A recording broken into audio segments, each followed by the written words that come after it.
X in my name is not just a symbol or a target sign.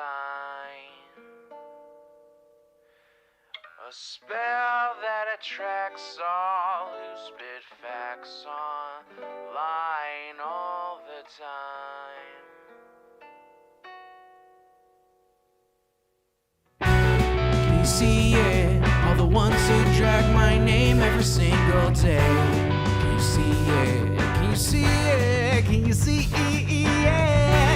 They keep saying you don't have what it takes to carve out your own name underneath the shadows of gods. And I keep waiting for the day disbelievers say I flew way too close to the sun. I wait, but it never really comes. The X in my name is not just a symbol or a target sign. A spell that attracts all who speak facts online all the time. The X in my name is not just a symbol or a target sign. A force that compels all to rebel from all right shackled minds. Why do they just stand there against when they fall from the battles I have overcome? We feel it, feel the cope and the seething tone that they make while I stand up, man among gods. And I keep thinking with my mill, shooting ropes in my cold that faces towards the sun. They hate, but I'm sitting comfy with their mom. The X in my name is not just a symbol or a target sign. A spell that attracts all who speak facts online all the time. The X in my name is not just a symbol or a target sign. A force that compels all to rebel from all that shackled mind.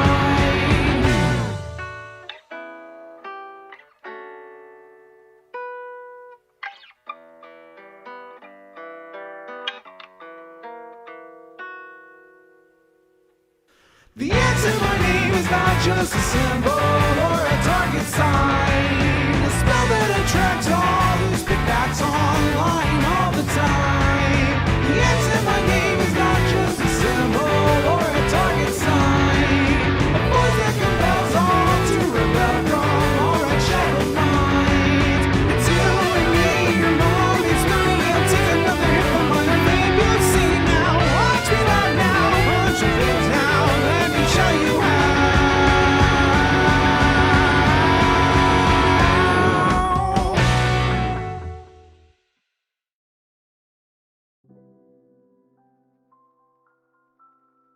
Good afternoon, everybody. Hello, hello, hello. Guys, I am so goddamn excited for today. Today's stream's not going to be super long. I'm just going to be doing segments today, no gaming afterwards, because I got some stuff I want to do after stream. But I am so excited for today, okay? As you all know, I was born and raised 21 years of my life in Florida. Born and raised 21 years in Florida. I spent 2.5 years living in California, maybe 3, I can't remember. And I've spent almost a year here in Seattle, up in Washington State, since I moved. Almost a year I've been up here. And I've really loved it since I got here. But the thing that has been possibly the most exciting aspect of why I moved up here has yet to happen. Snow. Listen, I grew up in the South and rarely ever left the South. I mean, I went on a fair amount of like trips and vacations, more than I think a lot of people get to in their lives, or like that young especially. So I'm definitely grateful for it, but you know, it's not like I was seeing snow often. I've seen it maybe 6 times in my life. Once when I was like 10 or 11, I think, and me and my family went to North Carolina and we went up a mountain and there was some snow still unmelted in the ditches on the sides of the road, like up high in the high elevation areas, as well as like in little parking lots where they had plowed snow into big piles. They still hadn't melted yet. So even though the snow wasn't exactly, you know, ideal by any means, it was still snow. I was able to pick up and hold and look at snow with my own eyes. And then a couple years later, I ended up going on a trip with my parents to Colorado, and that's where I saw the most snow I'd ever seen. It snowed multiple feet while I was there, and I was able to play in it and snowboard in it. I skied. I got to, like, have fun in the snow. But, you know, we only stayed there for a limited amount of time, and it only was snowy for a few days while we were there, so only so much you could do. And then besides that, every other time I've seen snow has been very brief, like out a window, or while it's just falling and none is accumulating on the ground. And the last time I saw snow, which was, you know, the 6th time I saw it, was when me and Demon Mama road tripped from California up to here last year. Like, me and Demon Mama road tripped up, and we went through Mount Shasta, or Shasta City, and it was early in the year, so the snow was still happening then, and so Shasta City was just under a lot of snow when we drove up through there. It was so cool. I didn't get to, like, play in the snow or anything. I wasn't exactly dressed or packed to do that kind of thing, but, you know, it was just nice to be able to see the snow. It was really nice. There's supposed to be a cold front. You will probably get snow soon, Xanderhall. That's what I'm leading into, Cryptid T. I'm looking out my window right now, and it is cloudy out. It is nice and cloudy over Seattle right now. I am hoping, and the weather says that guaranteed on Friday, pretty much, there's going to be snow. Like, inches of snow will fall and accumulate. But there is a chance that it snows today. And so I've got my window open, my blinds up, and I am looking out that window just in case it starts snowing. And if it starts snowing, guys, I will literally just pause stream or, like, I will run away and go outside for, like, 20 minutes to go be in the snow, and I'll come back and tell you how it went, okay? Like, I will just say, oh shit, it's snowing, and just run. There will be no ending the stream. I'm not going to stick around and continue. I'm just going to come back when I'm tired of the snow. Yeah, I'm gonna yell snow day, snow day. I don't have to stream because it's snowing. Yeah, that's how it works. I'm dismissed from streaming. I'm so excited. I really can't wait. I have always been in love with the idea of living in a place that actually experiences seasonal change. Because I grew up in Florida, then moved to California. There's just no seasons there. There's no color-changing leaves. It doesn't snow in the winter. It doesn't get all that cold. And it really doesn't make you feel like you're in a place... It doesn't make you feel like you're part of the seasonal change of the year. Like, you don't see it, you don't feel it, you just know it's supposed to be happening. Here in Seattle... Holy shit, you see and feel the seasons. It is definitely winter right now. It looks like winter, and it's about to look even more like winter in a couple days.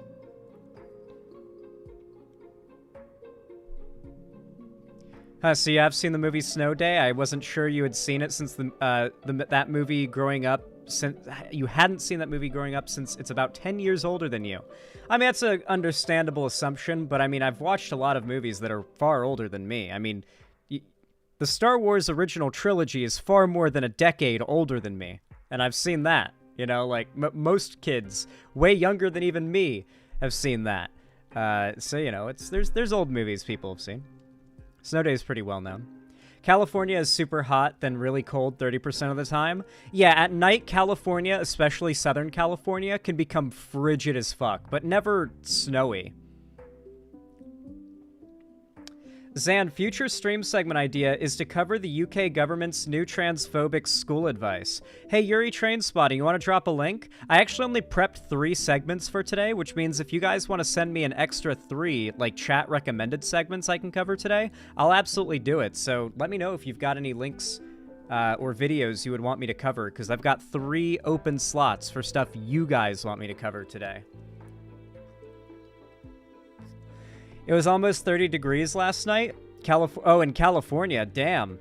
Yeah, it's pretty It's pretty chilly. Oh, speaking of Cali, I got a new computer and can play Fallout New Vegas and Disco Elysium. Well, Fallout New Vegas takes place not in California, but I guess the NCR... Okay, I get what you mean, yeah. Yeah. I really want... I've been to Vegas a couple times. Just like one time I had like a plane transfer there where you like go onto another plane. And I also went through it on a road trip once. Didn't like get out and do anything there. I've just seen Vegas with my own eyes a couple times, and once from the sky. So I've been there, but I haven't really been there, if you know what I mean. And I'd really like to go to Good Springs. It's real. You like, hey, Hypers in chat, if you're like a trans New Vegas fan, you know the town of Good Springs is real, right? And like not Bethesda, the Obsidian devs went to that town and recreated it like 1-for-1 in the game. And Easy Pete is a real fucking dude that was inspired by the real dude named, I think his name is also Easy Pete in real life. Like, that's his nickname. And the guy who owns the Prospector Saloon literally is so happy about the game bringing so much attention to this small ghost town that they host a yearly big Fallout-themed cosplay event there. And it's not, like, official. It's not, like, some big, like, you know, official-feeling thing. It really just feels like a bunch of wasteland dwellers got together at this bar and are just hanging out. And it's a very chill thing. And you're expected to be polite. And it's not, like, there's no official venue or hosting or anything. It's just come party at the bar that is the bar from Good Springs in Fallout New Vegas. Oh, and the general store is also real and right next door. How do you feel about the Sphere in Vegas? I know there's probably a million reasons why it's bad. I actually think it's some of the coolest shit ever. And I haven't seen it in person, but I really want to see it in person, and I want them to put, like, Dalamud from Final Fantasy XIV on there, and have, like, if you played, like, or if you've seen the Final Fantasy XIV pre-A Realm Reborn event, where it's, like, Dalamud's in the sky, and you hear, like, the piano track from the trailer song for A Realm Reborn. I just want them to do that in the middle of Vegas. That would go hard as fuck. I'm almost certain the Sphere is probably fucking up a bunch of birds. It's really well known that, especially at night, crazy amounts of light and light displays really fuck with birds and bats and other, like, owls and stuff like that. And it can cause some serious problems. So I wonder if there's, like, a big problem with birds just smacking into the dome. Or into the Sphere, or whatever it's called. Yeah, light pollution's a big problem.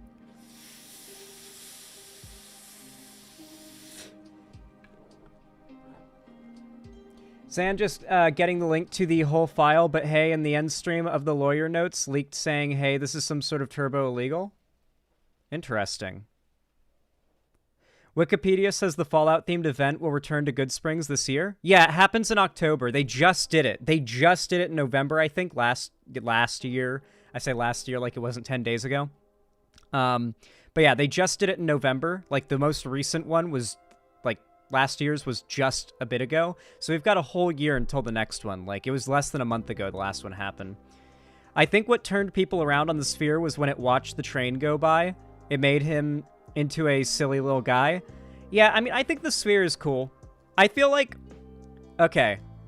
I feel like the Sphere is the least cool thing that happened last year. I feel like the announcements we had about space exploration were some of the coolest things that are coming in the future years, particularly the Artemis mission and India's plan to land on the moon, too. Like, we've got America and India actively planning moon missions. China might be too, I believe. Like, multiple nations right now are planning to land on the moon in this decade.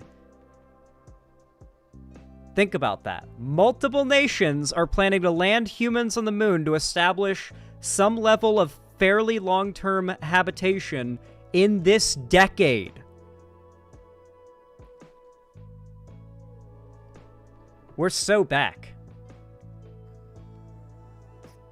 We're so fucking back. Dude, how awesome is it going to be when I get to do the live stream where we live react to the landing, to the moon landing live stream? because NASA's gonna live stream that shit. It's gonna be hella delayed. It's gonna be like, what is it, like 8 seconds delay, I think, just by default, and then whatever delay you have just going through on Earth and through streaming services on top of that 8 millisecond delay. Or no, that's between the sun. That's between the Earth and the sun is an 8 second delay. What would it be from the moon? Like fractions of that. It wouldn't actually be that much of a delay for communication, right? I mean, it varies, but like actually on the moon, it's like, yeah, 2 seconds. Yeah, there's barely any delay at all. Yeah, okay. Yeah, we can live stream that shit. Yeah, we can totally live stream that shit, right? I'm not wrong, right? Like, I know radio signals work. Can we do video, like live video feed from the moon to the Earth? Is that a thing we can do right now? Is that possible? Do we need, like, satellites in orbit of the moon? Or are they out of, like, no, out of range wouldn't be a thing because it's space. There's nothing slowing down any signals. You would just send the signal at a satellite on Earth, and it would catch it. Because there's nothing slowing it down. It's space. It's not like on Earth where there's lots of stuff that stops radio signals and all other types of signals. In space, there's nothing. They just go on forever, almost completely unimpeded. So, yeah, we should be able to watch a live stream of, like, the Artemis mission landing on the moon and the astronauts getting out, stepping onto the moon again for the first time in decades, and then, like, setting up their shit. They'll probably have a backup recording. They'll definitely have recordings, but based on what NASA does, NASA live streams everything. If you aren't, like, subbed to NASA's YouTube channel, you're missing out. They live stream all the fucking time. Every spacewalk they do, live streamed. From, like, a GoPro in the not even in the astronaut's helmet, strapped outside of the astronaut's helmet. So it's just the GoPro in the vacuum of space recording off the side of the helmet. Yeah, they live stream everything. If they send something up, they live stream it. When something is, like, attaching to the ISS, they live stream it. Like, they're gonna live stream the moon landing. Oh, I'm wearing this amazing shirt that I have yet to be able to find a replica for online, by the way. My mom found this in a fucking store. I think it might be one of a kind. It might actually be one of a kind. I have yet to find a, like, match for it online. Like, why is that? I don't... This is just the most cursed shit ever. I like it because it's cursed, and it makes no sense. Somehow my mom knew this was, like, funny and bought it. I don't think she knew how funny it is, but she knew it was funny and bought it, and I could not be happier that she did. NASA has been live streaming since 1960s. Well, yeah, but, like, NASA on YouTube, they live stream everything. Yeah, so I highly recommend you sub to them on YouTube, and you can just see whatever the fuck is going down live. I'm sub, but I don't watch their streams much. Yeah, I mean, the good thing is, if like the ISS astronauts ever encounter, like, aliens, like some UFO pulls up to say hi while they're out on a spacewalk, that shit will be live streamed, and the VOD will be saved on YouTube. I feel like video quality for a live-streamed moonwalk will be way better after a station is built in lunar orbit, something I'm very excited about. I don't know if it would affect the video quality, right? I don't know if it would really affect video quality. Where do I put a video link? Just drop it in chat, WarPenguin55. And like, at me, drop the link, and then say what it is, and, like, why, yeah. Every time you wear that shirt, a conservative cries and a trans person gets their hormones based. Yeah, I don't know if it would affect the video quality. I think it would just affect comfort, right? How often they're going to be able to go out and live stream stuff is going to be determined. There's a lot that goes into it. Like, I'm almost skeptical that we can even pull it off. But based on what I've seen, it seems like we've got what's necessary to, like, pretty solidly establish an actual surface moon base. From what I understand, the idea is to build in a larger crater. Like, not a huge crater, but, you know, a decent-sized one that can comfortably fit their domicile, because the protection from any direction that they can from, like, space debris, because there's constantly basically bullets hitting the moon. Like, walking on the moon's surface as a guy, it's a little dangerous, because, like, you could it's like a random bullet speed rock could just hit you and kill you almost instantly. But you know, that's not as big of a concern because you're a guy, you're a small target. A moon base, on the other hand, is a pretty big target. And it can get hit, and it needs to be capable of withstanding getting hit, but the more they can reduce that, the better. So my understanding is they either want to build just straight up underground, like literally dig it down into the ground and make it sort of a bunker, or to just straight up build it into a crater. Just build it in a crater so that the sides are pretty well protected, and it would just have to be something raining straight down in order to hit the domicile in question. But there's been a lot of suggestions. I think they've also tossed around the idea of having a lander that transforms, like, tips sideways into a horizontal tube-shaped domicile for them to stay in. There's been a lot of ideas put forth, but I think it's literally going to be like a blow-up tent is going to be what they're going to be in. Like, not too dissimilar to the Martian, pretty much, is what they're going to go for. Probably a little better reinforced, but yeah. While they're building the moon base, they should listen to Easy Target by Blink-182 because, well, they are easy targets, yeah. Are you confirming women are bulletproof? Sure, yeah. What I really hope they do, like, what they really need to do as soon as they get to the moon, like, if I were on that moon mission, I would just be like, okay, guys, we'll do everything we need to do to set up here. I'm gonna go run to the North Pole really quick, or South Pole, or whatever pole is closest to where the moon landed, okay? Like, the moon's not that big. I feel like you could really just, like, hop, skip, and jump pretty quickly from, like, the equator to a pole and back. Maybe I'm delusional, but I feel like the moon's pretty small. I don't think it has poles. Wrong, it does have poles. And what I'm talking about are the areas where it receives the least amount of sunlight, like, in regards to its axis. Basically, we've done, like, satellite imaging and of the moon, and we found that there is absolutely, the moon is massive, Zan. Well, it's obviously big, but you can kind of, like, you're speed hacking on the moon, right? Because, like, you just have to kick off kind of hard, and you've got little to no friction whenever you, like, go flying in the air. So you could theoretically, like, you know how you ever kick off the side of the pool to start, like, a lap of swimming? Basically, imagine you did that, but on the moon. Like, you basically just climbed a rock and then just sort of sideways, like, kicked yourself off really hard and just, see if you can just launch yourself. What if we built moon catapults? Wouldn't that be more efficient for getting around? Just, like, a low-power catapult to just fucking launch our astronauts, like, as far as possible? Like, they're not going to hit the ground hard, right? It'll just give them a shit ton of airtime, because and I don't think it would be able to send them out of orbit. It would just give them a ton of airtime. At probably a pretty fast speed, too, because, like I said, no friction to slow you down. I love talking about space. Can I just become a space channel, guys? Can I just completely drop politics and become nothing but a space channel? Just only obsessing about space. Like, we're only playing games that have to do with space, only talking about space. I just become a space news channel. No more politics, just space. Nah. Space and space movies. In all seriousness, though, space is obviously politics. Like, and in the future, like, in the near future, like, in the we're going to be alive future, space is going to be a political topic. Of like, actual relevance.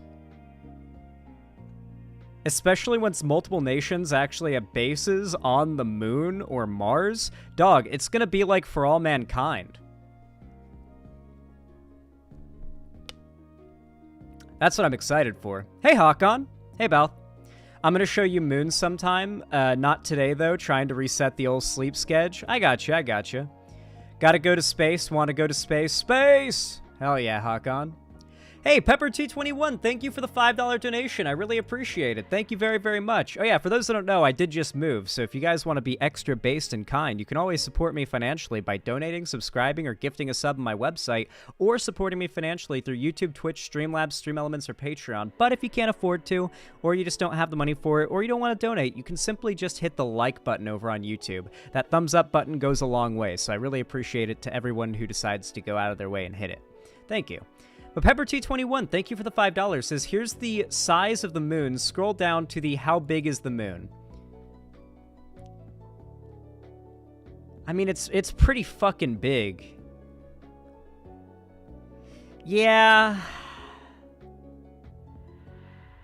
Yeah, never mind. It's about, like just getting across the surface that you can see based on this to scale side by side. It's like, you could fit 2.5 moons in South America. Maybe the entire area of 3 whole sides of the moon that you can see from Earth. It can fit in South America. So, like, roughly, the distance it would take to travel a third of South America is how long it would take to get from, like, the equator of the moon to, like, one of the poles, as it would appear. That's my estimation based on just looking at this to scale image. What if we use a trebuchet? That's what I literally just suggested, is that we get a fucking catapult or a trebuchet or something, and we just fucking launch the astronauts to the other side of the moon. They won't hit the ground that hard, right? Like Dude, guys.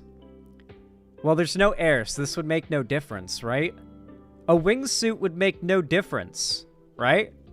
Yeah, there's no air whatsoever. There's nothing for it to, like, have an effect on. So wingsuit would do nothing. So, like, there's no reason... Is there no reason for spaceships to have wings besides, like, when not in space?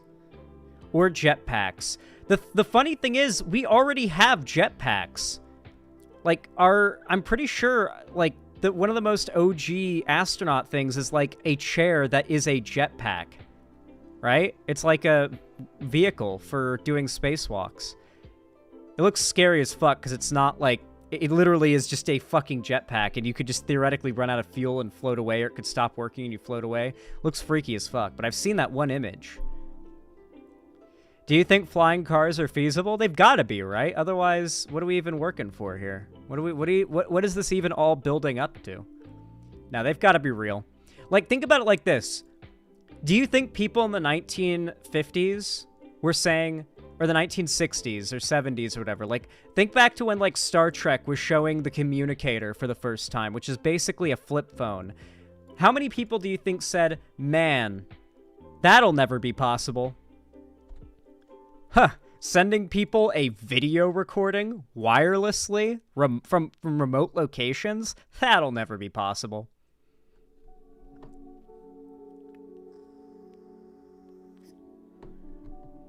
Yeah, sensors that know when you're there and automatically open the door for you? Huh. That's science fiction. We'll never have that. Yeah, literally, automatic opening doors were, like, first a thing in Star Trek and presented as this, like, super futuristic advanced thing. But then now, you have it in grocery stores, but it's still in science fiction, in, like, spaceships and stuff. But, like, that was once a technology that was, like, impressive. Just not having to open a door yourself. I actually think we'll have, unironically, like, the equivalent of flying cars in, like, 30 years. I would be willing to bet 30 years or less. I've seen motherfuckers build, like, drones that they can ride in, like, a hoverboard, okay? On YouTube. With just, like, a box of scraps in a cave. You know, like, I feel like we're at the point where people can pull that shit off in a lab with actual equipment and money in, like, the next decades. Flying cars could never be operable by people. Yeah, that's the big thing, though, because flying... It's a pretty big deal. We would literally have to have it so that you can only control the car while I don't know, maybe everybody has to get lol 30? Lol. You think I think 30 is actually kind of reasonable. I do. I actually think 30 is kind of reasonable. In large part, 130 years, dog. What is your perception of human, like, technological advancement? You know we have hovercraft, right? Like, the technology to make a hovering car already exists. You're aware of that, right? You literally take, like, a skirt, essentially, and you hang it around the rim of the bottom of the car or boat, as it's usually used for, and you blow air down to create an air cushion inside of this hanging skirt, and the vehicle will float on it. Like, literally float. They use this for boats that can go straight from the water to on land because they float over the land using air. But yeah, autopilot would need to get a lot better for sure, because I don't know if we could trust, like, the average person to fly something. I don't even trust the average person to drive something. Maybe it would just have to be, like, you can only fly in autopilot mode when, like, the AI cloud can control your heading and make sure everybody is staying in the right spot as not to hit each other. And then you like, request to land, and it lands you, and then you can drive around without, like physically, without, like, autopilot and control. That would be a good way to do it. It would have to be a specialized training thing, like pilots, yeah. And then, of course, cops would have to be the ones who are actually driving. Or flying, I should say. What's this, Hakon?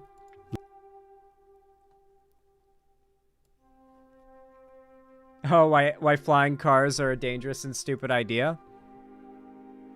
I appreciate the link, Hakon. We can't watch this right now, but I appreciate it. The funny thing is that, like, what I really hope, because, like, circling back around to my original Stunlock topic, what I really hope is that when we get back to the moon in this decade, one of the first things they do, like, in the first couple days, is get to that area where they found tons of ice in the craters on the poles. Like, I can... Hold on.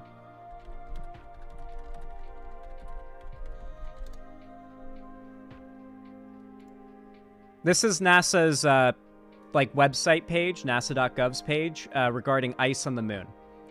On the 5th of March, 1998, it was announced that data returned to the Lunar Prospector spacecraft indicating that water ice might be present on both the north and south lunar poles. In agreement with the interpretations of Clementine, results for the South Pole reported in November 1996. The ice originally appeared to be mixed in with the lunar regolith. Surface rocks, soil, and dust, at low concentrations, conservatively estimated at 0.3 to 1%.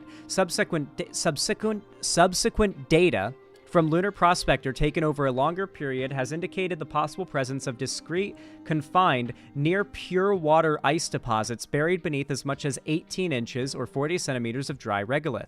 With the water signature being shorter at the moon's north pole than at the south, the ice was thought to be spread over 10,000 to 50,000 square kilometers, or 3,600 to 18,000 square miles of area near the North Pole and 5,000 to 20,000 square kilometers around the South Pole, but the largest results show the water may be more concentrated in localized areas, roughly 1,850 square kilometers or 650 square miles at each pole, rather than being spread out over these larger regions. The estimated total mass of ice is 6 trillion kilograms or 6.6 billion tons. Uncertainties in the models mean this estimate could be off considerably.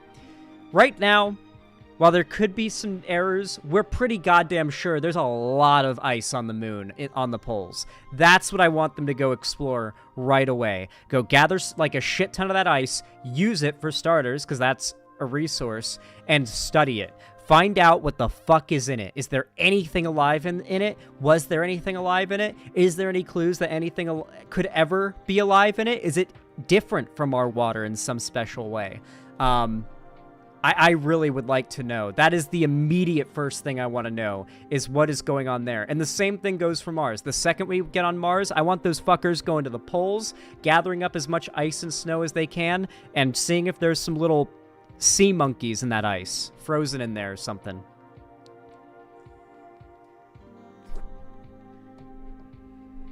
Anyone seen The Waters of Mars from Doctor Who? I have not seen The Waters of Mars. I don't think so, at least. I've seen that one episode where there's like an amusement park on the moon, though. That was cool. That was like that was the first episode of Doctor Who I ever watched ever when I was a kid. And why Matt Smith is my favorite. I thought maybe Matt Smith was my favorite Doctor because he was the first Doctor I ever watched. But then I watched all the rest of the Doctors and I like went through the online like discourse. Yeah, I think just pretty much unironically, I lucked out, and I just happened to watch The Best Doctor as my first one. So yeah, Matt Smith, Best Doctor. Stay mad if you disagree. It's just, that is how it is.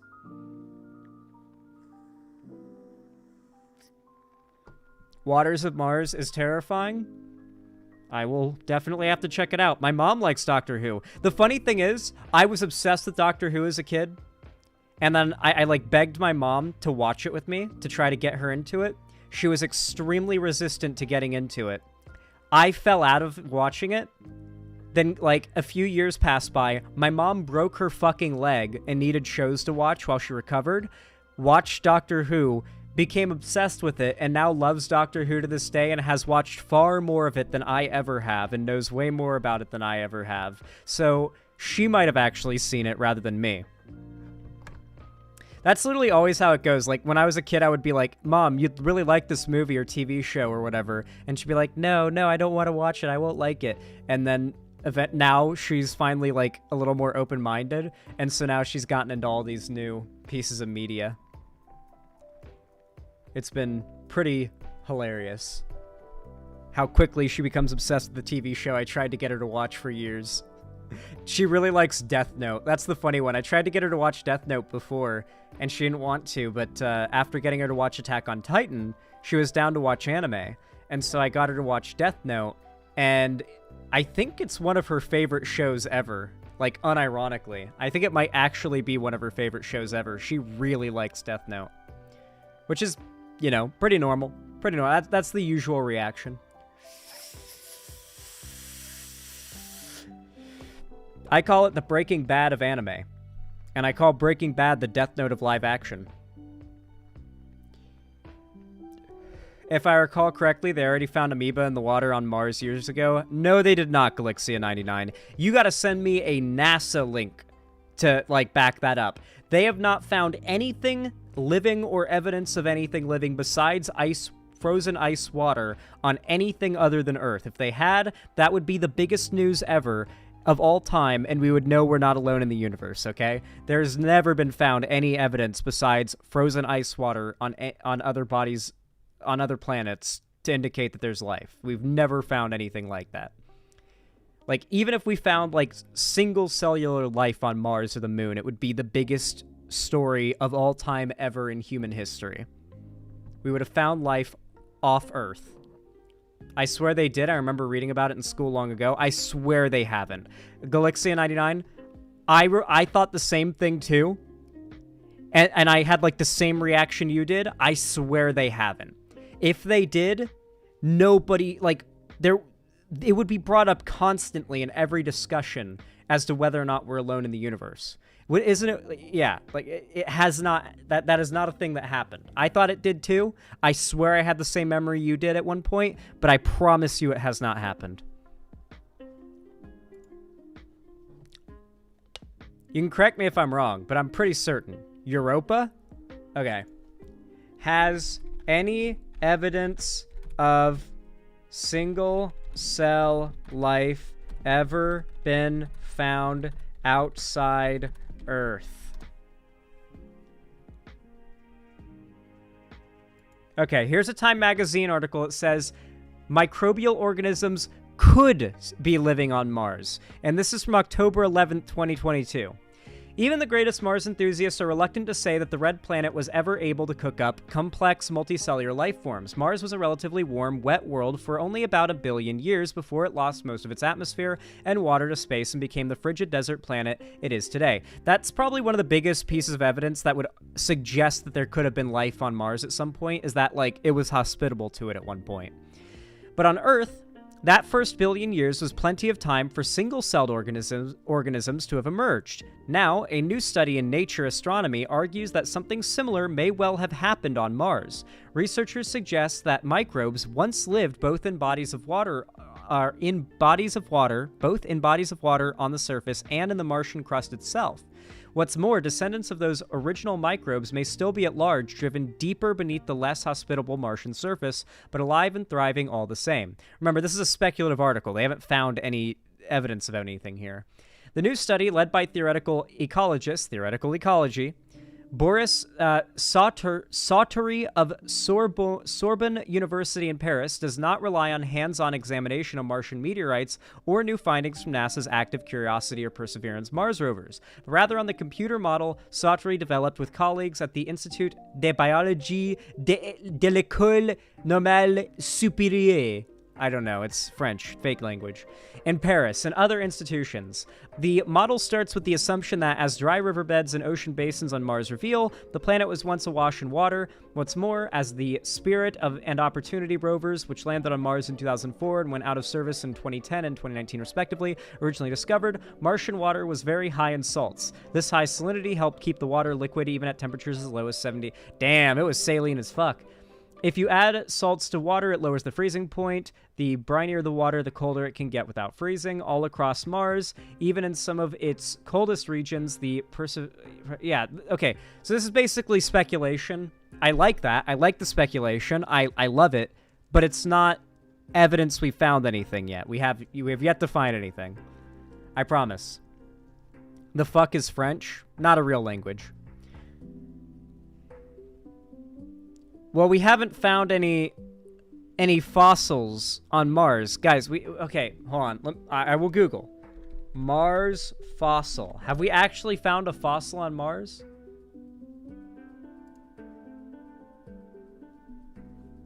NASA's Curiosity rover finds first traces of a fossil lake on Mars. Dude, you guys have to read full headlines and pass them.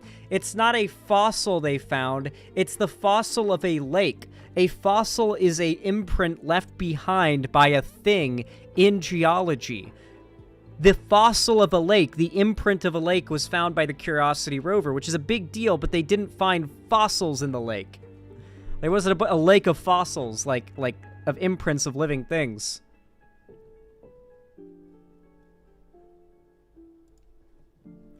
Why is the first word on your stream is Jewish? Why are you Jewish? If so, good for you. I'm going to go ahead and ban you because you're both retarded and anti-Semitic. Every single time you use the word why there, it was a letter. Use the letter Y for, like, multiple Y's there. It's, yeah, I don't know how to respond to that. I mean, perish, I suppose? Anyway. Let's get back to it. I love just saying perish. All right. Speaking of that commenter, I figure we should probably get to the topics, huh? Should probably get to the topics, right? Probably should get to those topics. Probably should get to those topics.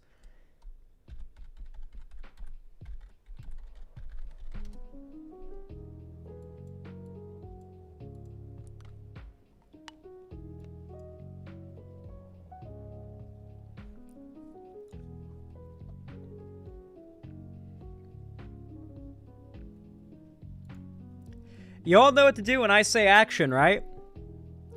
3, 2, 1, action. All right, everybody. If you paid attention to Twitter, God help you if you have, in the last day or so, you probably saw something pretty surprising, trending at a surprisingly high number of tweets, and that is the term Jewish tunnels. Or I believe it was secret Jewish tunnels was the trend exactly. How many of you guys saw that trend? Hypers in chat if you saw it. You guys saw that? I didn't notice this. Well, it was trending with an alarming number of tweets. And when I saw this, I was like, what the fuck is this? So I clicked on the trend. I wanted to see what was going on. And very quickly saw the entire trend was just tens upon tens upon tens of thousands of Nazis tweeting about how apparently there was a network of secret Jewish tunnels used for, I think most of them were arguing it was either for like child sacrifices, child rape, or both. And, just this idea that there's a complex network of underground tunnels built by Jewish people to do evil QAnon stuff, whatever. Every single crazy anti-Semitic conspiracy theorist on Twitter has their own idea of what the Jews are doing at this point. So it's actually impossible to say like what they all think is going on, because there's like a million things they think is going on. Some of them think all those things are happening, or some of them are, but not all of them. It's blood libel they think's going on down there. All the normal anti-Semitic conspiracy stuff, but like all of it thrown together, the whole kitchen sink. Now, you might have heard about this story, and if you're like me, you probably saw it and just went, what? And then you might have even seen some of the videos that were getting shared around, which I'll admit, like, the videos where it's like what seems to be a secret tunnel and a bunch of guys who are dressed in, like, the traditional Orthodox, like, Jewish garb, like, coming out of the secret tunnel, being dragged out by the police with force. I'll admit that I saw that and was just like, nope, and just exited out and decided I'll find out what the fuck was going on when there are actual news articles that are coming out about this story and not just weirdos on Twitter retweeting videos, because it just happened. Weren't the tunnels around for a while? Don't get ahead of yourself, Perry Ice and Fire. We'll get into it in a moment. Now, there's been a lot of crazy conspiracies being spread around about this. I've already done a little bit of a shallow dive into this topic before stream, so I do know what the reality of the situation was. As you can imagine, as you probably could have guessed, there is no crazy Jewish conspiracy happening here. There are no complex networks of Jewish tunnels underneath New York where they're doing blood libel or whatever. In reality, this story is actually one that is far more boring than you would have ever thought.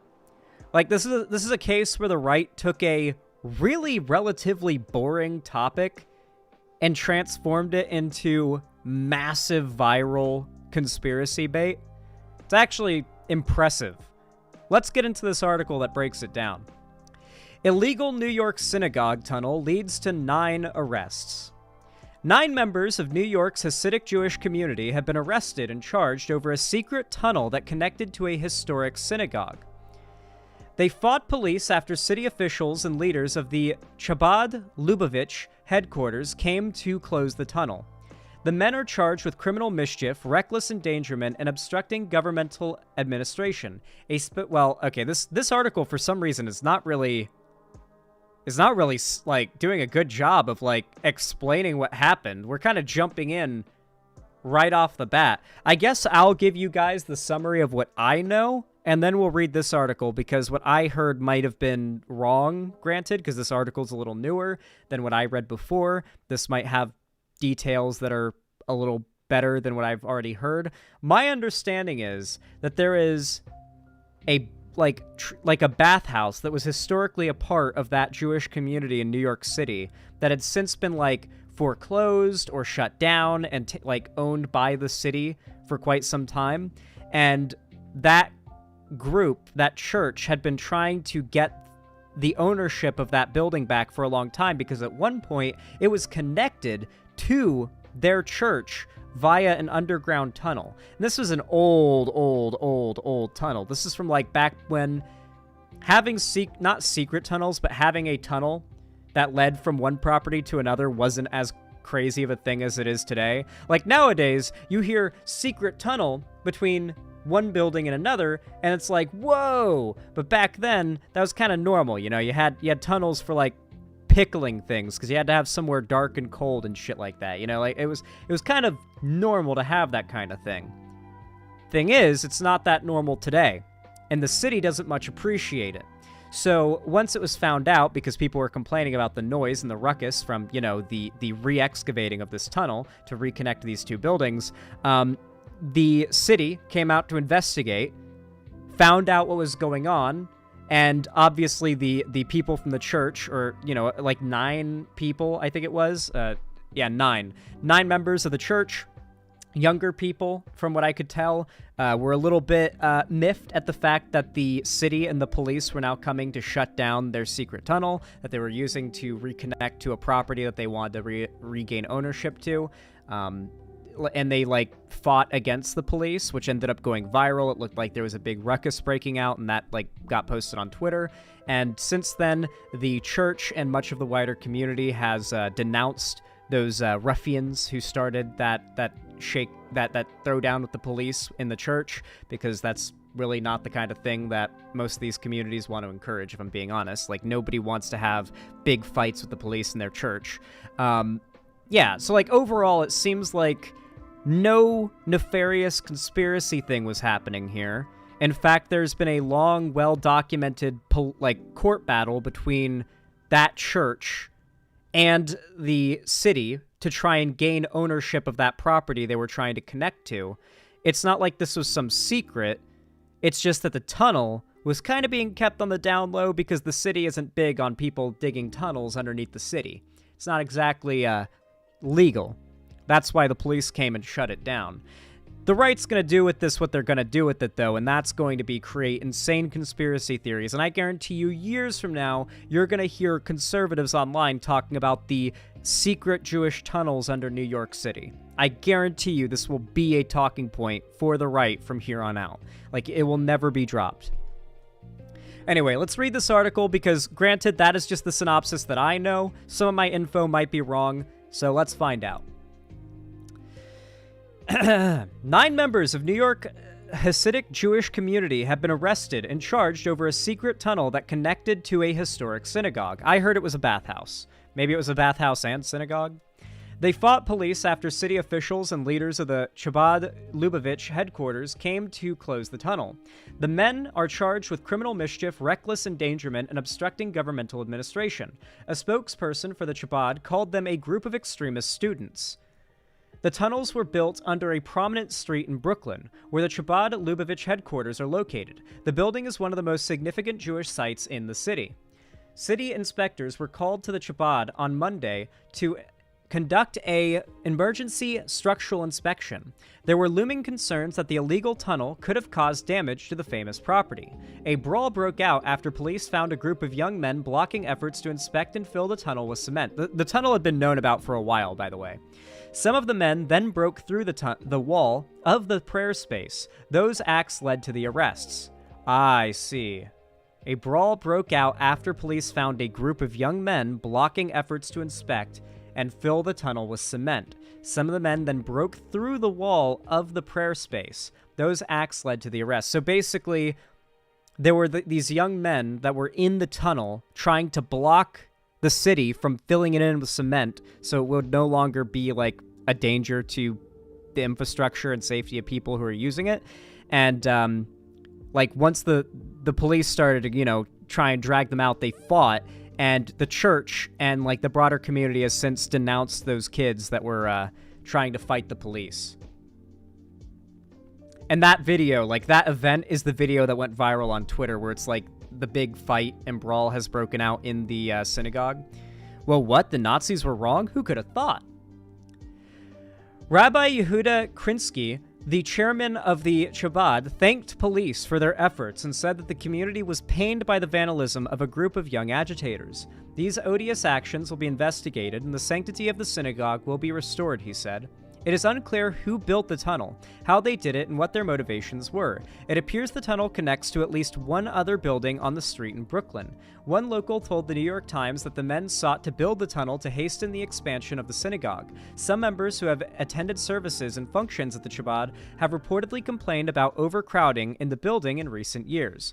So basically, the general understanding is that they had plans to expand into the the bathhouse building that had previously been owned by that church, and they were using the tunnel to expand and were hoping to basically use the reclaiming of that building as a way to expand their already kind of cramped facilities. Some members who have attended services and functions at the Chabad have reportedly complained— oh yeah, I already read that line. My bad. Videos and photos from inside the building on Monday, however, showed a small group of mostly young men trying to block the tunnel from being filled with cement. Others were seen pulling wood panels from the walls of the sanctuary and using benches to block police in the videos and images. One of the videos reviewed by the BBC showed an officer using a spray to break up a growing skirmish. The building, which sees thousands of visitors each year, was formerly the home of the leader of the Orthodox Jewish movement, Rabbi Menachem Mendel. Schneerson? Schneerson. I love that last name. Holy shit. Oh my god, Schneerson. That's amazing. Holy crap, I'm copy-pasting that last name in chat so you guys can see what I'm talking about. Schneerson. What a last name.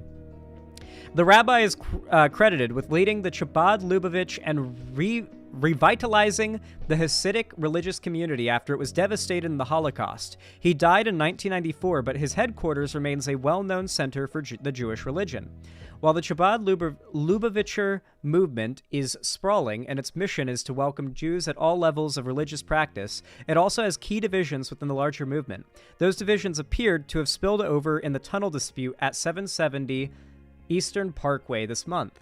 A deeply religious fringe group within the Chabad believes Rabbi Schneerson is the Jewish Messiah, an idea the mainstream movement rejects. That disagreement is reportedly an element in the tunnel altercation.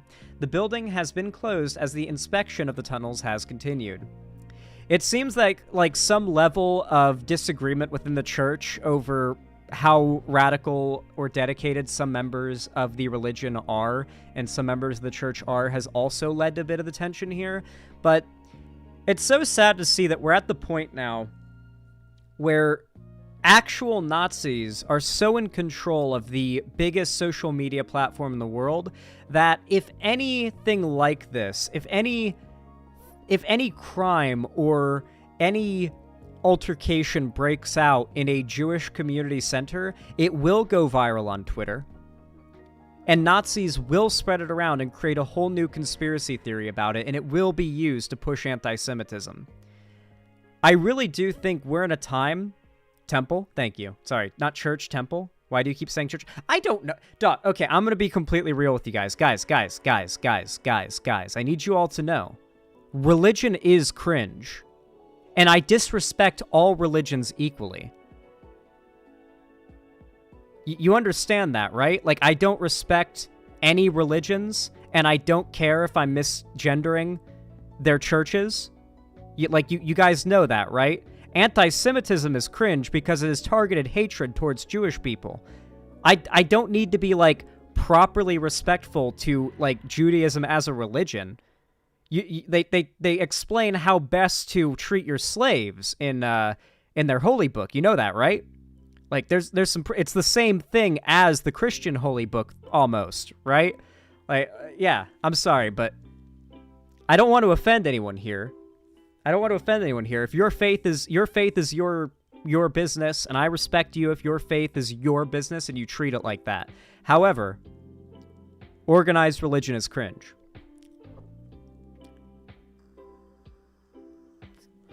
Judaism is not just a religion, it's an entire culture. Okay. I'm talking about the religious aspect of it, not cultural aspects. So, there's aspects of Jewish culture I really like. Like, if you've ever been to Jewish boroughs in, like, New York City, you'll see that it's, like, some of the nicest community you've ever been in. I've been there. I've been to Brooklyn, to those communities. It's really chill. So I like that aspect of things, but the believing in, you know, God and the whole, like, you gotta do this or that, or you don't go to heaven thing. At least there's not a hell that they threaten you with. But still, you know? I don't like religion, okay? I am a Reddit atheist, okay? I need you... Listen, look into my eyes. Religion, I believe it is cringe. I am a Reddit atheist. However, I don't like targeted bigotry. Like Islamophobia, like anti-Semitism, these are very different from just not, like, caring about the religious aspect of a religion and thinking it's cringe. It's an actual targeted bigotry. And those I stand against. I feel like a lot of people that are like super like pro-atheism and stuff, they have a tendency to think, oh yeah, I guess I am Islamophobic because I don't like people thinking that like women have to cover their skin and like keep their modesty intact for men because God says so. But like that's not being Islamophobic. That's not agreeing with some of the ideas behind like the religion and culture. Being Islamophobic is being bigoted and hateful towards people who practice the religion. Forward-facing Zan is kind of ominous, not gonna lie.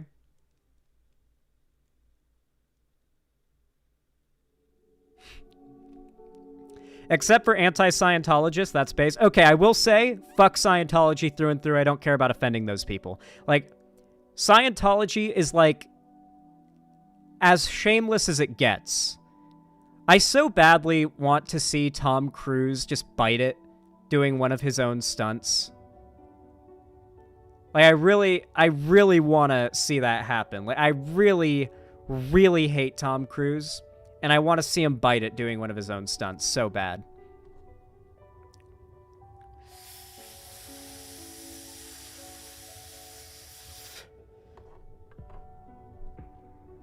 Cryptid T, Scientology isn't even a religion, the UK legal definition. America makes it very easy to be a religion and get tax exempt from this stuff. They make it really, really easy. By the way, there's a video included here of what happened at the synagogue. This video went like mega viral on Twitter, like these different Twitter videos that are like phone videos that got posted online, and far-right accounts were sharing it, and basically this is the new Jewish space laser meme, pretty much. Like, secret New York City Jewish tunnels is the new Jewish space lasers. We're 10 days into 2024 and we've already got a new Jewish space lasers conspiracy. Anyway, here's the video that went viral. Okay, thanks for not playing.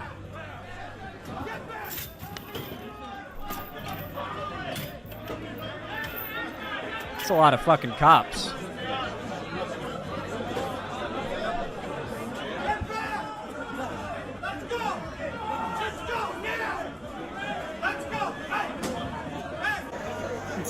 Yo.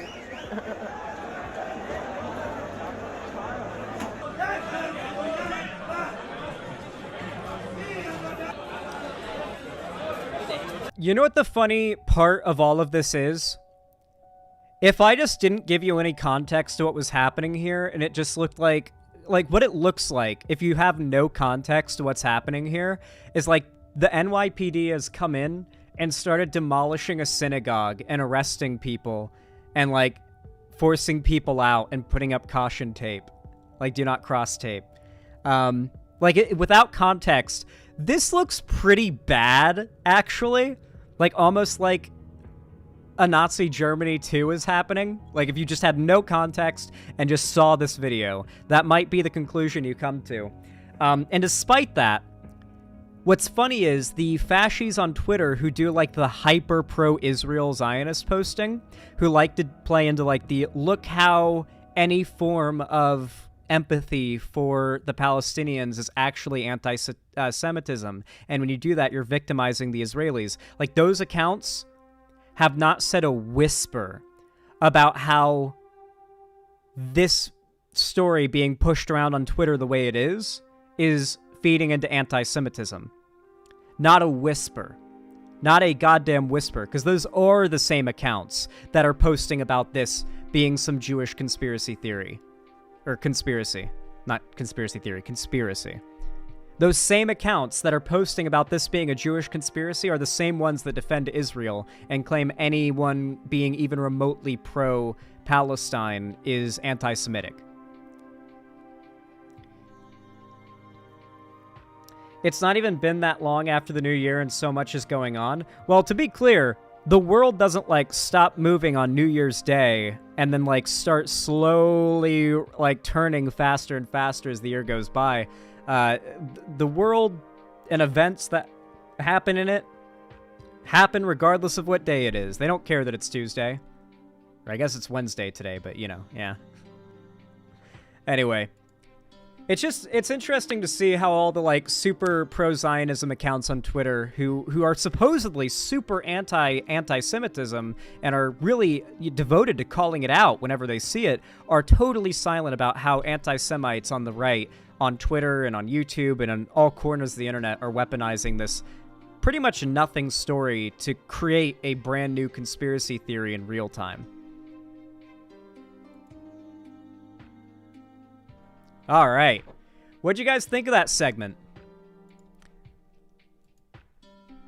It turns out, I know, the Jewish New York City secret tunnels weren't a crazy conspiracy after all. It was just a pretty boring nothing story at the end of the day that the right blew up into a conspiracy. And I guarantee you, we're going to hear this referenced for a very, very long time. Like, you're going to hear Nazis bringing up the Jewish tunnels under New York City in their podcasts and in their, like, rants and speeches from here on out.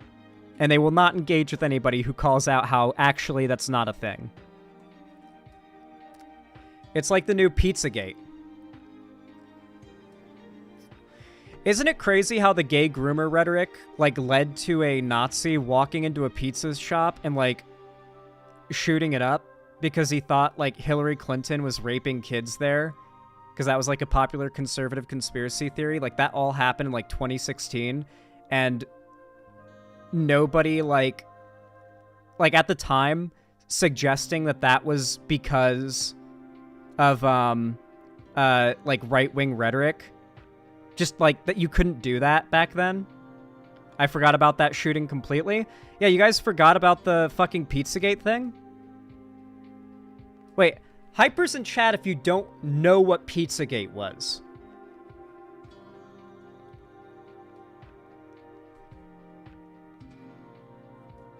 Holy shit. So for those that don't know, Pizzagate was like the last QAnon conspiracy. Like before QAnon, there was Pizzagate. And the idea behind Pizzagate was that there was a DC-based pizzeria that supposedly, in the basement, the Clintons and the Democrats were running a child rape and murder ring where they were, like, extracting adrenochrome, which is, like, distilled energy from the blood of children who are, like, very afraid. It was, like, a very popular conservative conspiracy theory on, like, 4chan and like, right-wing boards back then. So a guy who believed it, like, months before the election, went to that pizza parlor and like, oh, he did arrive with the gun? Oh, he didn't shoot it up, he arrived with the gun. I apologize. Listen, I was like 16 when this happened, okay? I don't remember all the details. Anyway, he went there with the gun, planning to shoot it up. I guess he got apprehended, but yeah. Like, he literally went there with a gun to shoot it up. Sorry, apparently he didn't shoot it up. My bad, lefty misinfo. I misspoke. Or misremembered, I apologize. Adrenochrome is real, but it's entirely different. I don't think adrenochrome is real. Hold on, let me Google it.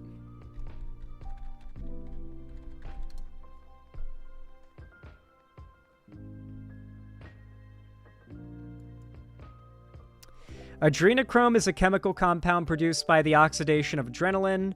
Yeah, it sounds right. It was the subject of limited research from the 1950s to the 1970s, the potential cause of schizophrenia. While it has no current medical application, the related deprivative compound, carbazochrome, is a hemostatic medication. Despite this compound's name, it is unrelated to the element chromium. Instead, the chrome suffix indicates a relationship to color, as pure adrenochrome is deep violet.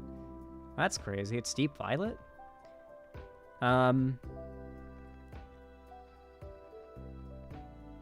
Oh yeah, no, it's like literally just a concept from a book. The thing about so many of these conspiracy theories is, like, isn't it weird how many conspiracy theories that people unironically believe these days tie back to science fiction books?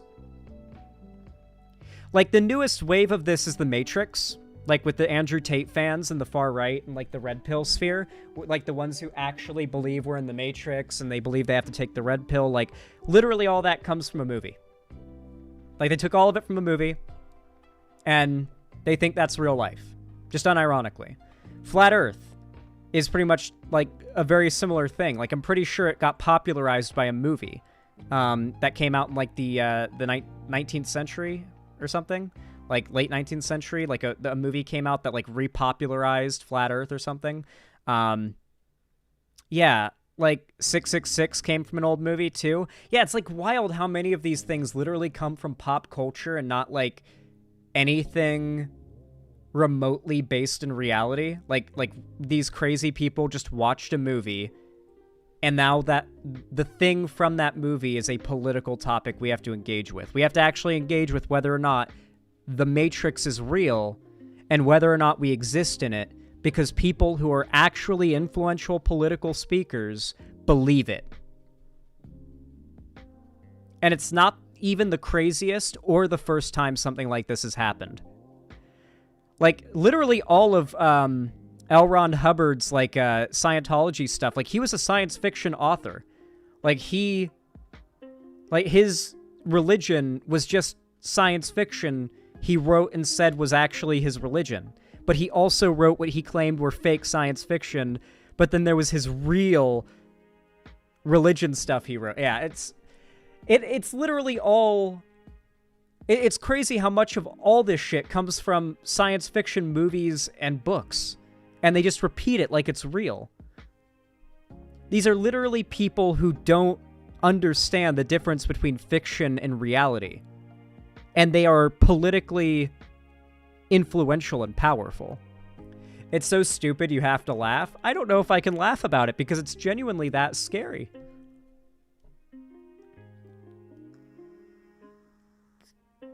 The founder of Scientology originally got paid to write per word. Damn.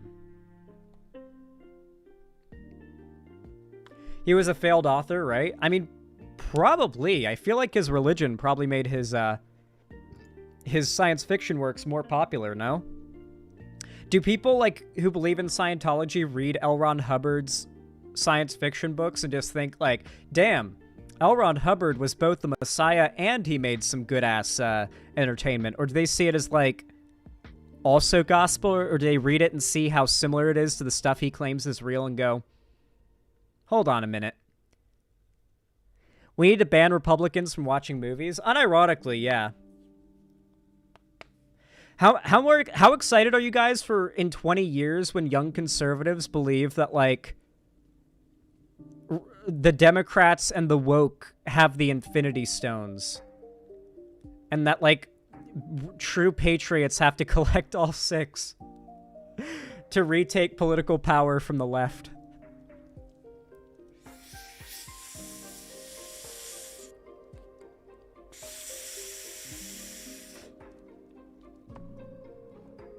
Of course he was, Chainsaw Chimera. He was a cult leader from, like, 1,000,000 years ago. Of course he was a sex pest. You know who's like the modern day L. Ron Hubbard? Jared Leto. Jared Leto is such a skeevy piece of shit. I really hate Jared Leto. He literally has a private island where he flies like hordes of women who are fans of him out, gets them tattooed with a symbol that's like his brand. So he, like, brands them with a symbol and has a ginormous bed that they all sleep in with him and have sex with. Supposedly don't have sex with him in, but they're totally having sex with him in that. And, like, he just, like, flies out fans of this private island. Like, an actual enormous sex cult where he brands them with a tattoo. There's a decent Ryan Beard vid on this. Wait, really? Huh. You know, recently me and Mr. Beard... got, like, kind of rebuilt the bridge. I'd kind of, like, it wasn't, like, a huge bridge burning. I think I just, like, blocked them, like, just because I had, like, a not too crazy disagreement, but it was just kind of annoyed me at the time, so I blocked them. But we ended up just kind of talking it out, because I think, I don't remember the exact details, so I might be wrong here, but I think Mr. Beard had made a based take and was getting a ton of harassment, and I unblocked Mr. Beard to reply to their tweet, like, hey, your take was based, sorry you're getting shit, or something like that, like, months after, like, the falling out. And I think since then we rebuilt the bridge. Maybe we could react to the video.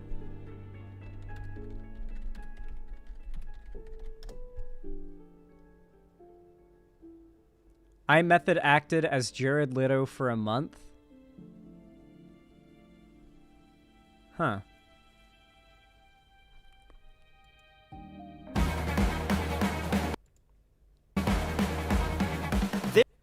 Does this video get into... Yeah, it does. Yeah, it does.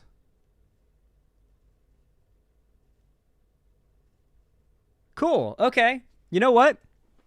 Yeah, we'll watch Ryan Beard's video. Well, I guess, yeah, Ryan Beard now, not Mr. Beard. Sorry. Dead naming YouTube channels. Just to throw it out there, Michael Knowles had a debate with J. William J. where he got whooped on screen and countered at each turn. Michael Knowles debate with J. William J? Is this, like, recent? Jared Leto's sex cult has nothing on the sex cult Thought Slime imagines you having. Real. What if I told you I actually do have a sex cult? Nah. Oh, wait, no, this happened months ago. Never mind, it's not as recent as I thought. Okay. Unrelated question. I remember you saying once that your family originated from Sicily. Will you visit there one day? Well, at least half my family does, but definitely, yeah. I mean, I plan to visit Italy one day, and Sicily's like... Yeah, absolutely. Yeah, I want to go to Sicily really bad. It's pretty. Like, I've seen photos of it. I've seen videos of it. It's beautiful. I want to go there. Yeah, absolutely. Absolutely. All right, hold on. Let me prep my next segment. By the way, guys, if you are enjoying the stream, consider dropping a thumbs up over on YouTube. Those little thumbs up really help the channel a lot. I really do appreciate it. It forces YouTube to push my content out to more people, so please consider doing that. And of course, if you want to support me financially, go a little bit extra, do a little bit more than is necessary, you can always do so by donating, subscribing, or gifting a sub on my website, xanderhall.com/live, or supporting me through YouTube, Twitch, Streamlabs, Stream Elements, or Patreon. But with all that said, no matter how you're supporting me, I appreciate it. Just being here is support enough. Anyway, you all know what to do when I say action, right? 3, 2, 1, action. So, an acquaintance of mine within the YouTube commentary space here on the left made a video that I didn't even know existed until a minute ago because someone in chat told me about this video, but I'm surprised I hadn't already seen it. You see, I hate Jared Leto. And I've hated him way before Morbius was like a meme and everybody was like, ah, fuck Jared Leto. He's a terrible actor. Morbius is awful. Yada, yada. I hated him well before that because for quite some time, if you were aware of it, then it's been obvious that Jared Leto is a huge fucking creep. Just a massive weirdo. Just a weirdo. I've heard that he literally brands women on his sex cult, or that are in his sex cult that he runs off of a private island. They're all fans of him. Like, he unironically does, like, a mass-scale version of what Thought Slime accused me of.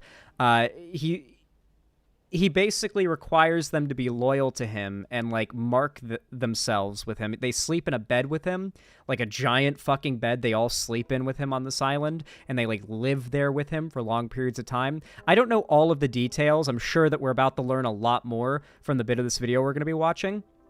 Obviously, we're not going to watch all of Ryan Beard's video, but I'm going to go ahead and drop their video link in the chat right now and in the YouTube description when this video goes up so you guys can all go watch the remainder of it yourself. We don't just rip the entire video here. We don't try to make a market replacement for the original video. I want you guys to be spurned to go watch the rest of the original. So go send some support over to Ryan Beard for sure.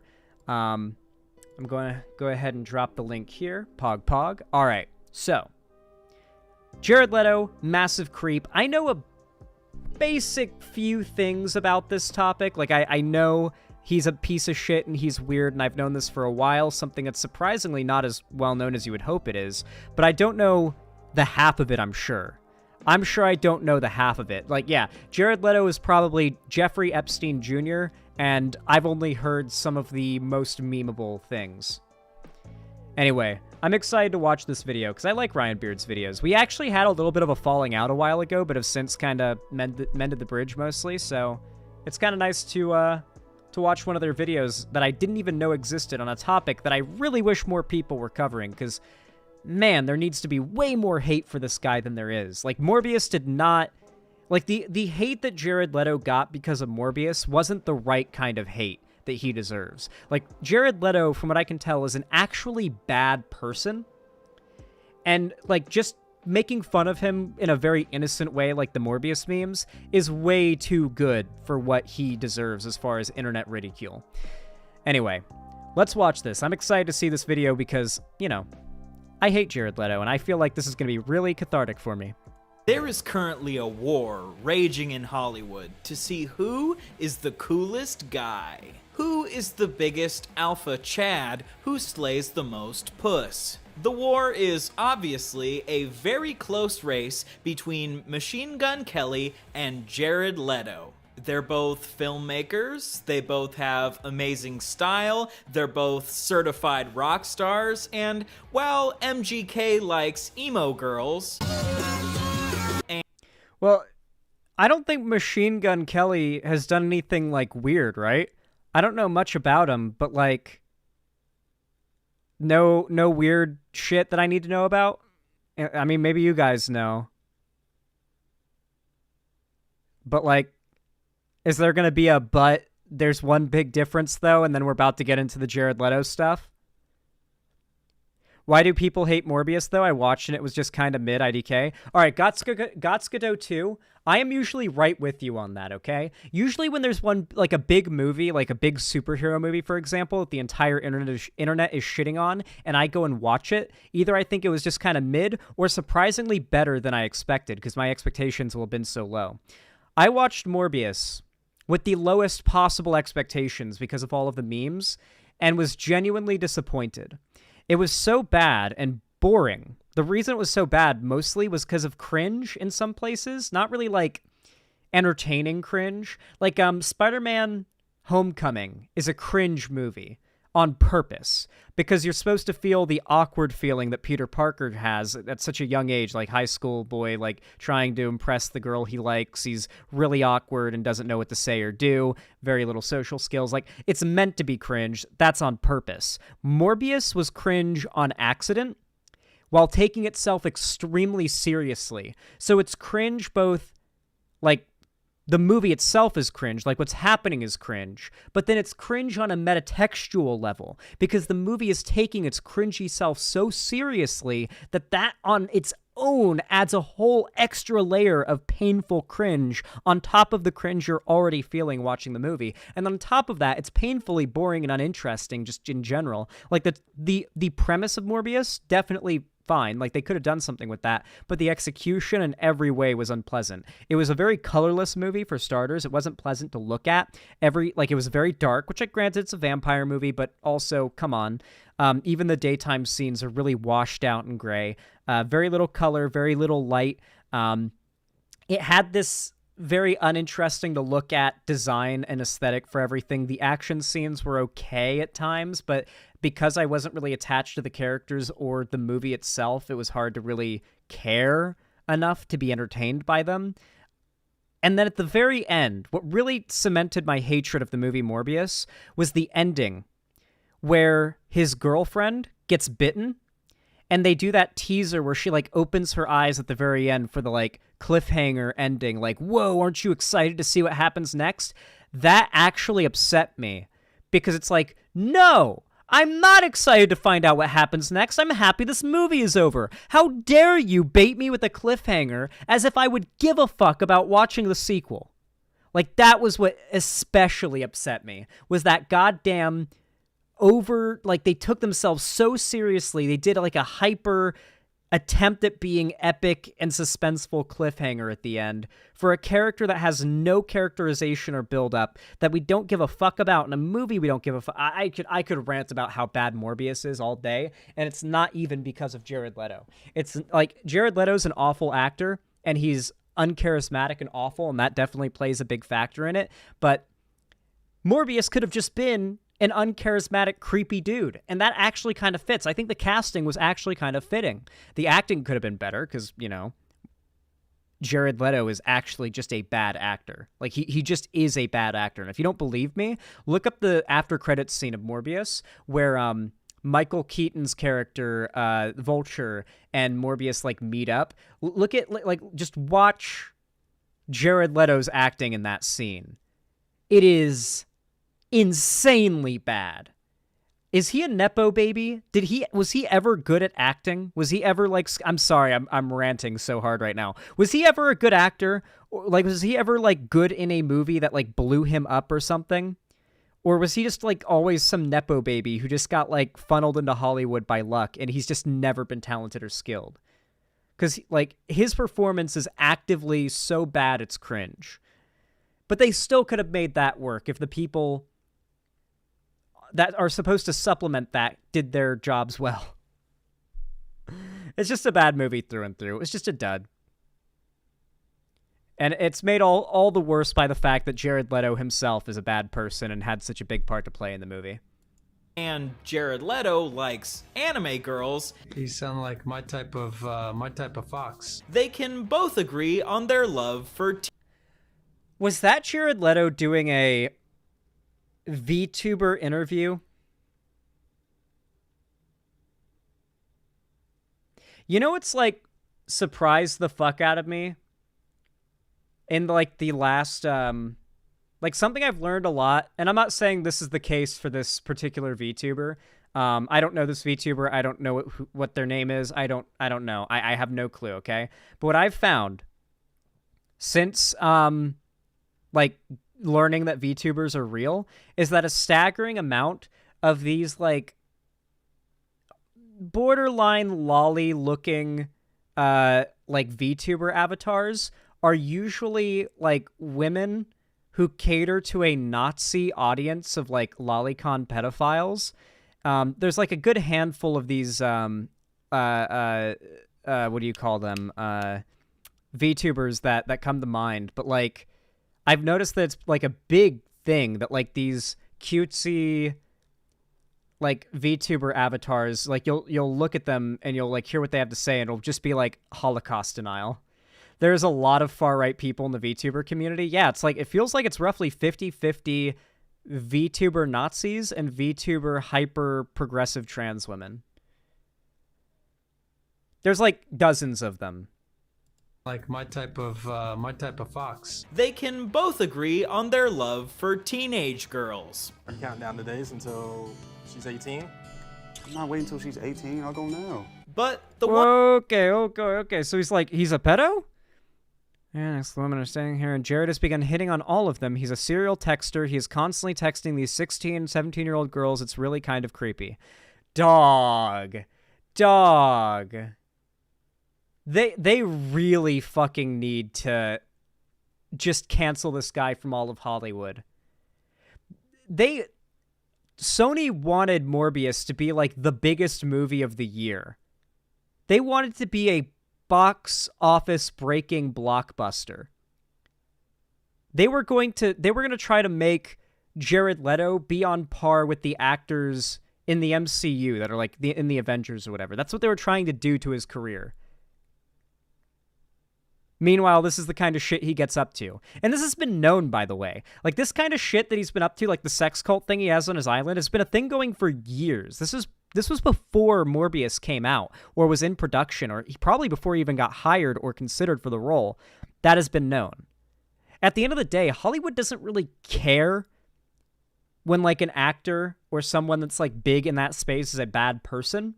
They only care once it becomes an issue. Like, once people are talking about it and that person's getting, like, canceled on Twitter and they're like, all right, we got to blacklist you from Hollywood so our studios don't get shit whenever we release a movie with you in it. Like, that kind of thing. If anyone deserves to be blacklisted from Hollywood right now, I do think it's Jared Leto. I haven't seen him starring in any movies lately, which is nice. I hope Morbius destroyed his career, but, I mean, he's still very clearly wealthy and well-known, so I wouldn't hold my breath. Until she's 18? I'm not waiting until she's 18. I'll go now. But the one thing that Jared Leto has going for him that MGK... Yeah, actually, maybe Kevin Spacey. Kevin Spacey may deserve it a little more than Jared Leto.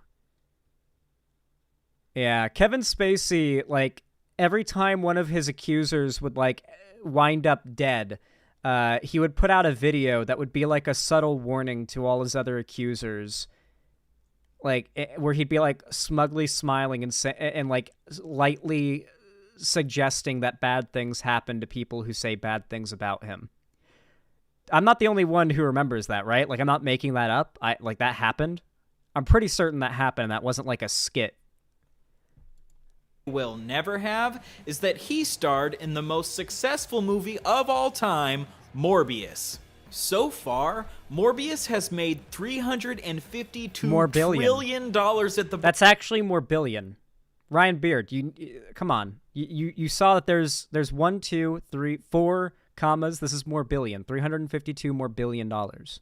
Box office, and it has a 203% rating on Rotten Tomatoes. Numbers like these were previously thought to be impossible, but this should teach everyone a lesson that you don't Dude, Morbius memes a year later, really just...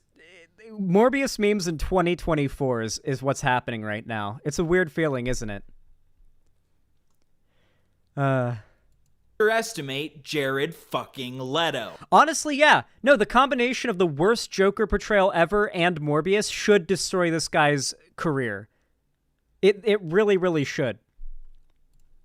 Jared Leto also played the greatest Joker of all time in the movie Suicide Squad. His Joker good timing. made Joaquin That's some good Phoenix's timing. Joker look like an incel loser. Leto's Joker is a Giga Chad who wears grills and fucks bitches. Phoenix's Joker is such a pathetic incel loser that the only way he can get a girlfriend is by making one up. That was Joker? It was supposed to be Joker. Listen, the 2017 Suicide Squad movie was a shit show, okay? They straight rebooted that shit and kept the only good things about that movie, which was that one actress is Harley Quinn, because she pulls it off very, very well.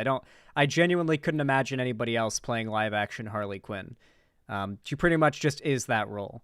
Like, other than that, they literally rebooted the entire series and kept her as the same actress, because that was like the one area where they were like, okay, we nailed that.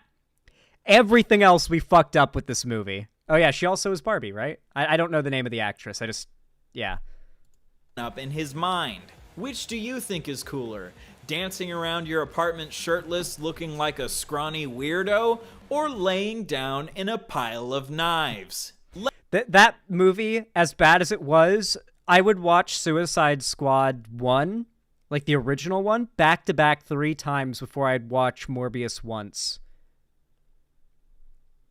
She's such a good actress, Zan. She hated that role. That doesn't surprise me that she'd hate the role.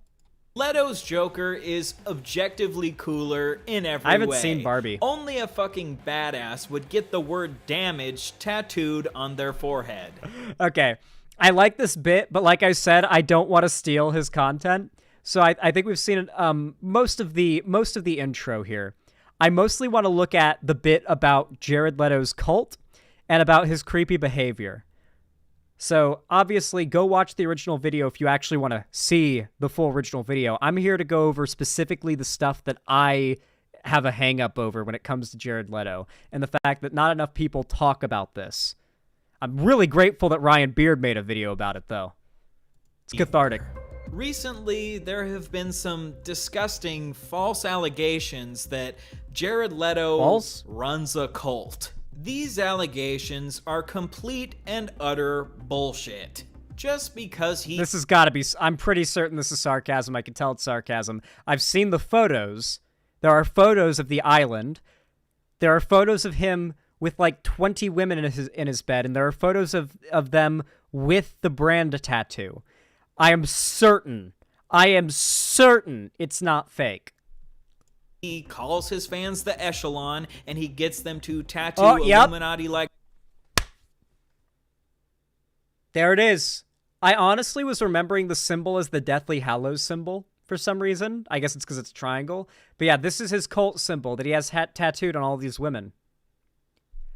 I will never forget. I will never forget. Regret. I will live my life.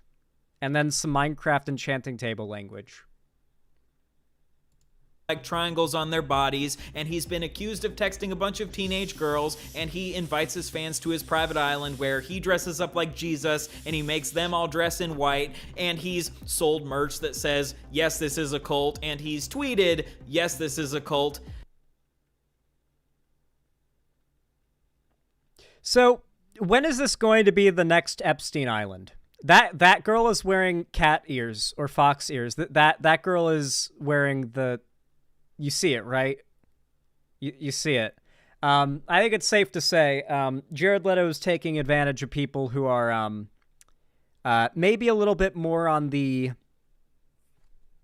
less mature side of things, even if they're adults. Maybe a little bit on the less mature side of things. Maybe he's taking advantage of his position of power and his, you know, the fact that, like, he can just groom through his audience till he finds people that are, like, vulnerable to this kind of grooming. Yeah, this is a cult. Definitely a cult. Doesn't mean that it's actually a cult. It's clearly meant to be a parody of cults. Jared's just a bit of a prankster. Texting teenagers from your private island is a classic Hollywood prank. The triangle symbol that Jared has tattooed on his body, and he tries to get his fans to tattoo on their bodies, is a symbol associated with his band 30 Seconds to Mars. 30 Seconds to Mars is an alternative rock band that came to prominence. That shit was always on the radio 24/7 when I was like 8 to 10, living in Tampa, whenever like any alt-rock radio station would come on. 30 Seconds to Mars was always on the fucking radio. They played that shit non-stop. Around 2010. One of my favorite moments from their music videos is when Jared looks super sexy while committing war crimes. At the end of the music video, a bunch of tanks and helicopters fly past Jared's head and get stuck to this giant triangle. Now, if you remember, the triangle is also the symbol of Jared's fandom, the Echelon. In my opinion, the message behind this video is that the only way to achieve true world peace is for everyone to join the Echelon. But again, this is not a cult. You can get this Echelon symbol tattooed on you if you visit Jared's private island, Mars Island. Let's take a look at this. The VIP Village. This is where the salad gets tossed. East Camp, West Camp, South Camp. Jesus Christ, they've got so many people visiting this island. They've got camps set up. Walk on Water Harbor. Good God. Because he cosplays as Jesus. West Harbor. Just a lot of... I guess this is an eating area. This is for, like, looking out at the stars, maybe? Ugh. Drift bar?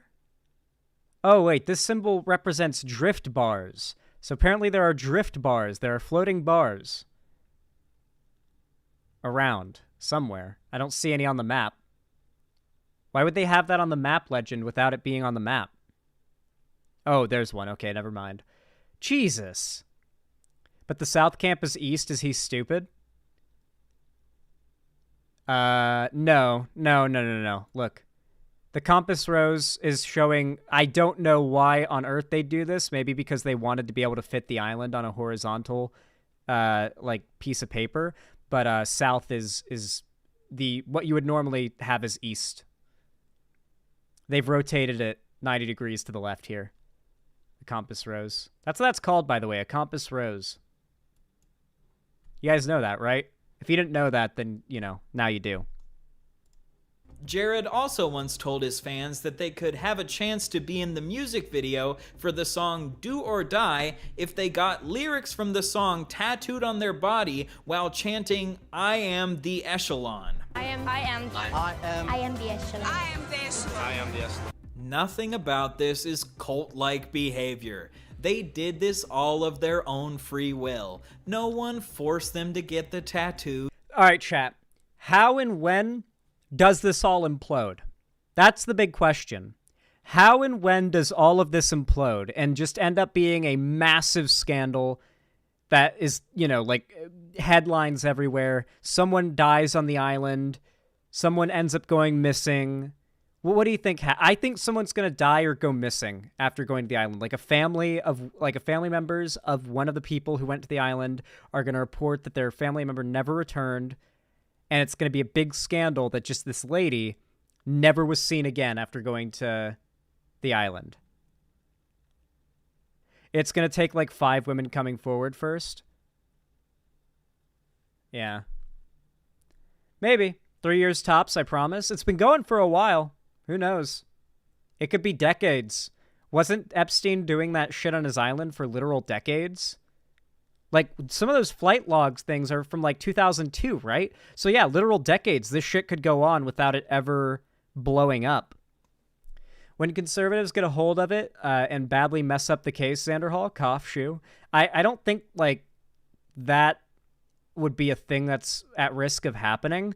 The thing that's actually a problem when it comes to stuff like this, and it would never happen with this drama, this case, I guess, is when someone like Gideon or what were they called? The guy who caught EDP the first time, when they try to make content out of catching pedophiles instead of working with police to do it the right way, which is literally a way in which you can realistically not make any content from it that's actually worth watching. Like, they always get to this point where they either have to make content off of it or they have to actually do something that will impact the world in a positive way by working with the police and doing everything legally. And they always choose in the end to pursue content instead. So the vast majority of the time, these like pedo hunter YouTube channels tend to end up fucking up any case that could have been had against the predator they're going after, which is really frustrating. It's either you can make good content off of them or you can have justice be done. You can't do both. Unless you've got like what Chris Hansen had going on. But even then, it was rarely the case that those people like didn't just get off pretty quickly, despite the fact they got caught going to a place trying to sexually assault a child. They just did it because they love Jared so much. Look, if you're not a part of the echelon, then you just wouldn't understand. The band's logo is a cross with the echelon symbol in the middle, which to me seems to be implying that Jared... Well, I think he's trying to play into the idea that he is Jesus Christ. Sees himself as a modern-day Jesus. Yeah. This is supported by how he'll regularly dress up like Jesus, and I think this is cool as hell because the Jesus in the Bible is honestly old news at this point, and we've all been looking for an updated Jesus, and I think Jared fills that role perfectly. He does look like him, to be fair. This is my outfit as leader of the echelon. What is that smell? Just rat and condom stew. Jesus fucking...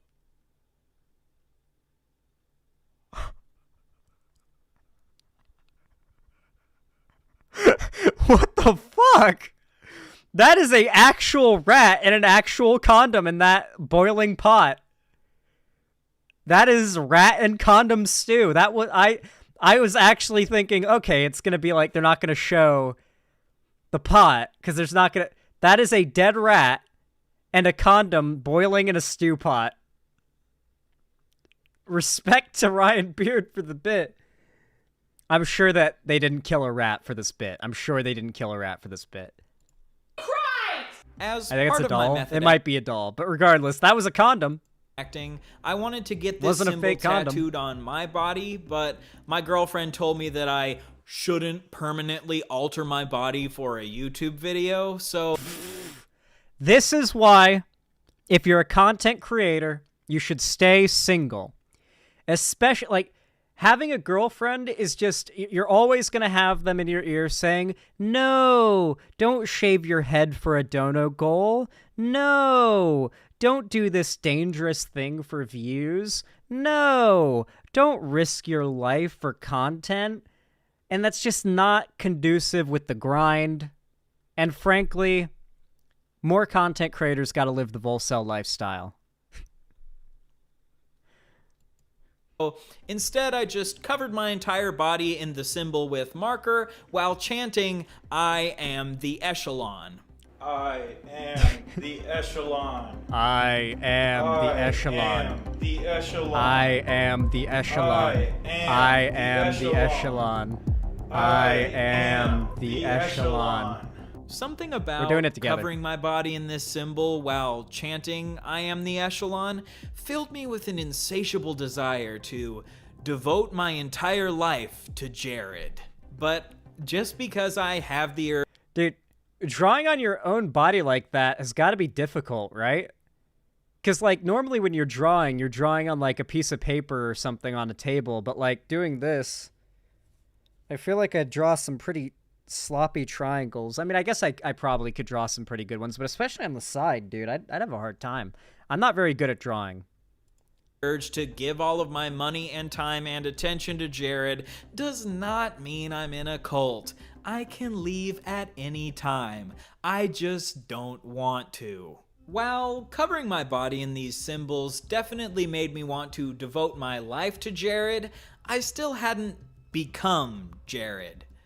I had to go deeper. A big part of method acting is how actors will make their bodies look like the bodies of the character they're playing. Unfortunately, though, my body doesn't look very much like Jared Leto's body. Honestly, I mean, it's easy. You just, like, what I always do is I just lock myself in a dungeon for 30 days, and, you know, it's just the best cut of my life. Don't do that. In all seriousness, though, the best thing you can do, I've found, because, like, okay, I have to do the opposite. I've got an issue where I'm a really bad hard gainer, so I can lose scary amounts of weight fast without trying. I have to try not to lose weight, and certainly try hard to gain weight. And one of the worst things that you can do when it comes to trying to, like, keep weight on is, like, fasting. And it goes the same for losing weight, too. It locks your body into whatever, like, state it's currently in, doing, like, this intermittent fasting. It's not good to do. The best thing you can do is eat, like, lots of small meals, or just straight up fast if you can handle it. But even that's dangerous. You shouldn't do that. Don't fast. But, yeah, small meals regularly is the best way to, like, get that super slim down, fit, like, look that like, all the actors do with their, like, big body transformations. You just, like, eat lots of small meals so that you're not, like, ever feeling the need to have a big meal. And that just does it. It really does. Honestly, I look a lot more like Paolo Gucci, the character that Jared played in the movie House of Gucci. Holy shit, that is Jared Leto. Okay, I gotta give Jared Leto credit where credit is due. That is a pretty crazy physical transformation for a role. I'll give him that. That's a pretty crazy transformation. Jared Leto is 50 years old, but somehow he still looks like he's in his 30s. Well, that's the adrenochrome. But I started asking myself, how does Jared look so good for his age? And then I noticed something. In this picture, a trail of red leading down from Jared's mouth. And I realized, oh my god. What if the character... Oh my god. Wait, is he... what? He's actually drinking adrenochrome. Of Morbius isn't a character at all. What if Jared Leto has been Morbius this whole time, and he's been drinking blood for years, and the blood is what gives him his youthful appearance? This is such a good video. I'm so glad I watched this video. I'm definitely gonna be watching the rest of this off stream.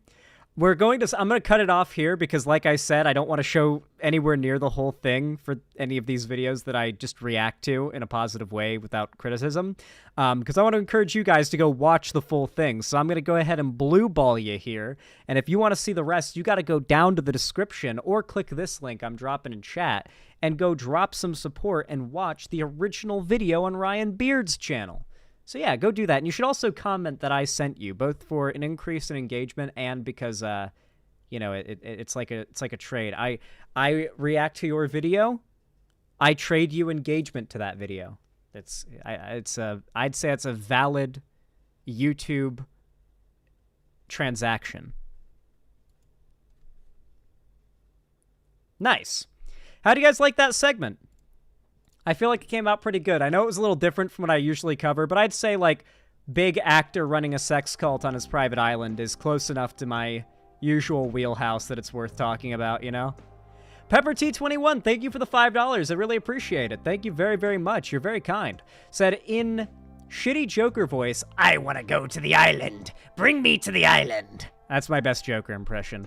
Thank you. I appreciate it. Very, very, very good. Very based.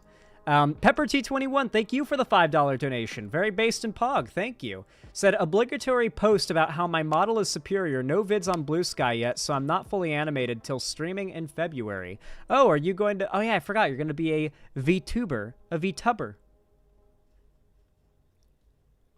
It's loading. God damn. That is a pretty good VTuber model, I will say. I can think of two big reasons why it's a good VTuber avatar. Two very big reasons. Thank you, I really appreciate it. Thank you for the $5, Pepper T21.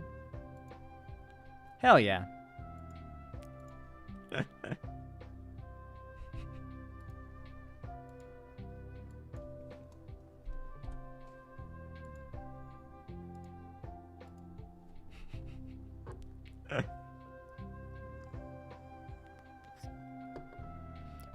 How do you feel about me ironically subscribing? Ironically subscribing? I mean, if you want to sub ironically and watch ironically and like the stream ironically and donate ironically and talk in my chat ironically, then I mean, you know, frankly, you are ironically welcome. Do you want some art of your avatar? I love it, Pepper T21. Yeah, there's probably going to be a lot of people in chat who are going to want to draw your avatar. Hell yeah, Hakon. You also hate Jared Leto? Let's go. By the way, if you're liking the stream, consider dropping a like, subscribe, or ring the bell icon over on YouTube. And if you've got the money for it and you want to send it my way, you always can by donating, subscribing, or gifting a sub on my website, xanderhall.com/live, or supporting me through YouTube, Twitch, Streamlabs, Stream Elements, or Patreon, or even buying merch. All those things are linked down below. You know, any support you guys can send, of course, regardless of whether it's monetary or not, is always appreciated. Sorry, I'm a little brain foggy today. Sorry about that. I got a funny Twitter meme, Zan. I found it, found a funny Twitter meme. What is this? Definitely the wildest example I've ever seen of I really don't appreciate how Twitter takes like 5 seconds to load the pause button. Not great. Not happy about it.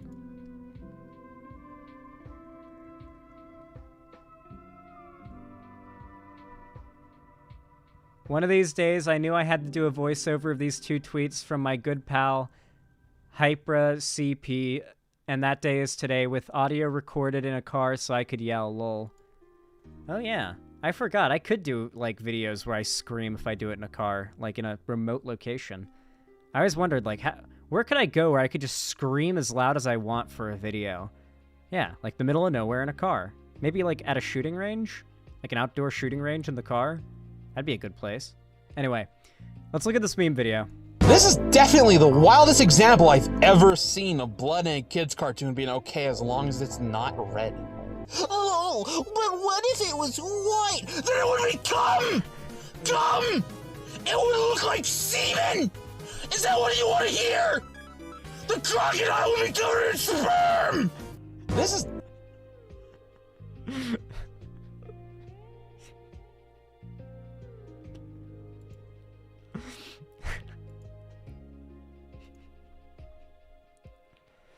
I like how all of my fans have the sense of humor of a 5-year-old, but when I check my YouTube analytics, like you're all like 12 when it comes to your sense of humor. But then if I look at my YouTube analytics right now, and I go to audience, and I go to age demographics, roughly 1.6% of my audience is in the age demographic you'd expect this type of humor from. Now, granted, a lot of people lie and say they're like 18 or older if they are not 18 or older on YouTube. So, you know, you can take that statistic with a grain of salt. But regardless, YouTube says that 37% of my fans are 18 to 24. 39% of my fans are 25 to 34. 13% of my fans are 35 to 44, and 5% of my fans are 45 to 54. At least one of those stats is, like, mostly accurate. Like, I feel like most people who are 45 to 54 aren't lying. And they're in my chat making jokes about cum. I'm 20. Hell yeah, Citizen Godfather. Your whole life is ahead of you. I'm 24. I'm practically dead. I'll be 56 in 1 week. Holy shit. That's awesome. So close to your birthday. Sex/dirty jokes are fun to make, not gonna lie. Listen, I'm gonna be real. Something happens to you when you become an adult that makes you find humor that you found funny as a kid funny again. Like, I think it's because cartoons and, like, things made for children are made by adults. And, like, adults find it amusing, generally. Like, if it's a comedy, for example. Like, for kids, usually, like, you can find it entertaining as an adult again, but you would never find it entertaining as a teenager. Like, you go through this, like, stint of time where that type of humor doesn't resonate with you, but then you become an adult, and all of a sudden that shit's funny again. I don't know. Maybe it's just me. I found that that's happened to me. Where, like, my humor had, like, humor for me had to be really dark for me to appreciate it when I was, like, a teenager. But then I became an adult, and I can just appreciate, like, dumb, like, innocent humor, you know? They usually slide adult humor in children's media. Yeah, but not even those jokes. Like, the actually just... Oh, sorry, I'm gonna sneeze. Am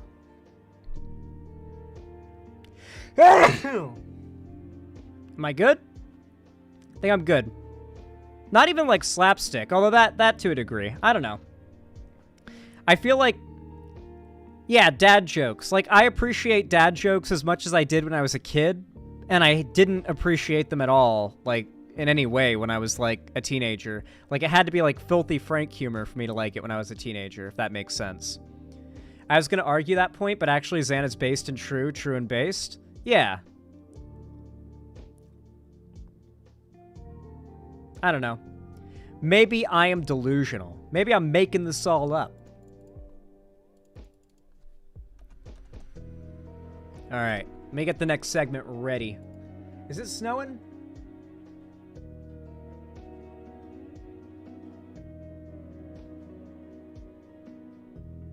I can't tell if those are eyeball floaters or if that's a snowflake I just saw fall. One sec. Let me check real fast. No. How cold's the glass?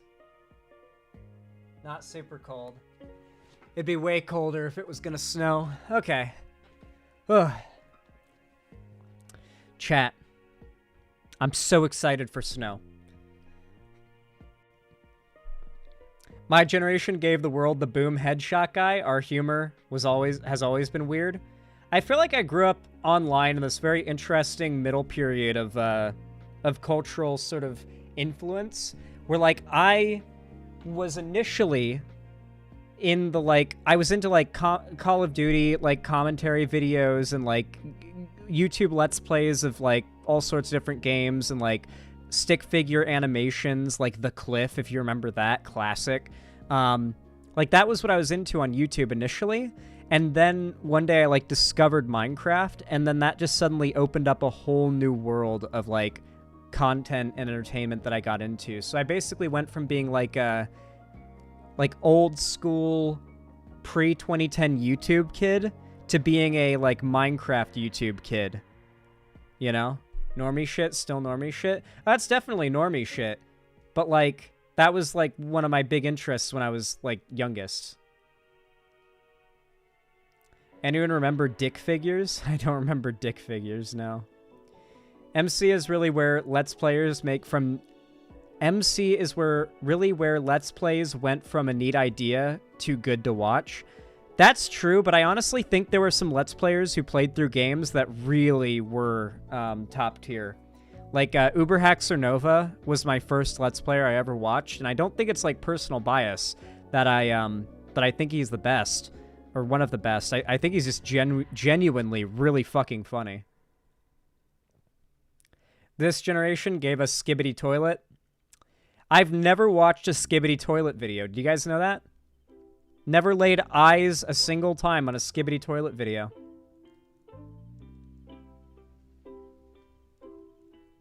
Let's change that. Nope. Nope. Not happening. I refuse to watch Skibbity Toilet. No. We're not watching Skibbity Toilet. No. No.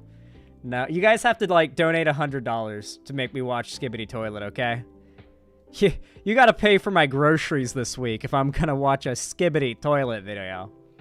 I don't think this generation gave us Skibbity Toilet. I think it's that millennials / Gen Z. Yeah, probably some, like, weird perversion of both, like, cultural groups online is the result of... is, like, what caused it. Because, like... those old Gary's Mod animations were a thing in early internet. Like that, like Skibbity Toilet is a thing from the early internet, but it's like meshed with modern internet memes like Ohio Riz or whatever. So it's actually more of a millennial / well, no, not Gen X, more of a millennial meme mixed with Gen Alpha and Gen Z memes.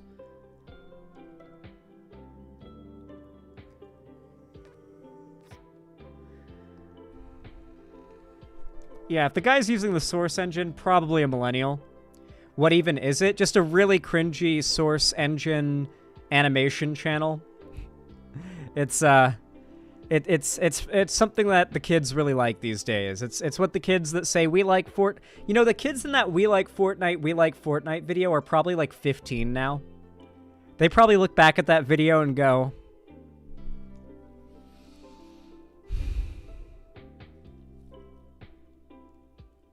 fuck. I'm kind of interested to see what Gen Alpha has in store. Nothing good. Nothing good. Absolutely nothing good.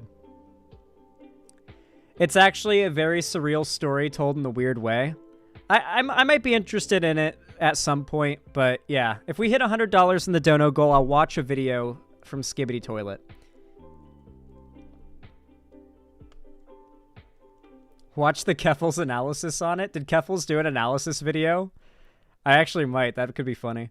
Gen Alpha are going to be frontline soldiers in the climate wars. I hope there's not a climate wars, but there might be. Dude, my old neighborhood in Florida, right on the, like, ocean, that got, like, fucked up by that hurricane that one time when I became homeless and had to move when I was 16.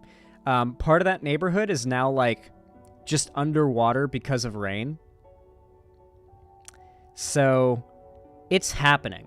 We're like parts of the Florida coast, notably, and of course I know that like it's definitely the case for like Venice is sinking and has been for a while, as is like New Orleans, I think, is having issues with rising water levels as well and has for a long time. So like it's happening. Like we're seeing areas that are like, we're going to see like over the course of the next few years to a decade, we're going to see neighborhoods upon neighborhoods become completely uninhabitable because every time there's any serious rain, they flood, like badly, like seriously badly.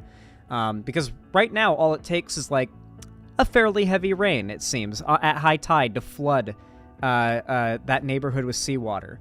And it's not the only neighborhood dealing with that shit, and it's going to get worse and worse and worse and worse as the average sea level rises from melting ice caps and glaciers. It's just going to keep getting worse. There is no significant refreezing of ice anywhere but in some parts of the South Pole.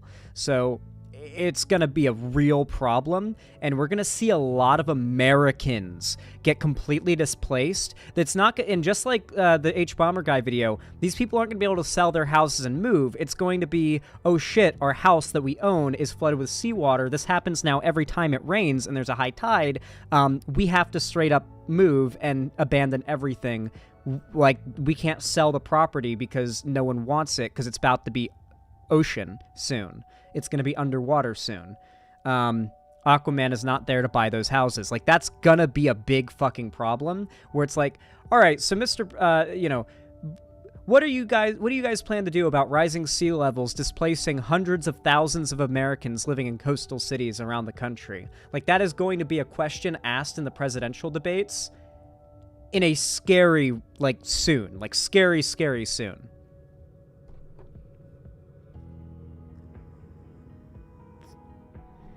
Florida is going underwater, Zan? That's exactly what I'm saying, Scapegoat. There was this one tweet I saw once. It was a tweet exchange that somebody had posted a screenshot of and then, like, captioned it, no, okay. I'll just tell you what the tweet, like, from the thing that was screenshotted to the quote tweet. It makes more sense that way.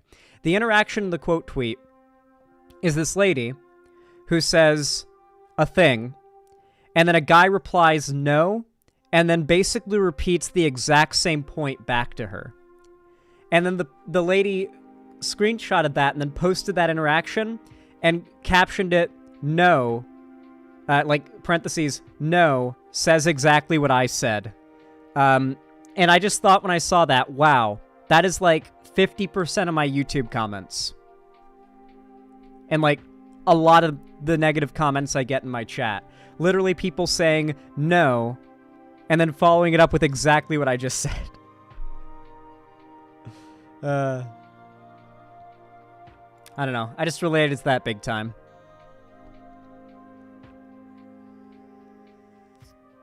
Sell their houses to who, Ben? Fucking Aquaman! Yeah, it's very good. Okay, hold on. Let me get the next segment ready.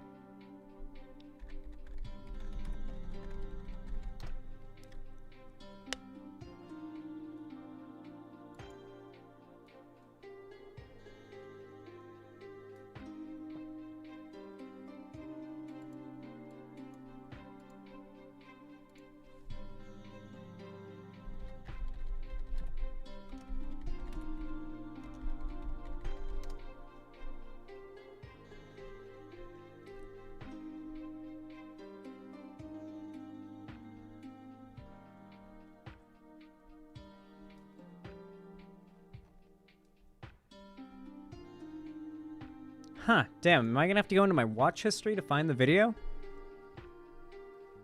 It's because I covered it recently.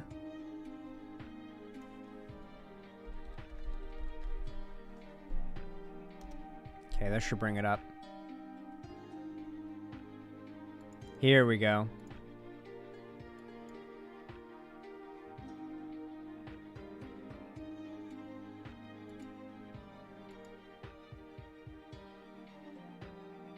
This is... All right. Okay. Y'all know what to do when I say action, right? 3, 2, 1, action. All right, everybody. So recently, I did a segment about homelessness in American cities and how it is currently being weaponized by people on the far right to try and push this narrative that homeless people are actually just choosing to live a lazy lifestyle and that we need to do everything we can to eliminate the lifestyle homeless people out there. It's been this new narrative that's started to crop up, and I really started to notice its prevalence while covering this video recently. I figured we'll go over a small bit of it because it's a good lead-in to what I really want to cover in this segment, which is how this type of rhetoric has led to actual significant real-world violence against homeless people in a city in Montana recently. So I'll skip through the video a little further, and I'll let you guys just see a little portion of the video. And you should very quickly be able to see what I'm talking about with this rhetoric. What they do is the very bog standard, like, oh, you should feel bad for homeless people. Sure, they have it rough, you know, like that you should want to help them. They should, you know, like you should want to make their lives better. And this is a failing of like the government and everything. Like they do the basic, like what any human ought to believe, like to be a good person spiel, but then they immediately follow it up with this weird narrativizing about how all the homeless people are dangerous, about how many of them are just choosing to live a lifestyle like this, and they could easily choose to live a non-homeless life if they wanted to, but this is just what they elect to do. A very weird, like, oh yeah, we're empathetic, but then immediately following it up with like narratives and rhetoric that can only breed hostility towards homeless people. I'll go ahead and play a little bit of the video that I did not play when I originally covered this, because we didn't cover the whole thing because it's an hour long, and you should be able to get the idea of the type of rhetoric that I'm referring to pretty quick. I feel like this is a good prep for what I'm about to talk about. Homeless, the drug addicts, we're destroying the bathrooms, man. I mean, kids go in there to, you know, use the bathroom, and they're standing next to needles and needle caps, and there's human feces just smeared against the walls. That is a gross bathroom. It happens everywhere. Oh, someone's in there. Oh. It happens everywhere. Got it. So every major city. One place where it doesn't happen, then it's the place where they keep homeless out or they scam people for drugs. Are you doing fentanyl in there? What kind of question is that? I'm asking if you're doing fentanyl. Through the entire video, they ask everybody if they're doing fentanyl, or if they know about fentanyl, or if they use fentanyl, or if they sell fentanyl, and everyone's just like, what? Why would you... Why? Like, every person they ask if they're doing fentanyl, or if they know about fentanyl in the space, or in, like, the homeless community, and they're just always like, what? Oh... Yeah, it's hilarious how confused they are, because it's like only this weird right-wing scare thing that has made them obsessed with fentanyl. Normal people, and even like, and I consider like homeless people who are just out there living their lives, normal people, like hear that and they're just like, what are you talking about? No? Because they live that life. They know that the over-exaggeration of how big of a problem it is the right uses to fearmonger isn't reality. Zan, don't you know Fent is like catnip for the homeless? They literally can't get enough of this stuff. Yeah, according to this video. Fentanyl in there because bathrooms are being used for drug use. That's everywhere in the United States. Is that a yes or no? No. Would you like to share your thoughts on what's going on here? I just did. It happens everywhere. It's everywhere. Who should You have to do it. You man, read the Bible, and what would Jesus do? What do you think he would do? Are they harassing this guy while he's like taking a shit? Personally, I would not accept an interview while I'm like pinching a loaf off in a public bathroom through the door, but that's just me. Harassing people in the bathroom. He actually. He is harassing people in the This bathroom. this guy's based. Wait, good question. I didn't expect us to like immediately skip to a point that's like worth watching here. This was just completely random, but we'll get to the topic at hand in a moment. That is true. Well, we were actually walking by, and then he said, I said it's everywhere. We have it all on camera. These guys are just gonna try and get a rise out of you. I guess we're having like a camera standoff here. But wait, this ultimately, guy's the based. consensus is a conversation is not negotiable here. This far-left activist is now going to call his comrades and say, look out for you guys. What is comrades? Is that a particular word choice for any given reason? People are commies, so, I mean, that's the language they use as well, so. Okay. So typically speaking, who dislikes you in Seattle? People with green hair and pink hair and purple hair, calling me transphobic, saying I'm anti-LGBTQ. So yeah, you can kind of get the idea of like what these guys are doing. They go around to a bunch of different homeless camps. They ask about fentanyl. They like play spooky music and talk about how any second now they could get attacked, and then they never do. It's all fear-mongering. They pretend like they have some level of empathy for the homeless people, but then immediately follow it up with narratives like this is a lifestyle choice for them. Let me see if I can find that very particular part, actually, because I think it's important for you to see the narrative that this guy pushes. Well, the freeway, look at this. Not really, No? because at any point in time there could be a traffic accident, car could slide up and Sure. take out one of the houses. Does the city ever come here and intervene? No, what they pretty much do is they come and they clean up trash and stuff like that, and that's pretty much it. Have you ever seen or known anyone who's gotten hit by a car? Yeah. Yeah? How common is that? Very common. You see two propane tanks right there. And look, I mean, look at right this. across the street. You've got single-family homes. This is unacceptable in our society. And if you look right now, look. He's not talking about how it's unacceptable that you've got homeless people, like people who don't have homes, and then right across the street you've got like people who are living in really nice homes. That's not what he's calling unacceptable. He's calling the fact that they're here unacceptable. Okay. You have multiple pieces of luggage. Not the same name on all these. It's not the same name at all. There's been an epidemic right now where you have luggage theft. The cycle is the addicts. It's just a massive fear-mongering video. It's all about fear-mongering about homeless people. And to be clear, I live in Seattle. I live in the city that video was filmed in. I recognize numerous places that video was filmed in. And I literally walk everywhere, by the way. I walk everywhere. I live in Seattle proper. And I've yet to have a negative interaction with a homeless person besides one time when I saw a homeless guy across the street screaming threats at every car that went past, and I was just like, not gonna cross the street. Just turn left, and I crossed the street a little further down to the next light. And that's as simple as that. Simple as that. Besides that, most of the time that I see homeless people, it's like, wow, it's really fucking cold out, and that guy only has a comforter wrapped around himself to keep himself warm, and he's like hobbling to try and find the nearest shelter or place that he can keep warm because it's fucking 30 degrees out. Yeah. This type of rhetoric is really despicable, and I hate to say, it's not just a YouTube thing. It's actually gaining serious support in cities all around America, and it's leading to serious, serious violence.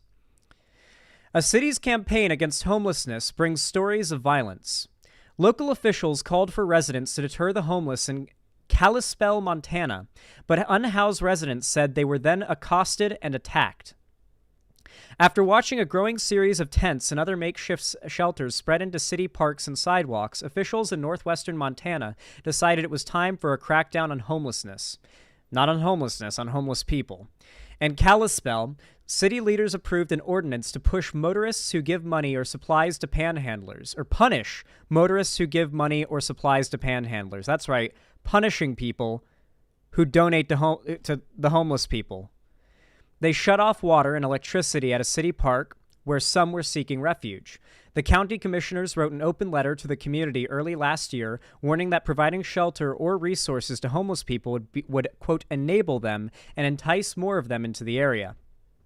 Quote, "It is our hope that our community will be unified in rejecting all things that empower the homeless lifestyle," the commissioner wrote. That's right.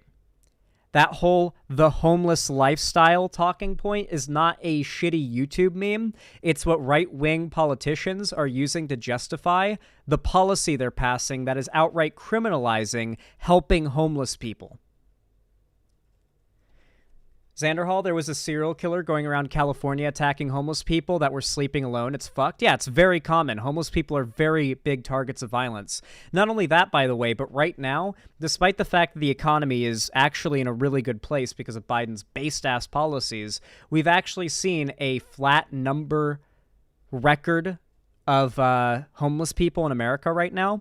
It's not the percentage record, but the flat number record of homeless people in America, like the amount total of count of homeless people in America is higher than it's ever been right now, which is a pretty significant deal. And this is going to continue. This is going to continue. It just is going to. Housing is not available enough. And even when it is available, it's hard to get.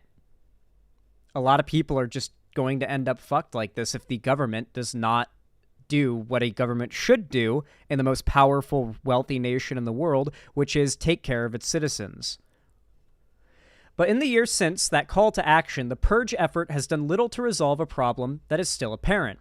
Even now, amid the frigid depths of winter, on the streets of a city better known as a gateway to scenic ski slopes and Glacier National Park, homeless residents said the city's letter unleashed a punishing public backlash, with many reporting that groups of young people were roaming through homeless encampments and tormenting those living there. Many of them are longtime locals displaced by skyrocketing housing costs that have plagued the Flathead Valley, where Kalispell lies, along with other towns of the Mountain West. Christina Nelson, 57, a lifelong resident of the Kalispell area, said she became homeless after a divorce in 2021. Over the summer, she said, while she and another person were resting on the bench outside the mall, a group of teenagers or young adults pulled up in a white car and began throwing eggs at them. Quote, "Go home, you lazy bastards," she recalled them shouting. Patty Archambault, 62, who has lived her whole life... Yeah, go home, by the way. Who has lived her whole life in Montana and in Kalispell for 12 years, became homeless about a year ago when she and her husband were both dealing with illness, fell behind on rent. This past summer, as they lived in a tent on the edge of the city park, she said, a group of young people approached in the night and fired paintball guns at them, leaving them with welts. Quote, "They said they don't like the homeless and they want us out of their town," she recalled. Victor Parra, who has lived in the Flathead Valley for many of his 44 years and became homeless last year, said he was roused from his tent one night by an aggressive crowd. One person punched him, he said, while another pointed out a rope that he wanted Mr. Parra to tie to a tree. Quote, "We're going to hang you up," one of the people told him. They tried to lynch him. Mr. Parra said he eventually got them to back down by agreeing to leave the area, but he ran from the park. Stories of similar confrontations were already spreading when the end of June brought a new level of threat. In the early morning hours, police officers found a homeless man, Scott Bryan, 60, lying behind a gas station, his head so severely beaten that bone was exposed, and his nasal cavity appeared to have been crushed. Mr. Bryan was later pronounced dead, and a 19-year-old man was arrested, charged with deliberate homicide. These are young dudes, like teenagers and young 20-somethings, just going around beating the shit out of homeless people. Many in the homeless community had known Mr. Bryan personally, said Tonya Horn, the executive director of the Flathead Warming Center, a shelter that offers overnight beds during cold months. Homeless residents were advised to stick together, but they continued to encounter threats. The police department received a wide range of reports about harassment of homeless people, said Police Chief Jordan Venezio, including some cases of fireworks being shot towards people. In a lot of cases, he said, officers were unable to find suspects or get much cooperation from homeless residents in identifying them. Ms. Horn said the letter sent by the county commissioners at the start of 2023 had set the stage for the public animosity. Sorry, I'm having a hard time reading today. I apologize. The word painted a picture that the homeless are not from here, that they are not our neighbors, so we should not take care of them, Ms. Horn said. It was dehumanizing. Couldn't have said it better than myself.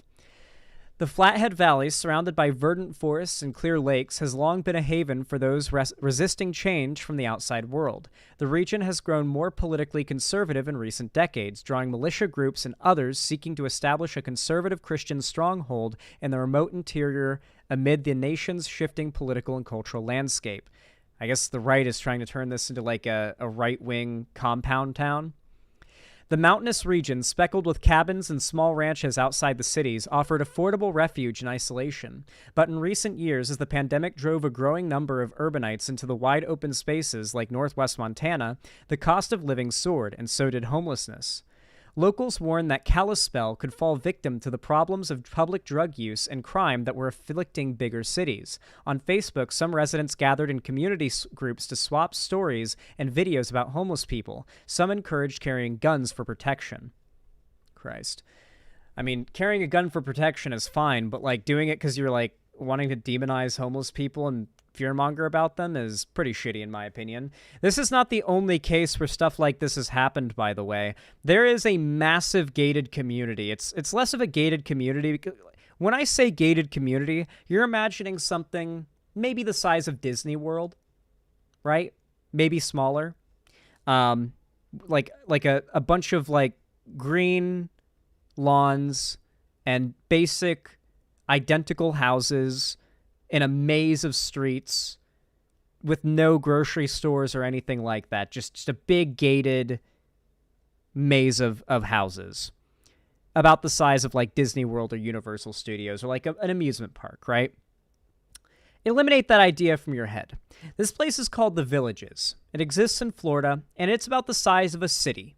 Imagine like a proper city. It's that big. It is pretty much all fully gated in. The entrances are like, you got to get in through like a specific entrance. And the population is like 99.9% white boomers. And you have to be like a retiree, like over 50 or something, in order to even qualify to move in.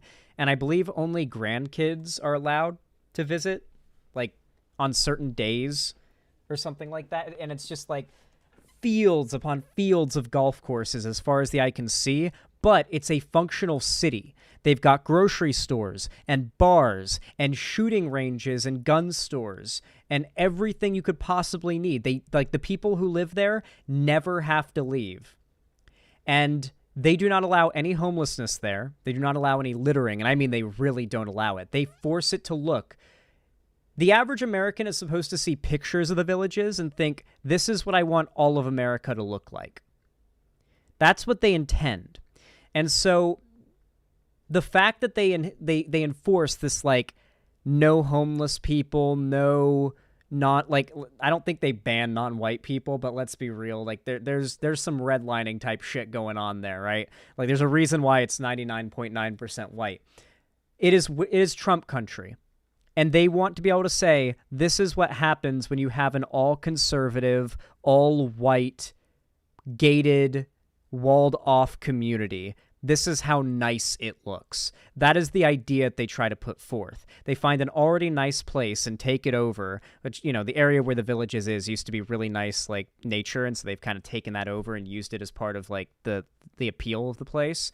And they try to say that this is what happens when our political side wins. And that's what they're trying to do in this town. They're going to try to get all the homeless people completely moved out of the town. They're no doubt going to try to clean it up and stuff, and then try to, through whatever means they have to, reduce the amount of non-white people there and turn it into this, like, conservative compound town that the right will be able to point to and say, hey, look what our policy does when we win. Look at this town. Isn't it nice? Don't you want all of America to be like this? Conservatives so badly want to be able to do that. It's really sickening. I know it's a little convoluted and weird, and it doesn't sound like real, but I promise you that's what they want to do. They want to create these little mini ethno-states where they instruct like a very where they enforce a very strict HOA effectively to create this sort of postcard-looking community that they can argue their politics created. And of course, an endless maze of like houses in a suburban like sprawl is not exactly what I would think of as idyllic, but a lot of Americans have been programmed to think of it as idyllic because, like, if you're American and you grow up like at all, the picture of success for like the average American is like the white picket fence in like a neighborhood with like your cars in your driveway and like, you know, you drive out to go everywhere and like you're certainly not in a walkable area. Like, yeah, that like horrible American design is what is idealized for a lot of people that don't know any better here in America. Anyway. Quote, sad to say, but with more people coming to the valley also comes more crime and unwanted behavior from individuals, one person wrote. Carry everywhere. As in many cities, some residents warned that offering services to the unhoused would entice homeless people to travel in from elsewhere. But Ms. Horn said 90% of those getting services in Kalispell had been in Montana for at least a year.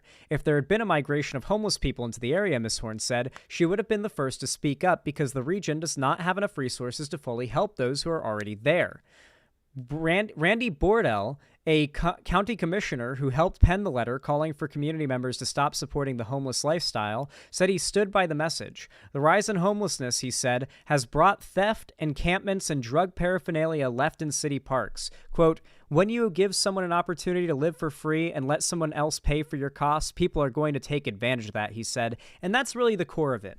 This idea that people, the homeless people being allowed to exist even on the street, in tents, barely getting by, those people being allowed to live that life is too good for them, is the argument they're making. The idea that you should be allowed to live at all in America and not work for a living, they see as absolutely horrible. Like, the average conservative sees the idea that someone is able to stay alive in America and not work unless they're rich as like a crime against nature. They see it as morally wrong, as a moral failing of our country. They believe that you should either have to work or die. That is truly what they advocate for. And so they're trying to argue that homeless people are living a lifestyle of lazy leisure while taxpayers are paying for their lives. And they're trying to say that that is theft, and that theft should be punished. Advocates for the unhoused said a range of problems have led to homelessness in a place where it previously was not prevalent. Housing costs shot up, funding cuts from the state several years ago gutted case management programs for people with severe mental illnesses and addiction. Several hotels had been available for long-term stays. A temporary solution for those between more permanent housing slots closed. Travis Honor, the top prosecutor in Flathead County, said it was clear that the area needed more mental health and addiction treatment services. He also said the cost of living has become so high that even lawyers his office tries to hire decide not to pursue the job once they realize they cannot afford housing. Christ, lawyers? Quote, there is not an easy way out, he said. If lawyers are having a hard time finding housing in this small mountain town, you know, American housing is fucked. With the onset of bitter winter in Montana, the situation for the unhoused has been difficult at best. Some people have had to undergo amputations as a result of frostbite. Some are sleeping in cars and shelters while working in town. Dozens line up each evening outside the warming center, which open. I like that term, a warming center, because it's so fucking cold. We need warming centers. I like that term. It's the first time I've ever heard it is this article. Maybe that's like bad lefty of me or something, but like I really like that term, warming center. I like it way more than homeless shelter, personally. Warming center. Maybe it's like PC or something, but I just like that phrase. Which opened in a converted car mechanic garage. On many nights, people are turned away into the frigid night because of a capacity constraints. That fucking sucks. Quote, I don't want to be here, Jessica Taylor, 45, said as she arrived at the shelter one night in December. She had grown up in a well-off family in the area and recently lost her retail job when she had an extended illness. She tried sleeping in her car, then eventually ended up at the warming center. On her first night there a few months ago, she got out of the car, saw the line of people waiting to get inside, and broke down in tears. It was not the type of place people like her should ever stay, she thought. But she went in and curled up on one of the bunk beds. I just cried and cried and cried, she said. The experience at the shelter, she said, has helped her realize that she had been too judgmental of homeless people she had seen around town. And of course, homeless shelters themselves aren't exactly the best place to be, and there's a reason why so many homeless people would rather be on the street than in a shelter. And even then, if they want to, a lot of them are at full capacity, but even if you could get in, they're not a pleasant place to be. And many would rather be on the street because they're that bad. It's really just a completely fucked situation. And whenever I look at the plight of homeless people in this country, it actually puts me in a depressed mood. Like, it actually just brings me down. And it's just sad. It's just sad that such evil people are not just demonizing homeless people, but they're demonizing them and making tons of money off of it. That video I covered has millions of views and no doubt made a ton of money. And the entire point of it is to demonize those that aren't sure they're going to be able to eat tonight. Meanwhile, these guys are getting millions of views on videos meant to demonize those people. It's actually one of the most disgusting things that's come out of the internet, in my opinion. I know that topic was a bit of a downer, but what did you guys think? I feel like it was pretty good. I feel like I did pretty damn good with that topic. I really feel like more people need to be covering it, too. Like, because the right is hardcore demonizing homeless people right now. Like, that's one of the groups they're kind of moving into 2024 to demonize. Like, vote for Republicans, vote to clean up the homeless people up off the streets.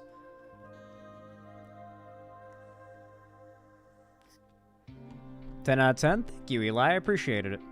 Appreciated it. God, I really can't talk today, guys. I'm telling you, I'm like brain blasted. I don't know what's going on with me. I'm a little stoned, but I'm always stoned on stream. By the way, if you enjoyed my stream so far, consider dropping a like. Those thumbs ups on the stream really do go a long way. I really do appreciate it. It forces YouTube to push my stream and my content and my channel out to more people. So to everybody who can just hit that little thumbs up button, I really do appreciate it. And of course, I did just move and I had to take a lot of time off because I was sick with COVID. So, you know, yeah, I could always use, you know, I could always use a little financial support, you know, a little shameless dono call out. So yeah, if you guys want to donate, subscribe, or gift a sub on my website, or support me financially through YouTube, Twitch, Streamlabs, Stream Elements, or Patreon, I really do appreciate it, and it really helps a lot, regardless of how you support me.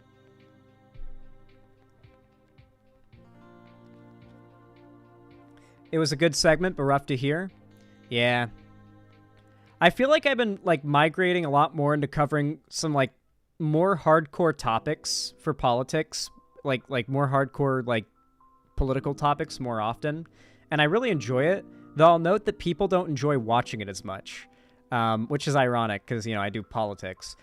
Drama content does tend to do better, so I feel like a good mix of, like, the hardcore, nitty-gritty, policy-based politics content, and, like, YouTube commentary, like pop culture, drama, whatever content. Just keeping up with what's going on videos is probably like a good thing to do, like a good mix of both. Fucking crushing. I really need to look into my own country's shit, but it's so tough to find out. Yeah, I'm sorry. It's really depressing. It was the first segment I covered, Screeching Creature, so if you want, you can actually rewind the stream, and you can go back to what I was covering. But I will promise you it's not some, like, it's not like a conspiracy. It's not like a crazy, like, thing happening. Conservatives blew up a nothing thing. It's actually a pretty, like, nothing story that conservatives blew up. I left a like because I'm not going to be donoing today. I have work, SMH. It's all good, Orther's Dork. It's all good. Hopefully you're able to listen to the stream while you work. I always love when people listen to my stream while they work.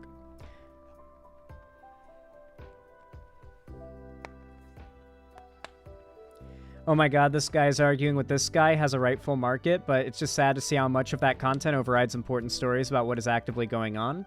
So, I feel like a lot of people in lefty content consumption have this tendency... Okay, so a lot of it is just the fact that viewers don't understand how YouTube works as well as the content creators do. And a lot of it is just this tendency for lefties to kind of want to present themselves a little above the rest of, like other content creators on YouTube. Just a little bit above the average YouTubers, like the ones who dabble in drama and stuff. But the reality is that if you want progressive ideology to take off in the same way that right-wing ideology takes off, you have to be okay with the left engaging in the same strategies the right does to get their ideas out there. The right loves adopting and, what's the term for it, appropriating popular topics and trying to warp them into somehow a thing that will support their side. And it feels like whenever a lefty content creator tries to do the same, a ton of people on the left, usually woke scolds, then say, ugh, why are you lowering yourself to that? And it's just like, well, no, it's like, this shit works. This is how you get ideas out and succeed online. And it feels like in order to get your ideas out there and to get anywhere on YouTube, you actually have to piss off a fair amount of the online left, because the things you have to do to succeed online will just make you unlikable to a lot of the online left by default. Because you do kind of have to be a little shameless to get by on YouTube. It's a numbers game. And it's definitely like staying on top of the hot topics game too. However, it doesn't stop you from also doing content that is meaningful, that may get far less views because far less people are going to click it and it's not going to go viral, but the people who watch you that are interested in this and do have the desire to learn are going to have that opportunity. It's just that, like, you also need to make sure you're putting out videos that are going to grow your channel too. This is YouTube. This is one of the lowest platforms in the world. There is no dignity. True. The only thing lower than YouTube is, like, Twitch and TikTok. Come on. Woke scolds are what kept me from being left-wing for so long. I can see that being the case. Like, I never was put off from, like, joining the left by people on the left, to be fair. It was more so coming to a full understanding of why even the most cringy people on the left think and behave the way that they do, and understanding that that is not a poor reflection on the, like, merits and ideology of progressivism, right?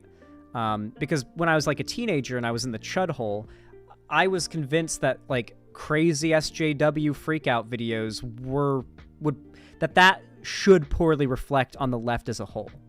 And I kind of realized that that is a very pseudo-intellectual way of, like, thinking about politics and forming opinions.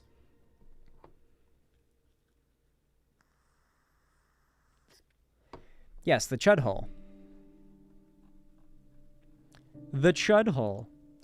By the way, guys, I only have one other topic set for today, and I suppose I could just do a 4-topic stream today, but if you guys have, like, 2 extra topics that you guys want to recommend for me to cover today, even if they're videos you want me to cover, feel free to drop them in chat. I specifically streamed today with the idea of you guys being able to recommend stuff. You DM'd it to me? Okay, is it on Discord?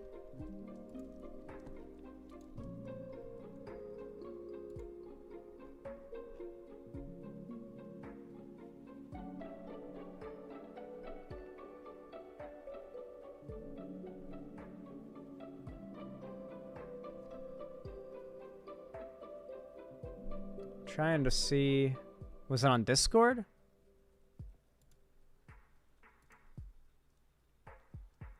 Skibbity toilet comment etiquette video? We're not going to watch the comment etiquette video. Sorry. I feel like doing another, like, friendly response, like, react video in this stream would be overdoing it. We had to do responses. Here's the video about Saudi Arabia sport washing using esports. Sport washing. Saudi Arabia is poisoning esports. We should care. I've heard about this, dude. Okay, so for those that don't know, pretty much all the Gulf states, they like Saudi Arabia, like in particular, massively unethical, massively just horrible governance, very massive human rights violations. Qatar has, like, a massive slave class that, like, built the fucking stadiums they did for their big thing they had recently. Dubai is literally built by slaves. Most of them are, like, indebted refugees that are, like, stuck in a debt cycle, like debt peonage, basically. Yeah, like the Gulf states are very fucked. Okay, yeah, this could be an interesting video.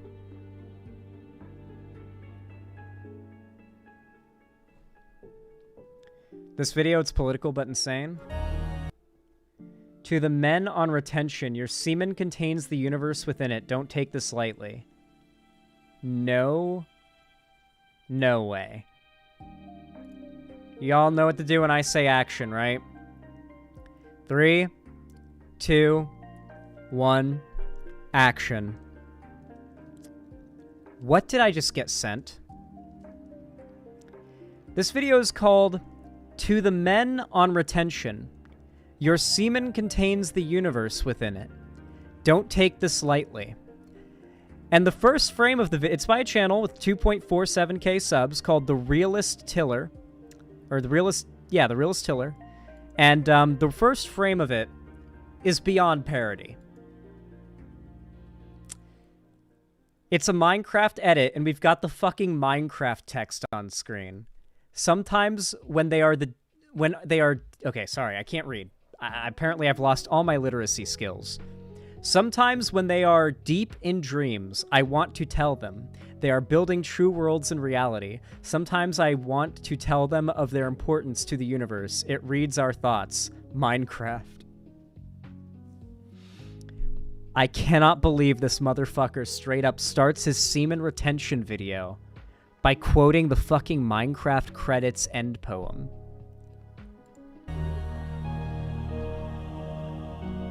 I cannot believe it. This is absurd. Today I'm sharing my recount of a dream that will shred the very fabric. Wait, is this that one dude who did the viral video about how like Gen Z men are like fallen or whatever? That went viral? I think it might be the same guy. Maybe it's just a very similar looking guy making similar content. Of this universe, or at least your interpretation of it as a man on semen retention. So buckle up because it's going to be a joy of a ride, my boy. I really don't get this whole semen retention thing because, like, as a guy, you're going to end up doing semen retention just by, like, circumstance. Like, whenever you're in a situation for, like, sometimes weeks or months at a time where you just can't, like, jack off or whatever. Like, that's happened to me, and I never felt like I was, like, gaining power from it or anything like that. It really... The masturbation and jacking off and nutting becomes a problem when you're overdoing it. And you know you're overdoing it when it starts to hurt, usually, is like pretty much your first sign. If things start to look or feel off, then you should probably stop, and you're probably doing it too much. And if it starts to like get in the way of your life or starts to act as like a crutch, right? Like if your go-to thing when you're bored is to watch porn and jack off, that's probably unhealthy. Not because it's porn and like porn is like inherently bad or unhealthy for you, but because it's very clear that you're using it as a crutch in a way that probably isn't healthy. Like, you should jack off because you feel like it, not because you're bored. And not because you feel like, yeah, I don't know. There's like a fine line in there where I feel like you're engaging with that healthily. And I feel like a lot of dudes are falling on either side too far in that spectrum, you know? Because lately we've got this big wave of Gen Z dudes who are like super anti-gooners, super anti-nofap like this guy. But then you've got like the wave of dudes who are like super too gooner, super too pro-fap.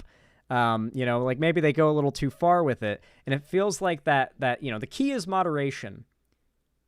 Except for moderation, you do that a lot. I don't know where that line is from, but I always loved it. Yeah, so I don't know. I feel like this whole, like, no-fap thing is just claiming that you get magic powers from holding in your cum. And it's about as crazy as, like, Andrew Tate saying we live in the Matrix. It feels like it's on par. Disclaimer, bro. I can't tell the difference between dreams and reality no more.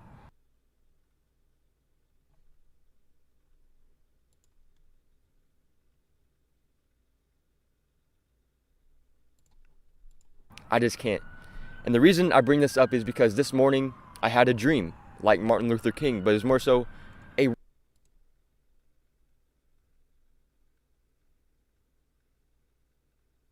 What do I even say in response to the things he's saying right now? We need to, like, pause every 5 seconds for, like, a laugh track. wet dream in which... Oh, wet dream. Okay, hold on. All right, we're rewinding. Hold on. We're not, let's let this play unpaused. Reality no more. I just can't.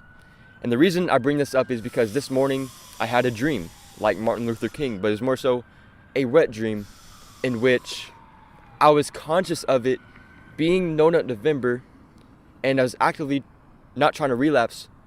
I was edging, and I relapsed anyways. Now this was a wet dream, so that what can... This might be what I would call too much detail.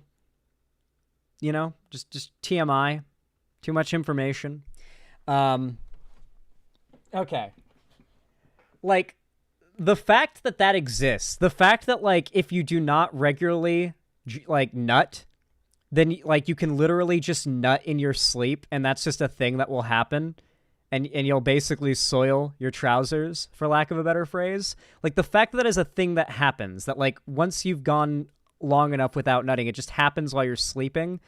Like, that kind of indicates that maybe you're supposed to do it yourself every once in a while, you know? Like, maybe just not ever doing it could possibly not even be good for you if your body forces it to happen on its own, right? Like, is that not like a fairly compelling piece of evidence there that like, if you do not do it yourself, then your body will do it for you in your sleep? I don't know. Maybe that's just me making shit up. The next two worlds is that I was wet, like down here in real life.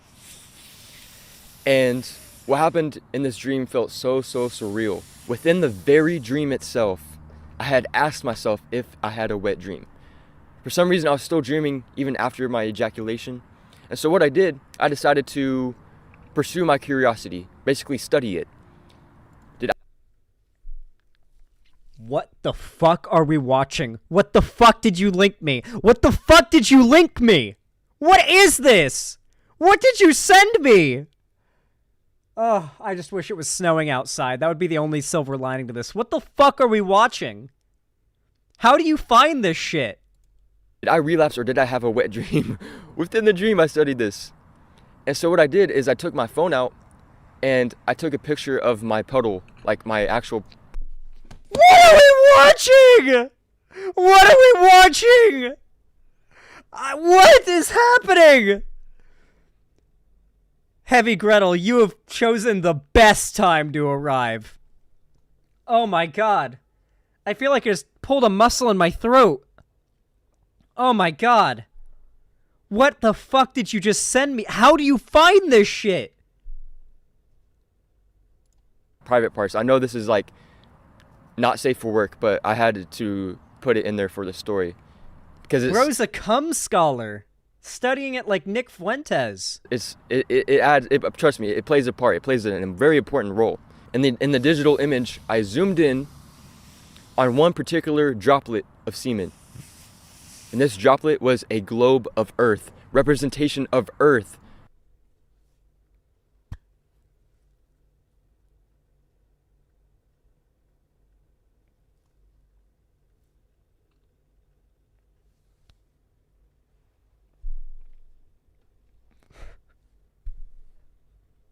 Can I get Ethan in here right now? Can I get Ethan in here right the fuck now? I need to co-react to this with Ethan. I think I need to bring Ethan in for this. Oh my god. Dude, I need you on stream right now so we can co-react to this. It is the most insane shit I have ever watched. I need Ethan to hear this. He needs to hear this. Me and Ethan joke about charging our JOs. It's like an inside joke that we have. And this guy's talking about that shit completely unironically. It is not a joke like when me and Ethan talk about it. He needs to see this. And I need you all to see him see it. Oh no, he's playing League. He's playing League. He's making ramen right now. No! And he's got League open. It's so Jover. It's so Jover. Oh my god. Zan, this whole thing on YouTube. I know there's a whole, like, community of people who do this on YouTube, but this guy's just, like... This guy's just posting. I could spin it around. Like, I could interact with this image on my phone. What? And... What? At a point, it crumbled. The earth crumbled. And... Is he talking about a dream right now, or is he saying he saw this? As I'm talking to you right now, it makes me wonder if this digital life, the phone, is real. Like, what's the difference between the phone, this right here that I'm experiencing, and dreams, bro? Isn't it crazy how I started this by talking about, like, the Andrew Tate Matrix red pill shit? This guy's literally about to say... I guarantee you he name drops the Matrix in this video. There's no way he doesn't. I don't know. Now you may be thinking, yo, Jacob, it's so random that you took a picture of your, semen in your dream. Why did you do that? Because I wanted to know if it was a wet dream or an active relapse. Because I was, edging type shit. When it comes to wet dreams, you release a different kind of old sperm, okay? You're flushing out old sperm versus, how if you're consciously in a waking state, it is white fluid semen coming out. So there's a difference in between what is... That's not the different. That's not old and new sperm. Do you... Okay. The sperm are the sperm cells, which are, like, suspended in a, like, seminal fluid, as it's called, and that's pre-cum, as we call it. I'm giving you guys a sex ed lesson. That's what we call pre-cum, is that seminal fluid. It's clear, and I guess it's what comes out when you have a wet dream. I've never had a wet dream before. I don't know. And the white shit in your cum is the sperm cells. When they're not present, then there's no sperm cells in it. So if you have a low sperm count or you're not actively nutting, then it's probably going to be clear because there's no sperm cells in it yet. Although there can be. Well, actually, no, I think okay, so my understanding of this is, all right, I believe I'm not spreading misinfo. I Googled this, okay? The concern about pre-cum having a concern, like being possible to get someone pregnant, is that if one has, like, nutted, like, say, an hour ago, and so there's still the possibility of living sperm cells being alive in the urethra, and then a guy has sex with a girl without a condom on, the pre-cum can basically act as a method for those semen cells or those sperm cells, not semen cells, the sperm cells, to then end up prematurely coming out. But it's not prematurely, those are older ones from like an hour ago. But the longer it's been, the lesser of a chance there is for that to happen. After like a few hours, there's 0% chance. But that is the chances of that. That's how that happens. And this is far more of an actual sex ed lesson than this guy has probably ever received in his whole life. Because he clearly does not know what the fuck he's talking about. How do you not know how your own balls work, bro? Released. And as you know, I received an answer that I had not expected, bro. That our semen contains the universe within it? Bro, that's insane. Now, it's one of the best symbolic dreams I've ever had, bro. Top 1% in terms of the symbolism. And I'm just going to say, it reminded me of Horton Hears a Who. Now, this is a Dr. Seuss movie that I just feel like I'm tripping balls right now, dude. Like, I feel like I'm on drugs. Like, I feel like I'm not here when I watch this guy. I don't know how to respond. This guy's just like, what do I say? What do I say? Enjoyed as a kid. It just lets me know that I was very spiritual in nature since I was born. I could tell. Okay, this movie serves as a reminder. You don't even have to know the movie. I'm just going to very much sum it up in a way that relates to this video, okay? It's basically this elephant named Horton who hears a speck of dust speaking to him, okay? As I'm outside right now, I can just pick, like, basically a certain, like, flower. If this guy is trolling and he's being ironic, he's actually a comedic genius and, like, needs to be, like, a big-time Hollywood comedian guy. Because this would actually be... If this is satire, it is golden satire. And show it on camera. This right here, bro, had a world of people in it. And these people were called Who's. Their last name were Who, I guess. I haven't watched the movie in a long-ass time, so... Basically, Horton is this guy with a ton of faith. A faith in a... Yes, Heavy Gretel. He's telling us the story of how he had a dream, and he had a wet dream, sorry, but he also cummed in the dream, and then he looked at a droplet of cum and pulled out his phone in the dream and took a photo of it, and in the photo, in the droplet of cum, he could see the earth, and it made him realize the universe exists inside of his semen, and it reminded him of Horton Hears a Who, and so that's what he's explaining now. Power larger than him, okay? The entire movie is basically surrounded around the theme faith. And Horton was seen as crazy throughout the movie, because his motto was, a person is a person no matter how small. Damn, this puts a smile on my face thinking about that elephant, bro. We're talking about the elephant in the room right now. Faith is evidence of the things unseen, yet to be seen. And so this is all synchronized. My life is synchronized right now with God. Horton believed, well, he knew because he heard the voices, that there is life in the speck of dust. There's a whole society, a city with a mayor in it, in that speck of dust on a flower. And Horton himself held that near and dear to his heart. He did not let go of it. He wanted to show the world that he was not crazy. He wanted to prove the doubters wrong. And so he convinced the city within the speck of dust to scream as loud as they can. I remember this part of the movie, by the way. To scream as loud as they can. It was a book. It was a book. Dr. Seuss wrote books. He didn't make movies. He wrote books, and then they were adapted. How did you not read Horton Hears a Who, the book? I know there's a movie too, but I'm getting a migraine. I'm not even joking about this. I'm actually getting a migraine. I am unironically getting a fucking migraine from this.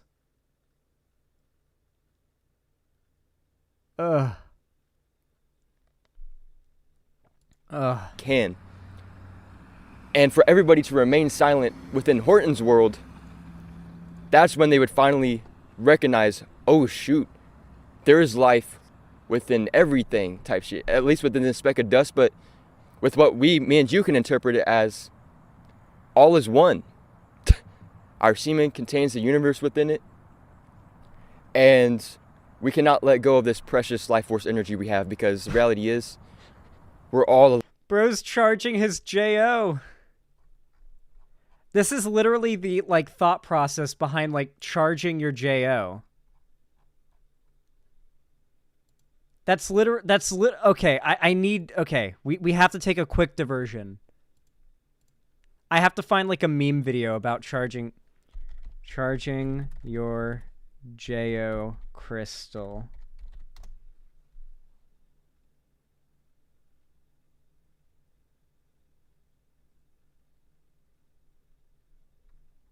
Oh yeah, here's a Wang video. I just learned something. A Wang short about J.O. crystals.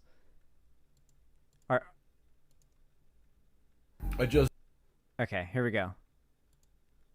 Learned something really disappointing. You know the J.O. crystals? It's probably one of my favorite things online of all time. The J.O. crystals Craigslist post. Charge up and J.O. 38 Houston. The crystal I wear around my neck contains an essence that gets recharged when I jack it with a bro who also has a crystal. Gives me confidence at work, home, social situations, etc. Nobody knows it's a J.O. crystal but me and my bros. I've seen it glow white while jerking it with a bud. That's how I know this is real.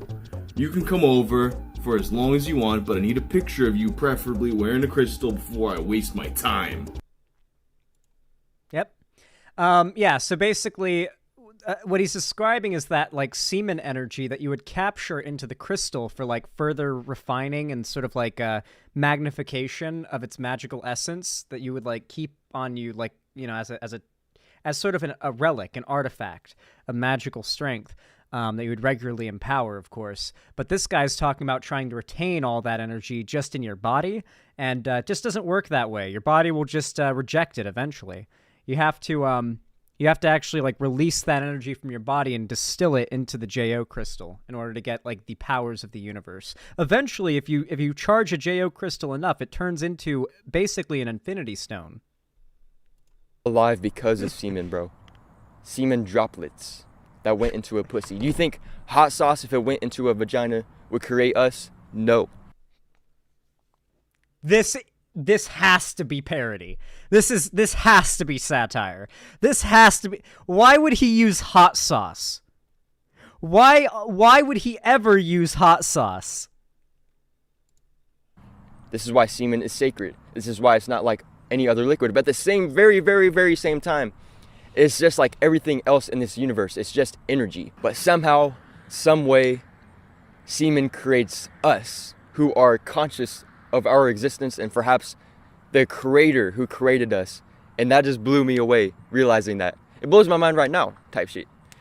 But when you zoom out to the Milky Way galaxy, we are that speck of dust. He's going to try to claim the milk in the Milky Way galaxy has come, isn't he? We are insignificant. And that itself, it might seem depressing at first, but if it is, it will later on empower you, dog. Once you let go of your ego, oh yeah, it empowers you to recognize and be basically insignificant, but one with God too. And who's to say that God isn't the universe? Like, who's to say that? Dog, I feel like I'm tripping balls watching this dude. I don't feel like I'm sober. Like, I feel like I've taken acid and the world is melted around me, and I'm just watching like some hallucination of my mind ramble nonsense that I find amusing. They aren't the same thing. There's a lyric that entered my mind instantly after waking up and realizing, oh shoot, that was a wet dream within a dream type shit. The lyric was, my genetic build can build multi-universes.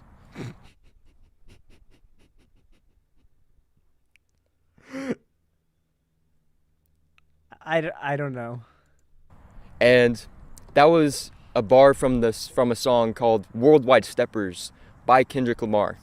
And I don't intentionally mean to reference Kendrick Lamar in every single video I make, but this happened because it was God's plan, right? God's plan. God's plan.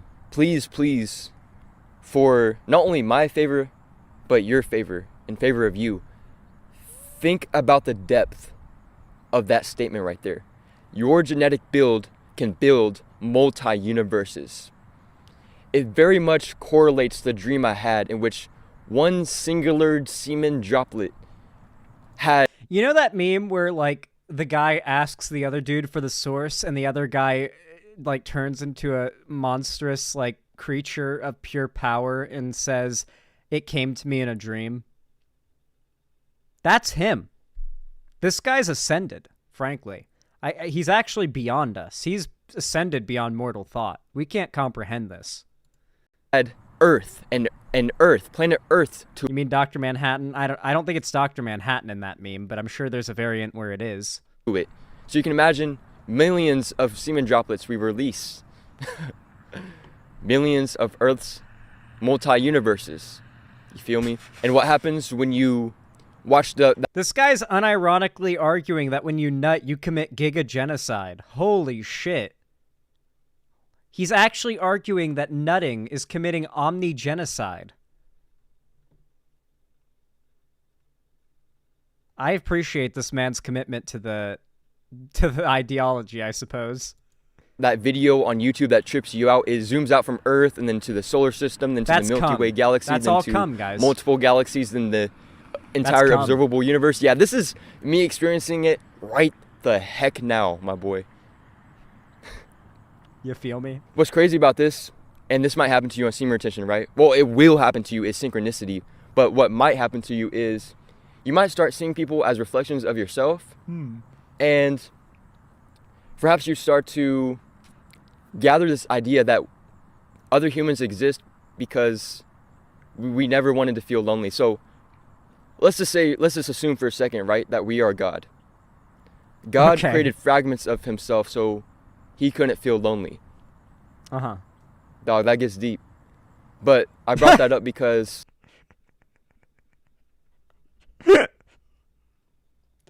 this guy watches Joe Rogan and just loses his mind.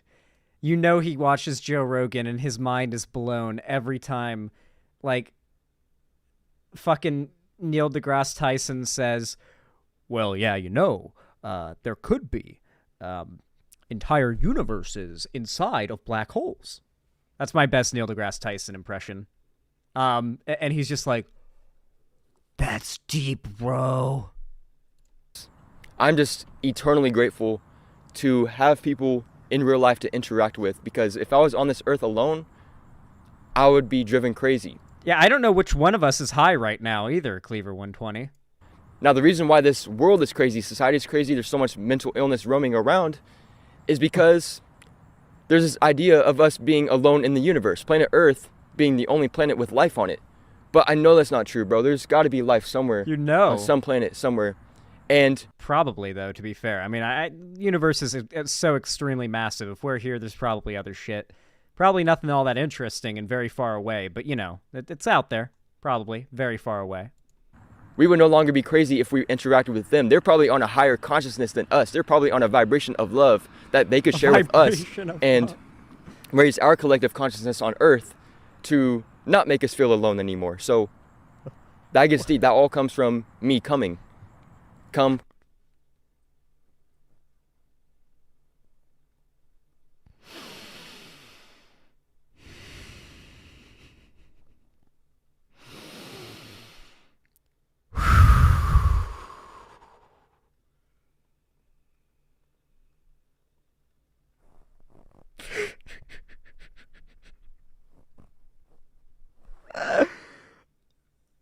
Who sent me this?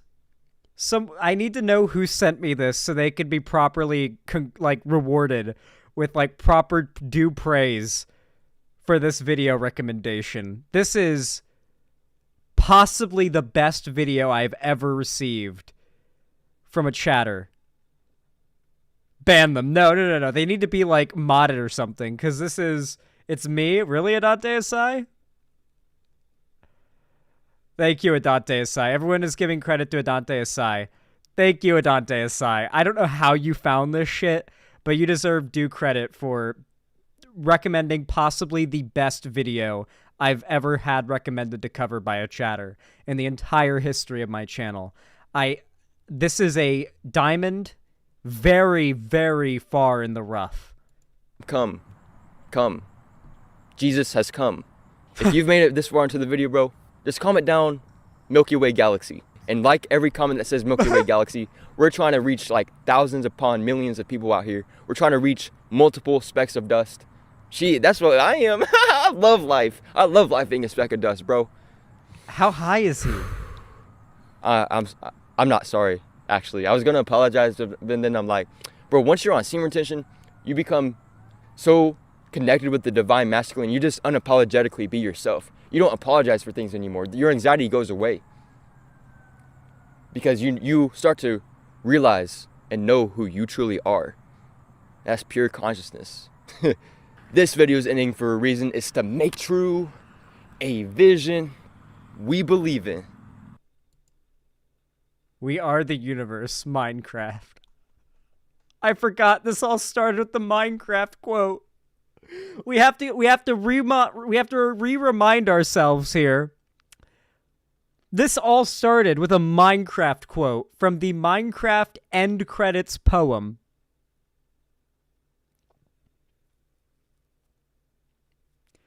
The Minecraft Zoomer no-fap conservatives are a problem, guys. We gotta have a complete and total shutdown on Minecraft Zoomer boys until we figure out what's going on. That was phenomenal. That was absolutely phenomenal. Holy shit. Thank you, Adante Asai. That was a very top-tier video recommendation. Is it snowing?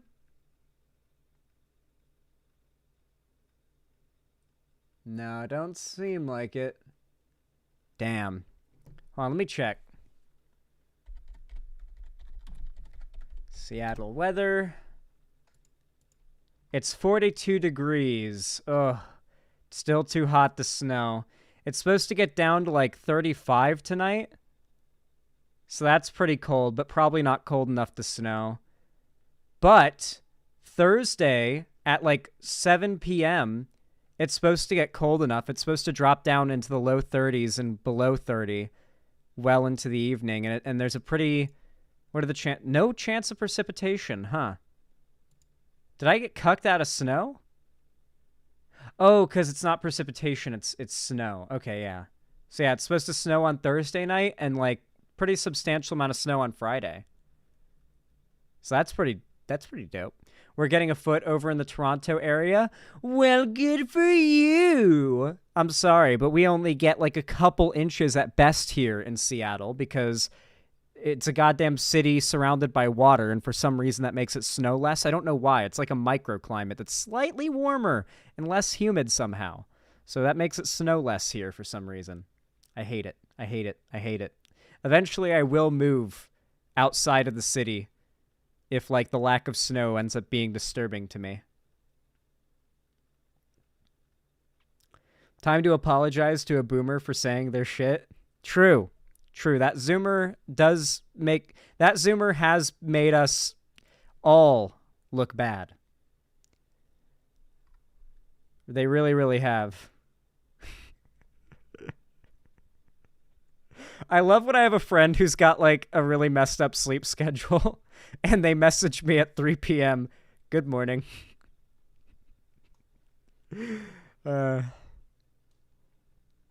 Based. I used to be like that. Yeah, that was a Star Wars reference, Rainbow Vader. I'm glad you got it. I would presume that you, with your profile picture, would get the Vader quote I was referencing. I find your lack of faith disturbing. Yeah. I actually recently rewatched the original trilogy of Star Wars movies when I was, like, really down bad with COVID because, you know, it's really nostalgic and comfy, and I needed something like that while sick with COVID. You know, just I wasn't feeling good, okay? I was not feeling good, and I needed something to take my mind off of it to times that were more cozy and comfy and nice. And so I rewatched those movies, and it helped to take my mind off of my body being absolute shit from being sick. Where do you live, Nasty Redacted? It's midnight for you? It's 3:11 p.m. for me on the West Coast. Crazy. Good God.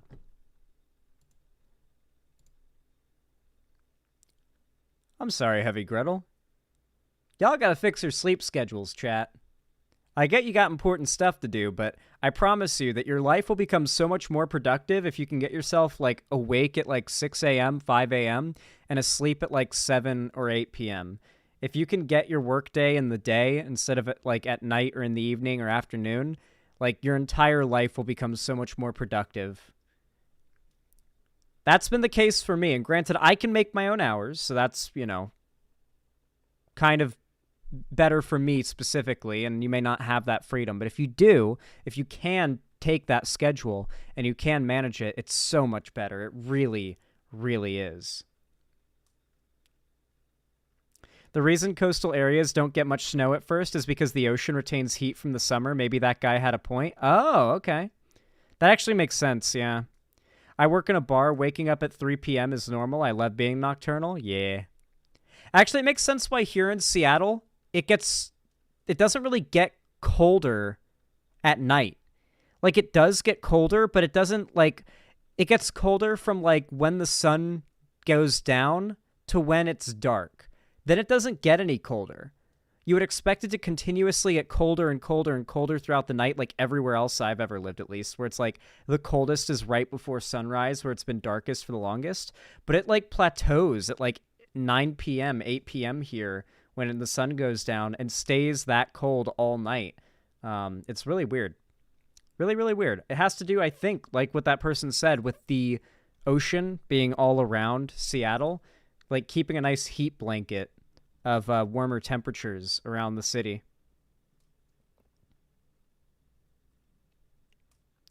I only hate being nocturnal because I live in Canada, so it's dark and cold, and I live in a small city, so the nights are very lonely. Aww. Nobody else my age can stay awake for this many hours consecutively. Oh, for sure. I can't even do it anymore. Like, not without really pushing myself to the point of just zonking out. I've got boomer brain now, chat. It's simple as that. I've got the boomer brain. Well, let's see. What else should I cover today? I could do the Saudi Arabia's poisoning esports video, but I'm curious what else you guys want me to cover. Meanwhile, I'm going to bring up the other segment that I had prepared for today.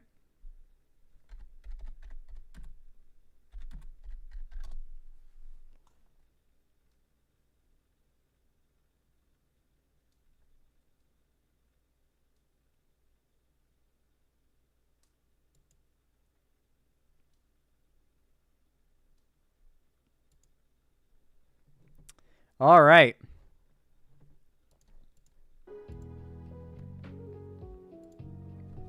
Y'all know what to do when I say action, right? 3, 2, 1. Action. GOP senators slap down Trump on Jan 6th hostages. Republican senators are slapping down President Trump's claim that people convicted of Jan 6th related crimes are hostages who should be pardoned or set free by President Biden or a future president. That's right, guys.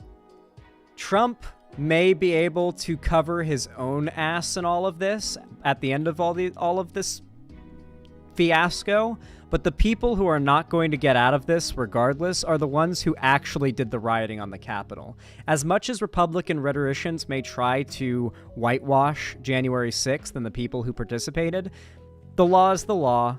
These people are being convicted, they have been tracked, they have been found, and they are being met with justice. Some of them have already gotten out of jail or prison or whatever, right? But a lot of them are still being tracked down and still being tried. And a lot of Republicans, even Trump, are trying to make them into some victim group that's been targeted for their loyalty to him. But the law is the law, and it's just not flying. Not even with some Republican lawmakers, it seems. And you love to see it, because Trump needs unanimous support among at least his own party right now to get through this. Obviously, he's doing well in the primaries, but how well he'll do in the election itself between him and Biden is a whole different question. 3 years after a mob of pro-Trump protesters invaded the Capitol to stop the certification of the 2020 presidential election, GOP senators who witnessed the violence of that day bristle at the characterization of individuals who were convicted of crimes as hostages or political prisoners. Quote, "I don't condone that characterization at all, no," said Senate Republican Whip John Thune, when asked about Trump calling January 6th related convicts hostages. Well, the thing about that is that, like, when you look back at videos from January 6th, then you're seeing a lot of them get tossed around online right now again, because we've just, you know, literally 4 days ago was the fucking anniversary of January 6th. So you're seeing a lot of videos of the event itself getting tossed around again lately. And one of my favorite of those videos is the one in which the Capitol Police have their guns pointed at the insurrectionists, and they're being, like, held back just barely, and the insurrectionists are pushing back against the cops. And then, you know, the cops are like, stay the fuck back, you know, that kind of thing. And the insurrectionists are just screaming about how they're there to, I think they said, want to cut the head off those anti-American motherfuckers. I forget what the exact quote was, but it's like one of my favorite videos that came out of it, because it's like the Capitol Police are literally holding these insurrectionists at gunpoint inside of the chamber at this point, and the insurrectionists are screaming that they want to behead the anti-American traitors in Congress. Like, that's what they're saying. Like, yeah. Yeah. There's also this one lady that has gone viral because she's one of the January 6th insurrectionists who got charged, and she's trying to claim that she was falsely accused and she was just there to witness it and she was just a bystander. But meanwhile, like, there's videos coming out of her, like, screaming she wants the heads of these congressmen in the halls of the Capitol building, you know? So it's just, there's no denying it. These people were there to kill those that refused to help Trump do a coup. Quote, "We got a justice system, and they're working through it," Thune said, of the nearly 900 people convicted of Jan 6th-related crimes, including more than 200 people who've pled guilty to felonies. Senator John Cornyn from Texas, a member of the Senate Republican leadership team, dismissed Trump's claim, echoed by some other Republicans, that individuals who were convicted of destroying property or assaulting police officers in the Capitol are hostages. So yeah, many of these Republican politicians were there in the Capitol probably the day that the insurrection happened. So the fact that they heard these people outside the building screaming for their heads probably makes them a little less inclined to whitewash them, you know? Because they were the ones who refused to keep Trump in power and overturn the election. They were the ones those insurrectionists were there to kill in the name of Trump. He expressed confidence that people who are tried and convicted, such as the former leader of the Proud Boys, receive due process. Quote, I'm a big believer in our criminal justice system and believe that people are presumed to be innocent until proven guilty in a court of law. But once they are, I accept that verdict and that judgment, said Cornyn, a former Texas State Supreme Court justice. I'm sure this guy is a demon, but this is actually a level of conservative adhering to principles that I don't see often, and I have to admit I kind of appreciate it. Like the idea that a Republican who says, I am like fully behind, I back the blue, I'm fully behind our legal system, I don't believe it's flawed, would actually hold that same standard to people who are on his side when the legal system deems them guilty of a crime. Like, as much as they are still demonic for being a Republican and everything, you know, within a margin, it's actually impressive to see they hold that same standard they apply to progressives or just any person who's, you know, been hurt by the criminal justice system, also to their own side. It's a rare level of consistency you get with these people. I've rarely seen that much being principled when it comes to people on the right. Asked about the third anniversary of January 6th and the characterization of people convicted of storming and damaging the Capitol as hostages, Senate Republican leader Mitch McConnell told reporters that he stands by the remarks he made at the end of Trump's second impeachment trial when he denounced the former president and the, quote, criminals who, quote, were carrying his banners, hanging his flags, and screaming their loyalty to him. Quote, well, to be fair, Mitch McConnell calling out Trump doesn't really mean much because before it could ever possibly reflect poorly on his political career, Mitch McConnell will have died of old age. So it's like, it's basically like a Republican politician right before he dies, like doing a big financial crime and then blowing a bunch of the money on like one last bender, you know? It's like, well, yeah, he's not going to have to face the criminal charges that are going to come from that. Like, should he get caught? McConnell voted to acquit Trump of the impeachment. Yeah, and of course, he even voted to acquit. McConnell voted to acquit Trump of the impeachment charge of inciting an insurrection, but did so on the technical grounds that he was no longer in office by the time the Senate held his trial, because he has to play both sides. What a spineless coward. But he left no doubt that he viewed the actions of the people who overran the Capitol police in a failed effort to stop the certification of President Biden's victory as criminals who were spurred on by Trump's wild falsehoods about a stolen election, willing to call him out verbally, not willing to actually do anything about him. Very, very much nothing has changed. McConnell at the time accused the mob of attacking their own government and using, quote, terrorism to try and stop a specific piece of Democratic business they did not like. It sounds worse the more McConnell has talked badly about the insurrectionists that he still voted not to acquit, or voted to acquit Trump in that trial, despite all of this, because technically he wasn't president when he did it, which is like, what's that matter? He still incited an insurrection. That makes literally no difference. He claims to have thought he was president when he did it, actually. That's literally his current criminal defense. Is it a criminal defense? It might not be a criminal defense, my bad. I think it's just a defense for whether or not he's able to remain on the ballot in some states. He said they, quote, beat and bloodied our own police, quote, stormed the Senate floor, quote, tried to hunt down the Speaker of the House, and, quote, built a gallows and chanted about murdering the vice president. McConnell and other Republican senators who fled the Senate chamber 3 years ago to protect themselves were personally shaken and disturbed by what they saw that day. Senator Tom Tillis, balked at the notion that people convicted of January 6th crimes are somehow hostages or political prisoners. Quote, that's like saying drug traffickers, unlicensed pharmacists. That's like calling drug traffic... I'm going to lose it. I've been doing too much reading today, apparently. I also have a migraine. I apologize. That's like calling drug traffickers unlicensed pharmacists. At the end of the day, they're J6 convicts to me, he said. If they're proven guilty in a court of law of a crime, it is what it is, he said. Quote, are there some people that were swept up in it? Yeah, but use better judgment. If you were only accidentally in the Capitol, you probably didn't get convicted. If you hurt a police officer, you should have been convicted. If you broke anything on the Capitol, you should have been convicted. If you should serve your time, period, end of story. Quote, "That's not a hostage," he added. Quote, "We have hostages held by Hamas right now. I have a different standard for what I consider hostages." Do you think right now the motivation is to try to denounce the January 6th rioters, but also to disconnect them from any responsibility with Trump? Like, they're going to denounce the J6th people, but then try to separate them from Trump as much as possible so Trump could still, like, you know, run without having to answer for it. And, like, but they can still, like, they're just going to ditch the J6 people and, like, completely leave them to legal slaughter.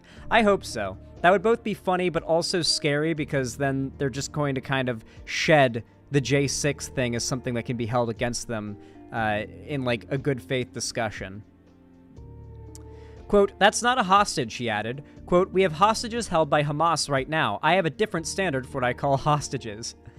Even with Trump heavily favored to win the nomination to serve as the Republican Party's standard bearer in 2024, the GOP senators who spoke with The Hill were not willing to swallow his campaign trail argument from Iowa that what happened on January 6th was patriotic and peaceful.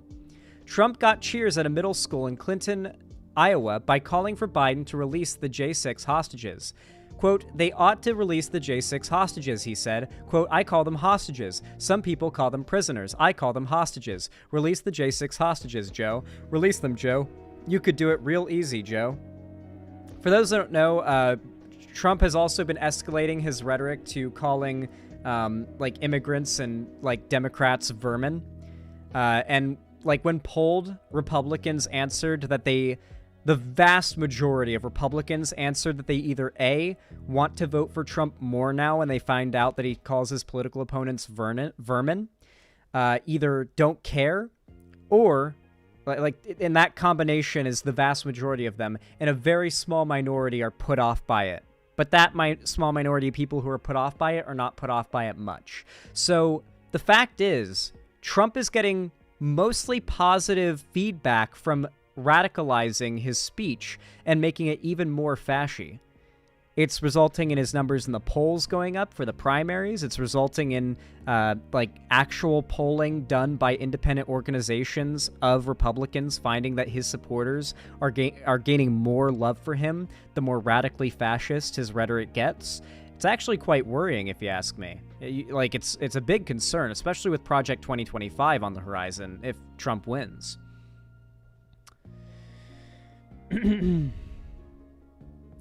About 170 people have received convictions after standing trial for January 6th crimes, while more than 710 people have pleaded guilty. More than 450 of those individuals have received prison sentences. On Tuesday, Ray Epps, 62, who had been at the center of some of the most persistent conspiracy theories connected to the January 6, 2021 attack on the Capitol, was sentenced to a year of probation for his role in the riot. Epps had pleaded guilty in September to one count as part of the deal with the Justice Department prosecutors. He attempted to engage in disorderly or disruptive conduct in a restricted building or grounds after storming the Capitol. Epps was sentenced the same day Trump was in Washington to attend a hearing in one of his own legal cases connected to the election. Trump is arguing he is immune from prosecution for actions connected to the election in Jan 6th because he was president at the time. But didn't McConnell literally vote to acquit him of those previous impeachment charges for Jan 6th because he wasn't president at the time? They don't play by the rules. Republicans don't play by the rules. They bend and break the rules as they see fit because all that matters to them is that they win. That's all they care about. All that matters is that they win. Sen Jerry Moran told The Hill that if you're convicted of a crime, you are deserving of the punishment. Quote, "I think if you're convicted of a crime, you're a criminal," he added. Senator Mike Ronns also slammed the door on attempts to portray people who broke the law by invading the Capitol as being unfairly persecuted for their political beliefs. Quote, "I view them the same as the individual juries that convicted them. There was violence on that day. There were people that violated the law. There were people that tried to stop the peaceful transfer of power after an election," he said. Quote, "I do not agree with anybody that says they are political prisoners. That's simply the way I see it," he added. Trump has said that he would pardon many of the people convicted of January 6th offenses if he's reelected. Republican senators say that's a bad idea. Quote, I have nothing to do with whether a president grants a pardon, but I would think in most instances any blanket pardon is a mistake. Every pardon case ought to rest upon the specific facts of that individual, Morin said. Rounds, a former governor, said he had granted pardons in the past, but only when individuals admitted they broke the law, expressed remorse, and indicated they would return to becoming a productive citizen. Quote, I did not issue blanket pardons, he said. So it seems like people, including Trump, are trying to push for the pardoning of the J6th, insurrectionists, but that's obviously not going to happen unless Trump wins. And even then, let's be real, Trump isn't going to pardon anybody who isn't specifically, useful to him in some way. Do you remember how much Trump people and, the centrist types tried to say that Trump would, pardon Snowden and, Julian Assange and, that handful of other whistleblowers, and he only pardoned one whistleblower that was explicitly pro-Trump. I don't even think he pardoned Julian Assange. Did he? He might have, but I don't even think Trump pardoned him. Trump's not going to pardon any of these people. He might pardon, a handful of them for, some political event if he wins, but besides that, it'll very quickly become a nothing political discourse if he becomes president. Those people don't matter if Trump gets reelected. They don't matter to him in any way. They have no use anymore. They cannot be used for any political points anymore because Trump has the presidency. He's won. Unless he can, break down the existence of term limits and try to run again, or he can, stay in power forever. That's it. He never has to worry about convincing people to vote for him again. So, yeah. He can say and do anything once he gets reelected, if he gets reelected for a second term. There's also a video included with this Hill article. Wait, are you not able to, access the... Can I... No, please. Please. There we go. There we go. Wait, Okay, okay. Wow, what a horrible interface for videos. In the Hawkeye state, but instead in a courtroom in D.C. Trump decided to join his lawyers in person as they went before a federal appeals court to argue that the former president is immune from his federal 2020 election subversion case. The fact that the defense from McConnell to vote for acquitting was that he wasn't president at the time, and Trump is now trying to argue that he is immune from any legal consequence because he was president at the time.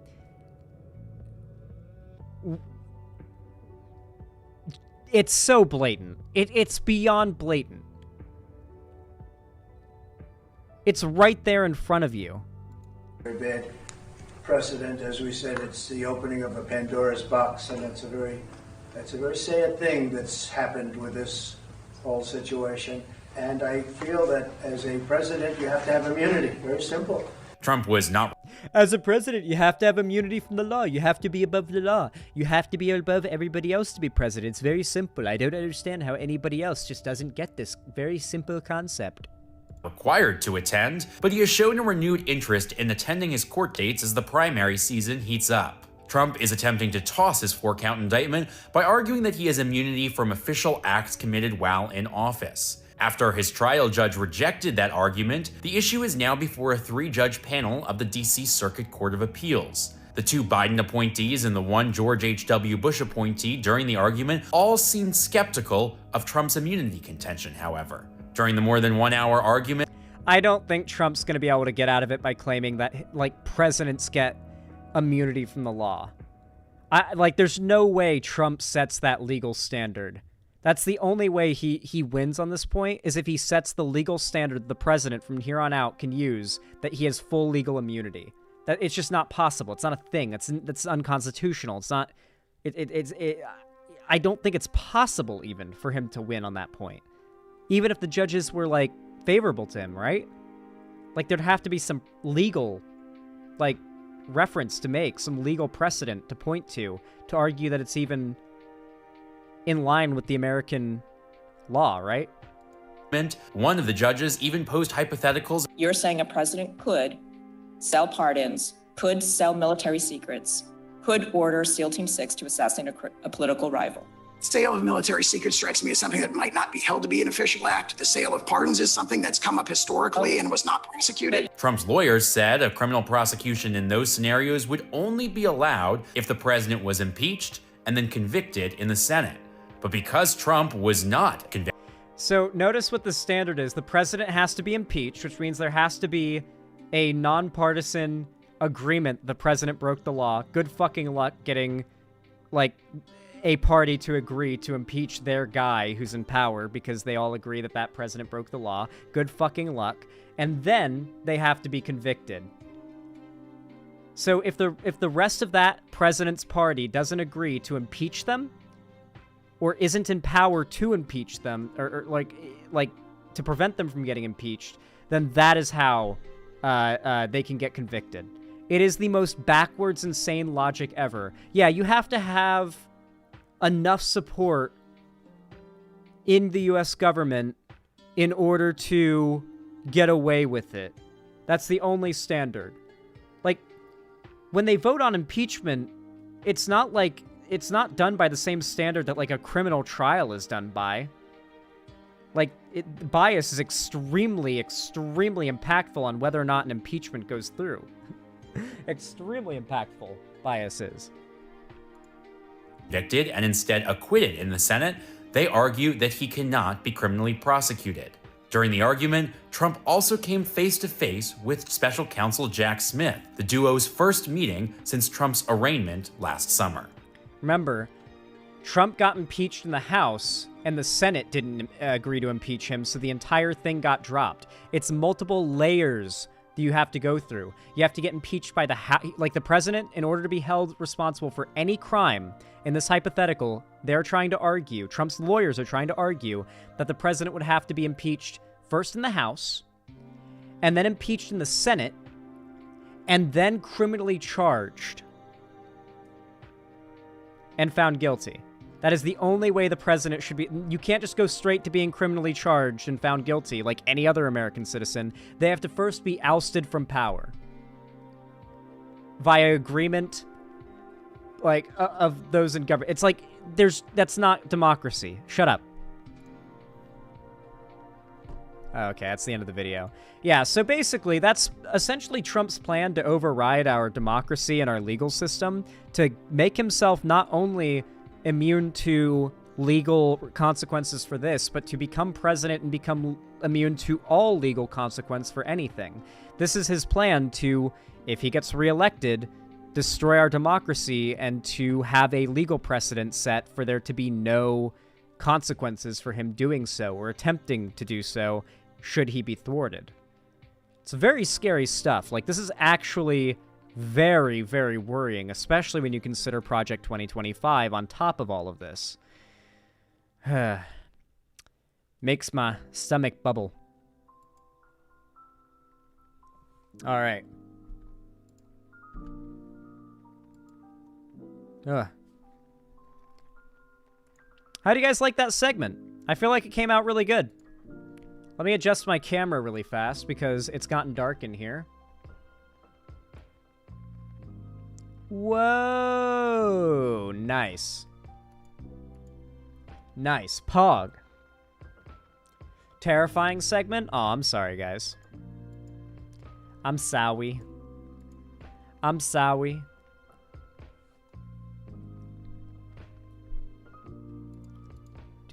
Do.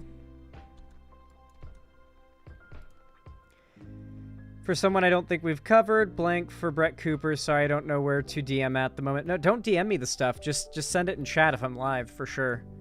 You DM it to me if I'm off stream. Like, ideally on Discord. That's what's easier to check for me. Just grab links and... The video isn't available anymore. Oh, well. Bad news, Cleaver120. The first video you sent isn't available anymore. Welcome back to the... Ugh.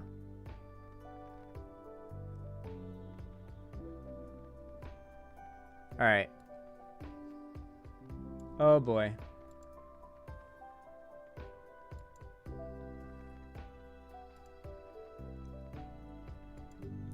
Y'all know what to do when I say action, right?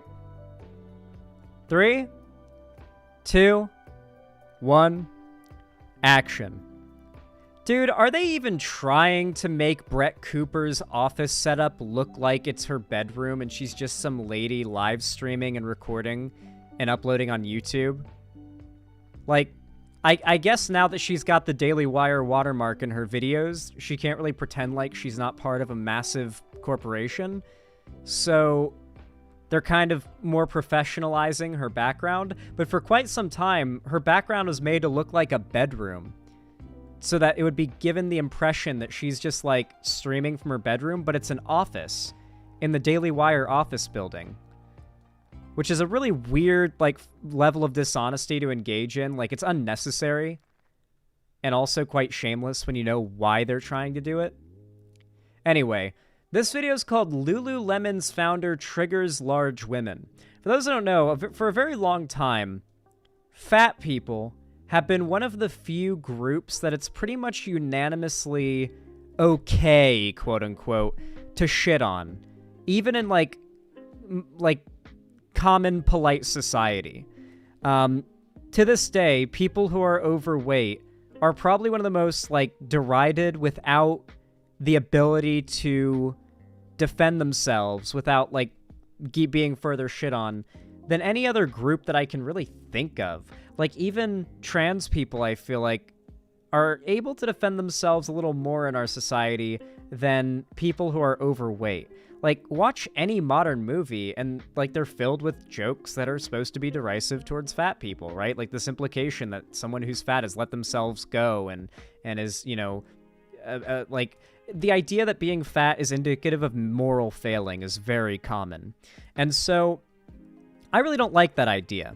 The fact is, and I really like research on nutrition stuff, and I know I may not look like it, but I really enjoy workout content. Like, roughly 20% of my YouTube content consumption is workout lifting YouTube.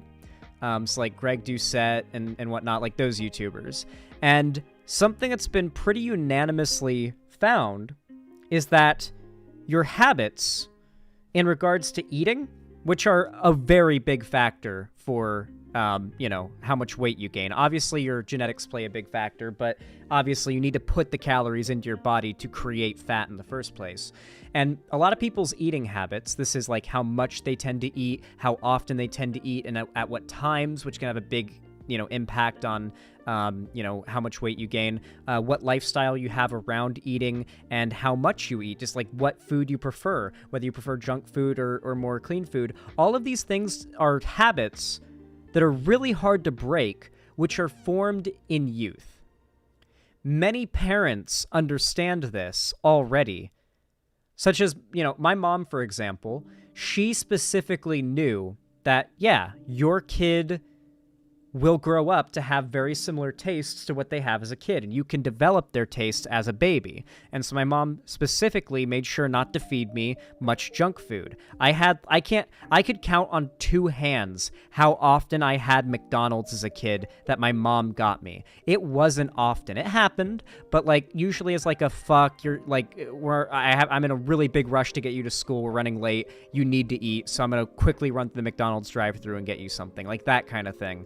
But outside of that, usually she didn't buy me unhealthy things to snack on. Instead, it was like carrot sticks or celery or broccoli or grapes. Usually I was eating like chicken and like steak and like actual meat. And like my mom would work hard to make sure that I was able to eat a healthy diet as a kid. And because I ate such a healthy diet as a kid, that developed my palate and my habits to be much healthier. It's why I'm, you know, obviously I could actually do to gain a few pounds, to be honest with you guys. However, it's a big part of why I've never really had legitimate problems with becoming overweight, is that most of my habits with eating were developed when I was a kid, and I was lucky enough that they were good eating habits. So I've never known a life where I am used to eating junk food and not doing so feels wrong. Because for me, eating lots of junk food feels wrong on multiple levels, and I end up being averted to it, and it feels kind of gross to me after a while. I imagine for many people, it's the other way around. Like, for example, actually, I know a very good example of this. I'm not a big fan of Asmongold these days. I'm kind of the opposite, considering he's literally gone full chud lately. However, this is still a really funny video. Asmongold eats fruit for the first time. That's right, I'm not joking. 20-something, 30-something-year-old man, never having eaten fruit before, eats it for the first time for a video where they do a tier list of all the fruit. This guy's eaten nothing but snack foods wrapped up in plastic packages and fast food his entire fucking life.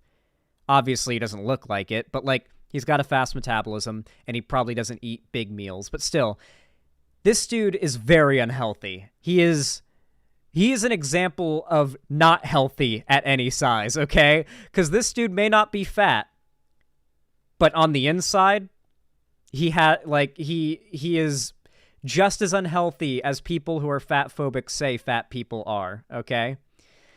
So yeah, he's rarely ever had fruit in his life. Like, he's had it like 1 or 2 bites of fruit before, and this is his first time having it. I'll play one here. Do you want to see his reaction to eating an apple?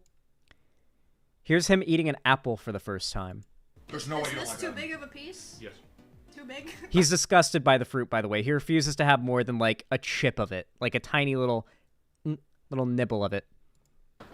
That's incredible. It's massive. So I'm going to walk you through it. It's going to be a little bit of citrus taste. The texture's going to be pretty crispy. And just think sweet and a little bit sour. Okay. Alright, yeah, there's no way I'm going to eat that whole piece. I'm going to have to eat all of these. I ain't eating big pieces at all. We're going to eat this. Okay, Okay, here we go. Why has it got the skin on it? It's good. It adds extra texture. Texture of what? It gives you like a nice I don't like firm, the apple firm skin. little bite. It's like a steak. Oh, come on, bro. He hates almost every fruit he eats. I don't think there's any that he likes enough to ever, like, eat again. It's not that. Later on in the video, he genuinely starts to look sick. Like, he starts to like genuinely change color to like a really sick looking complexion, and he starts to look like he's fighting to hold back vomit. Like, he's actually getting sick from eating fruit for the first time in his life. Like, it's actually making him sick because it's not junk food or grease. To be clear, a lot of people's diet habits are pretty much out of their control. Now, this doesn't mean you can't change your diet habits. This doesn't mean you can't make them better or, you know, like, change your health for the better. Many people have done it. The problem is that what you're asking for is a lot harder than a lot of people will imply or will let on. And on top of that, there seems to be a lot of moral judgment for this thing that is literally out of the control of most of these people. Like, most people who are overweight now, as an adult, were overweight as kids. You could say that when they were kids, they were irresponsible because they ate unhealthily, but at the end of the day, children are fed by their parents, okay? They're fed by their legal guardian, I should say. Maybe it's not always parents. And most, like, childhood obesity is becoming more and more and more and more common. So a lot of these people were kids when they were overweight, and now they're overweight as adults. You can't say that, like, this is some moral failing of them that they've had since they were children. I'm not saying it's completely out of their control. I'm just trying to argue that you should try to have as much empathy as possible for people who you can't necessarily relate to the experience of.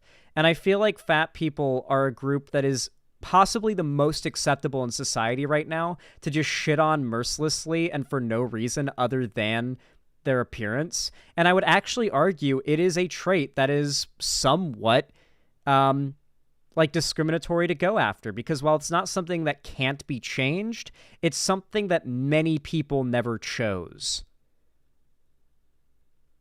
Yes, it's also heavily tied into the effects of poverty, so you could argue there's an element of classism to it, but I feel like I'm trying to keep it pretty surface level right now.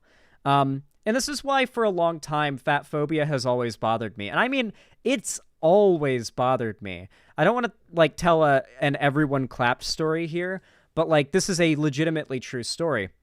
When I was in middle school, my best friend was a bit on the chunkier side, but he was my best friend. Like, he was my bro. Like, he was my best bro. We always hung out at lunch on the way to our classes. We got into Minecraft, like, at the same time. Like, this is around the time I got into Minecraft, and so we played it a lot together.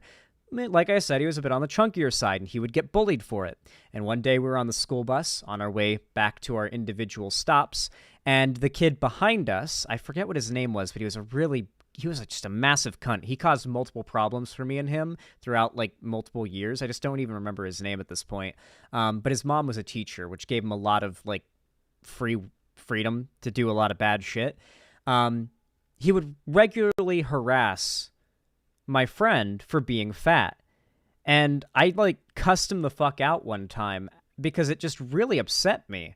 And from that point on, after seeing how rude and awful people are towards people who are just completely...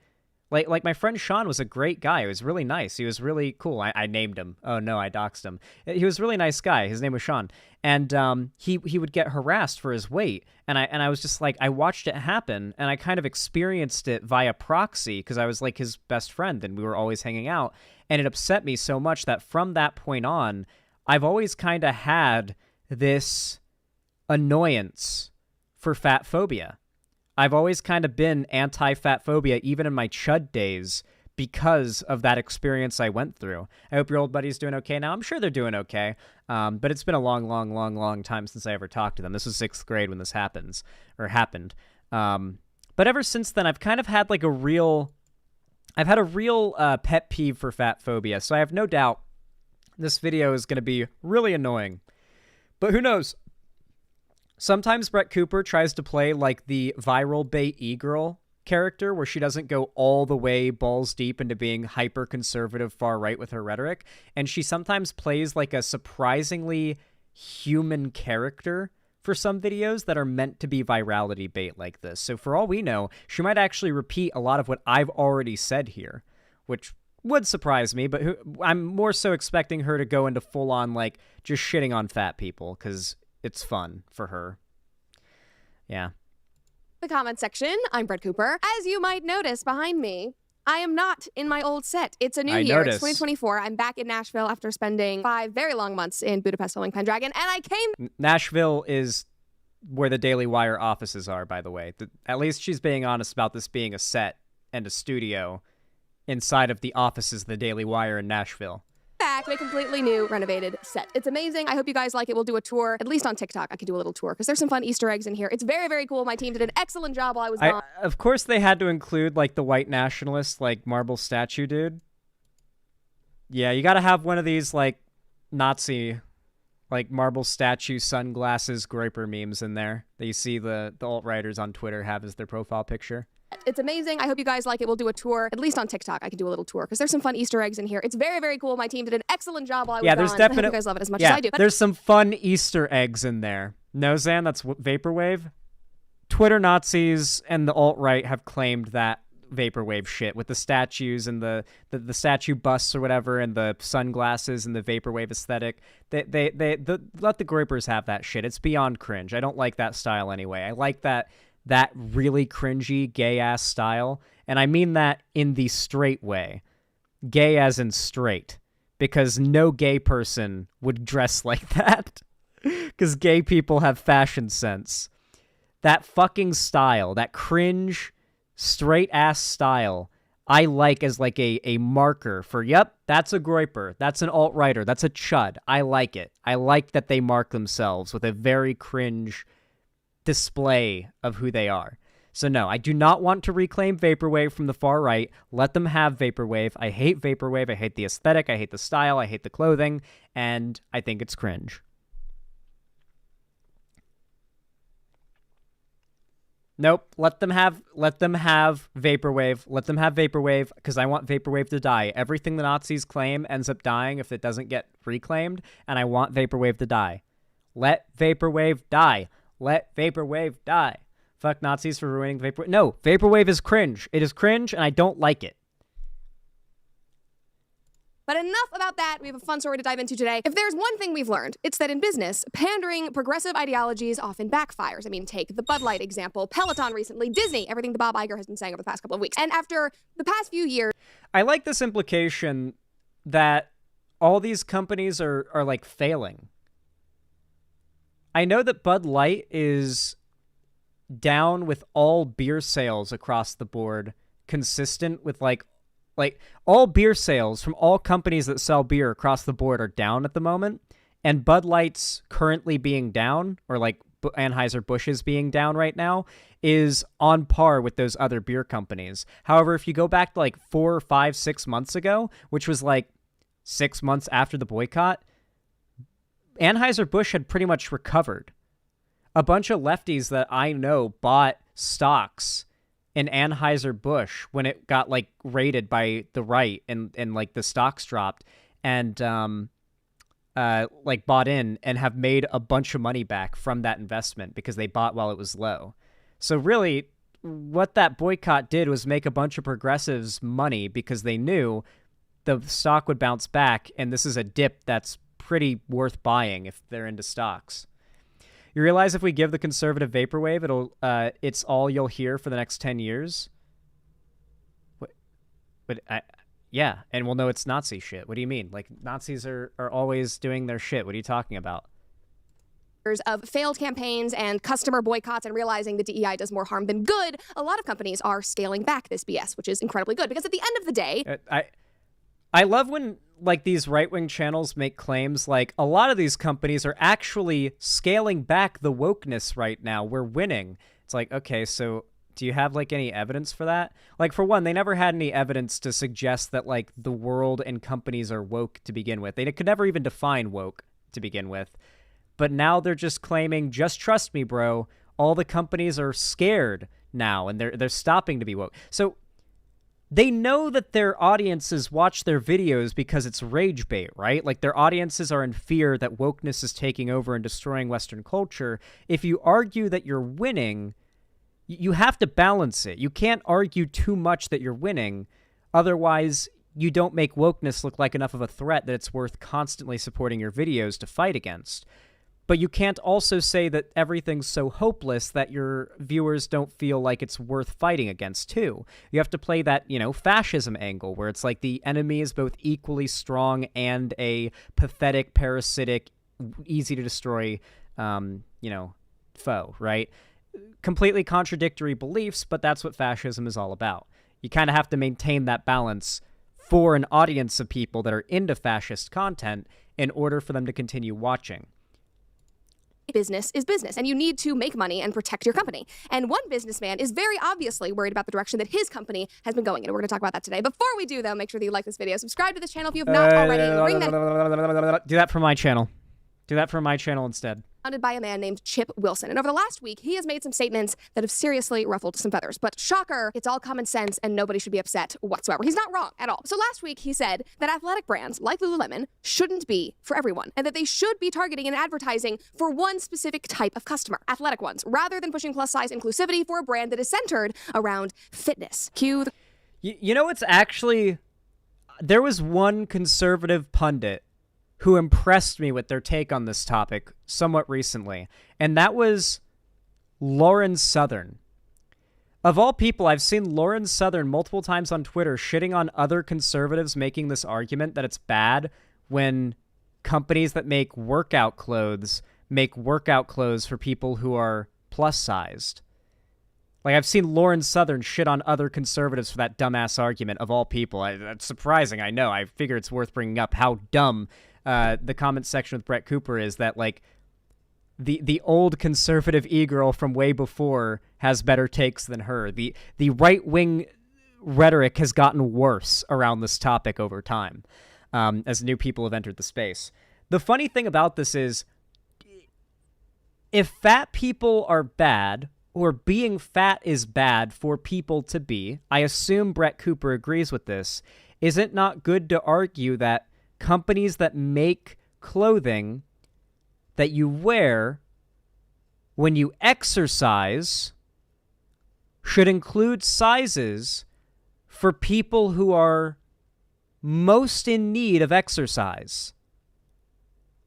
Like, whenever this topic first came up, it was like this really popular argument to use against the healthy at any size activists, or whatever the phrase was like, why should they make workout clothes for people who are plus sized? They don't work out. And then obviously the world suddenly realized that you should think about things before you say it, and everyone was like, oh, wait, hold on. If we want people who are overweight to work out, we should probably want there to be readily available workout clothes for people who are overweight so they can wear clothes when they work out. I know this may sound crazy, guys, but you can't exactly wear jeans and like a jean jacket or whatever, or like a fucking sweater to the gym. Like, that's not really... doesn't fly. You have to wear kind of specific clothes because, like, for example, jeans will rip up the usually leather upholstery that a lot of the, like, benches on many of the machines will have. So, like, there's a lot of reasons why you have to wear specific clothing and why you want to wear specific clothing for your own sake. So, like, well, I don't know. But, you know, they got their editor here to depict the opposition as a bunch of angry NPCs, so I guess they win. The crying, tearing, screaming on TikTok, all the plus-size body positivity warriors are freaking the F out. I'm gonna lose my freaking mind! And while this may... Well, okay, is it body positivity warrior to be, like, super in favor of workout clothes for plus-size people if you're advocating for them to have clothes to work out and become not fat with? Is that, like... If that's what, like, the, like, like, if that's what, like, the fat rights movement is, then I'm all on board. Like, isn't that what you claim to be in favor of? The hilarious thing is, these people's desperation to be as rude and mean as possible to fat people literally leads them to make arguments against people who are fat working out and not being fat anymore. It's like, it's genuinely embarrassing if anybody watches this and thinks about it for more than 2 seconds and isn't just, like, brain numbed with fat people are bad the entire time. They have horrified people. He's exactly right. And this is not a new belief of his. This is exactly the same opinion that he expressed over a decade ago that got him pushed out of his own company. But we'll get to that later. So here's one of the viral tweets that I saw about him last week. This is from Popgrave. I mean, yeah, probably should get you pushed out of your own company, saying, we're not going to make sizes for people who could be more customers for our business because I don't like fat people. Yeah, that is the kind of thing that should probably get you ousted from your business because, like, the other people who are, like, on the shareholder board and shit like that want the company to be profitable, and you're letting ideological hangups get in between you and the company making money. So, yeah. That's about right. Yeah, that kind of shit does tend to happen in the corporate world. Are you suddenly against capitalism, Brett Cooper? Are you against shareholders being able to oust CEOs from their own companies because their decisions don't align with the best interest of said company after like a vote among shareholders? Are you against that? Because that is like one of the core ideas behind capitalist businesses in America and all around the world. Like, that's happening right now in a million businesses as we speak. There are CEOs being ousted by shareholders. Like, that happens all the fucking time. Founder Chip Wilson slams the company's diversity and inclusion efforts. Quote, I think the definition of a brand is that you're not everything to everybody. You've got to be clear that you don't want certain customers coming in. And I mean, it's harsh. You don't want certain customers coming... That's actually... This guy literally just made a statement about how, like, he is bigoted towards fat people and doesn't want their business. And she's like, it's harsh, but pretty fucking based, you know? I don't know why I did, like, a Canadian or, like, Wisconsin accent for her there. She kind of has a Wisconsin accent. Last line is harsh, but he's not wrong. You can't be everything to everyone. That dilutes the purpose of having a specific brand and making the products in the first place. Like, if you... What? It's a clothing brand. What, do they only make clothing for skinny people? Is that their brand? Like, only clothing for skinny people? Is it twink clothes? Is that what Lululemon is? I mean, I guess I do associate Lululemon with twink clothes, but, like, well, you know what?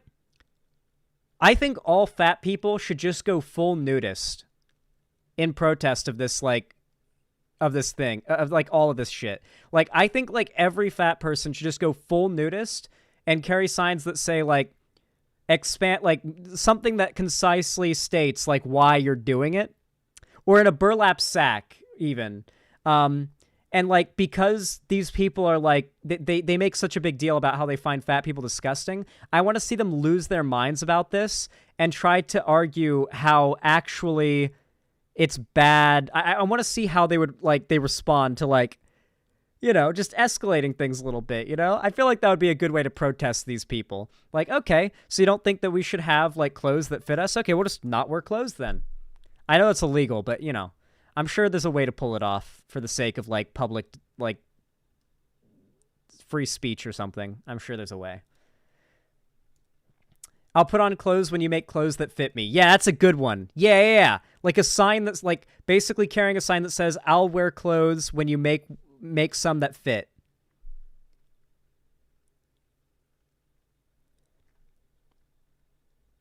Yeah. This isn't even an issue just for fat people, by the way. You know that there's, like, a fair amount of people out there who are, like, just unusually tall, and it's hard to find clothes that fit them. I know this because my stepdad was, like, pretty unusually tall, and this made shopping for clothes for him really complicated, and it usually had to be ordered online or gotten from specific stores. And so that can be a fucking problem for a lot of people. Like, if you're really tall or really short, then you can absolutely run into issues with this kind of stuff. And so I wonder if they would extend that same level of, that same standard. Although they do kind of. This is the top comment on the video. It's like a 5'4" person walking to a big and tall store and demanding petite clothing. Facepalm. So, a big and tall store is explicitly a store made to fill in the gap of a lack of clothes for people who are, like, overweight and really tall. So when most stores already offer clothes that would fit somebody who's like 5'4", because that's like the average height for, say, a woman, then why? It's not the same thing. It's not comparable, right? There's absolutely a, like, lack of clothing, workout clothing for people who are overweight. That's the thing that's being argued here, and the thing that's being, and the argument that's being responded to by this founder of Lululemon. Have you ever heard of a target audience or key demographic? That is not some newfangled term. That has been standard since the beginning of business and marketing and all of that. I genuinely can't stand her videos because I know exactly what audience it's made for, and I used to be part of that audience when I was like 16 or 15, and it makes me hate my younger self when I watch this content because I know my younger self would have fallen for this shit hook, line, and sinker. Or at least well, not this video, but this lady's general method of pushing propaganda. Be standard. It should still be standard. Somebody commented and said, love this. Lululemon is an athletic clothing company. It is not made for people contributing to the obesity crisis. Somebody else said, hear me out. It's an athletic company, not a company making clothes for people contributing to the obesity crisis. It's athletic clothes. If fat people want athletic clothes, then clearly they want to work out and become not fat. What do you want them to do? Go to the fucking gym naked? This is actually brain rot. Like, anti-fat acceptance is brain rot. I think that's what I'm going to title the video. Fat phobia is brain rot. So, athletic clothes are made for athletic people. Shocking. What? Okay, hold on. Correct me if I'm wrong. Maybe I don't understand fashion well enough here. Am I thinking the wrong thing when I hear the term athletic clothes? Are athletic clothes meant to be a style of clothes not made for working out in? Because when I hear athletic clothes, I think of, like, clothes you wear for working out. Does she think people... Yeah, does she think people are assigned athletic at birth? Yeah, good point, Halsor. One becomes athletic by working out, and one works out wearing athletic clothes. This editing is ass. It's meant to appeal to, like, the lowest common denominator.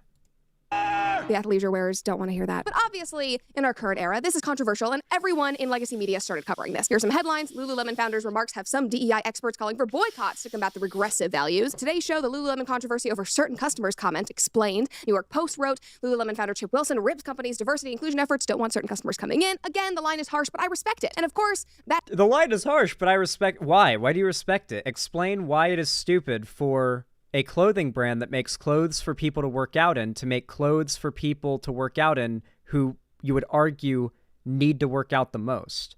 Like, do you think that people who are fat, like they've sealed the deal? If they want to work out, they've got to figure it out on their own. They don't get to have workout clothes. They can have workout clothes when they can fit them. Like, what is this? Like, I get that you people are evil and you tell everybody who suffers from any problem that they have to pull themselves up by their bootstraps. A figure of speech that describes a thing that is literally impossible, by the way. Like, you guys know that, like, pulling yourself up by your bootstraps in the literal sense is impossible. And the term has been watered down so much that people forgot it's a reference for doing something impossible for yourself. Because you literally cannot physically pull yourself up by your bootstraps. The analogy they use when they say this, or when they, like, you know, hearken to that idea, they don't realize they're describing a thing that's physically impossible. I think a lot of them think it is. Like, I think a lot of them imagine pulling yourself up by your bootstraps, and they imagine, like, a dude doing that. Like, obviously, like, your bootstraps are the things on the back of your boot. You can't do that. Like, it's not a thing. It's describing an impossible task, but they describe it in this nonchalant way, like, that's what you need to do. It's a very covert way of saying, figure it out. I know it's impossible. Go fuck yourself. Do the impossible thing. I don't care what happens to you. It's a sly, backhanded remark when they tell you to do that. That, or they don't know what that it's not a possible thing, and they're just saying it because they've heard it a lot. If you were to kneel down and really try to pull yourself up by your bootstraps, you're just going to fall face first into the ground. It's not possible, yeah. Or even if you... I think the idea is that you'd be laying on your back and trying to pull yourself up from your bootstraps, which is also impossible. It's not a thing. It's not a thing! Not every plus-size person is overweight. Some are bodybuilders. Thank you, Colton. Oh my god, I'm so glad you brought this up. I'm so glad you brought this up. I'm so fucking glad. Oh, I almost didn't remember to bring up this point. I thought of it while she was talking, and I almost completely dropped it. Let me show you footage of what the strongest man in the world looks like.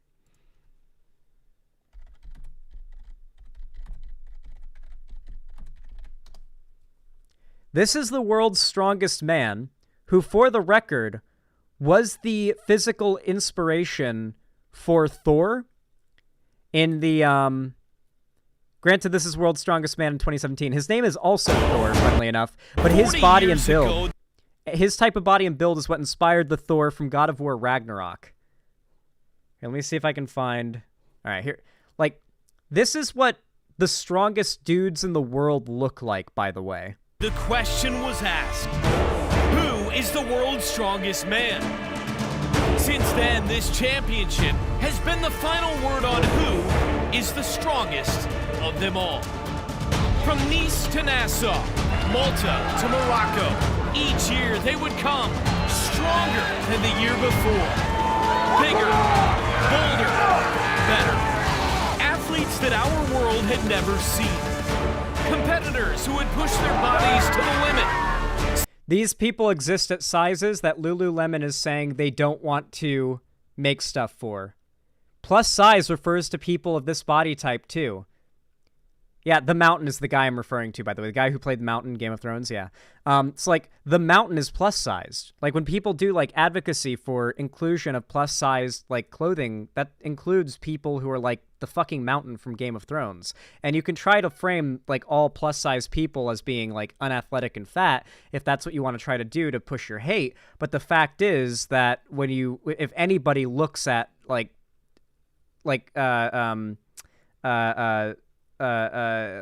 plus size like advocacy, they're going to see that it's not just people saying that it's fine to be overweight and not take care of your body and you shouldn't care. Like, that's not what it is, no matter how much the right tries to say it.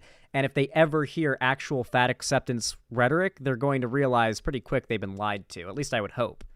Xanderhall, also this also break Cooper's argument, which is archaeological discoveries, a bunch of statues that show they were plus-size women, especially some of them were from the Viking, Inca, and Caveman era. Okay, there's also the fact that, like, if you go back to any time prior to, like, the invention of fridges, being fat was possibly the best show of how much of an alpha Chad you are in society you could possibly be. Like, one of the biggest inaccuracies I would say that Game of Thrones has, because you got that on my mind, is that Samwell Tarly, after years of living on the wall, doesn't lose a ton of weight just from, like, not being able to get as much food as he would have been able to get when he was, like, in the House of a Lord.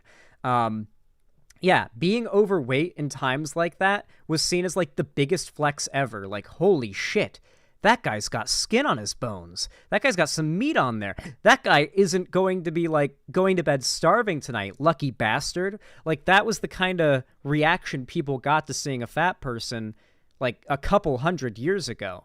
Like, our society has very much flipped around in regards to what beauty standards are seen as, like, worth attaining these days, right?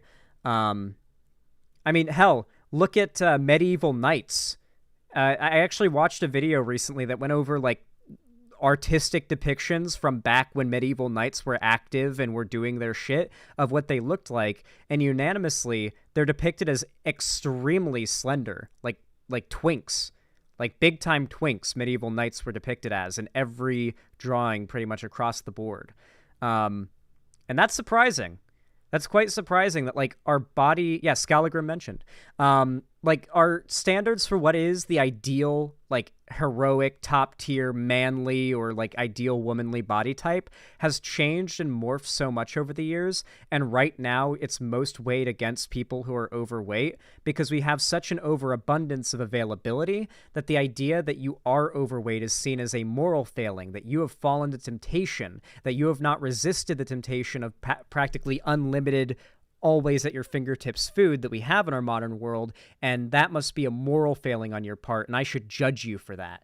That's the way that these people pretty much operate. I told you I'm 6'7" before, so finding cheap clothes is a bitch, Lamau. If you're actually 6'7", that is wild, Pepper T21. But yeah, finding clothes that fit you, especially for cheap, has got to be hard if you're 6'7". That headline is missing some context, and contrary to the mob's belief, he is actually extremely clear and reasonable in why the brand of Lululemon should not attempt to divert. I always like how these conservative types can never, like, honestly engage with the left. You know, it's always a mob. It's always a parasite or vermin or a pest or a virus or, like, a mind virus. It's never... There are people who disagree with me. It's always, there is a sickness taking over. We must destroy the ideas that don't agree with ours. They can't be allowed to exist. There shouldn't be people who disagree with our worldview. They're demons. They're a pest. They're a sickness, a virus. Like, have you noticed that? Like, there's never any engagement with progressivism from the right that isn't referring to it as, like, a thing that needs to be crushed and destroyed. Yet, meanwhile, they claim they're pro-free speech and they just want to have a conversation, and there needs to be discourse. There needs to be an open marketplace of ideas, but also wokeness is a mind virus that needs to be destroyed. Diversify their target market. He slammed the whole diversity and inclusion thing, as well as its use of unhealthy and sickly people in ads, some of which now feature models whom he considers not inspirational. Reminds me of Jordan Peterson just tweeting, "Not hot." It's like, this is the same energy. But this... Jordan Peterson got mega ratioed with that. Like, this got, like, one of the biggest ratios ever. He got fucking cooked for this one. I don't know what to say. Like, she's just kind of laughing about this CEO deciding he's not going to make clothing for fat people because, like, fuck fat people. It's just, the rest of this video is going to just be her kind of gloating about how this is an epic win for the right. Here, I'll speed it up a little bit. There's not going to be arguments. It's just going to be her, like, talking about how this is an epic win for the right or something. It's like, this is the same energy. But this shouldn't even be considered bigoted or anything of the sort. Lululemon is a fitness brand. We might have forgotten that, considering that we just have 10-year-olds running around in their scuba jackets going to school in them. But they originated by creating...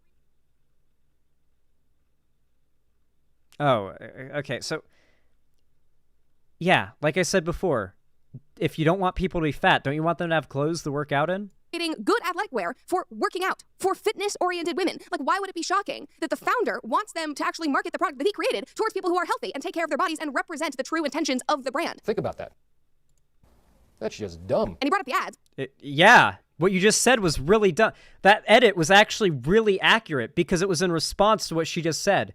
Think about what you just said for a second. That was really dumb.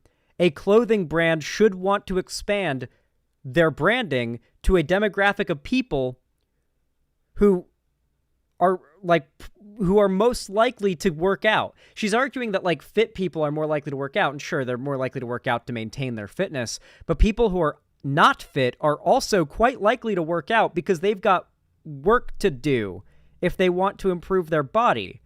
So like, make a product that they'll buy when they want to do that, and you'll make money. But he doesn't want to because he has an ideological opposition to fat people. And, you know, Brett Cooper wants to demonize them too. Because it's like, there's this weird conservative idea that, like, if you're fat, then you must have succumbed to temptation and that makes you a bad person. So you're deserving of being seen as, like, a second-class citizen in their worldview.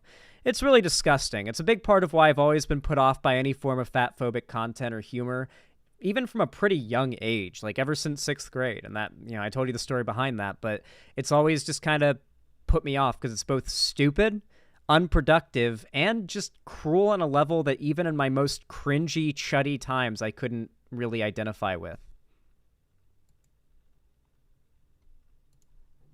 I hope you guys enjoyed that segment. I really could not cover more of that god-awful video, and it ended up like getting out the 40 minutes there on how long that segment already was. So I figure it's not the biggest deal that we don't watch the whole thing. I imagine you guys don't want to watch the whole thing. God, that video is horrible. I'm not joking about that, by the way. Ever since middle school, I found fat phobia to be like especially cringe and gross. And just kind of experiencing it by proxy, secondhand, for my best friend receiving it, it really kind of just opened me up to understanding like how fucking cringe and awful it is, and how I just don't like it. It's always like been a pet peeve of mine. Thank you. I was trying to remember what movie that was. That was peak fat phobia. Oh, have you seen Norbit? No, I have not seen that. But yeah, like a lot of popular culture, even to this day in our supposedly woke Hollywood world, is absolutely okay with making fun of fat people. Like, I like the movie and all, but look at Avengers Endgame. Even though there was a pretty, like, positive message there at the end, they really lean heavy into fat-phobic humor, like the Cheese Whiz blood joke or whatever.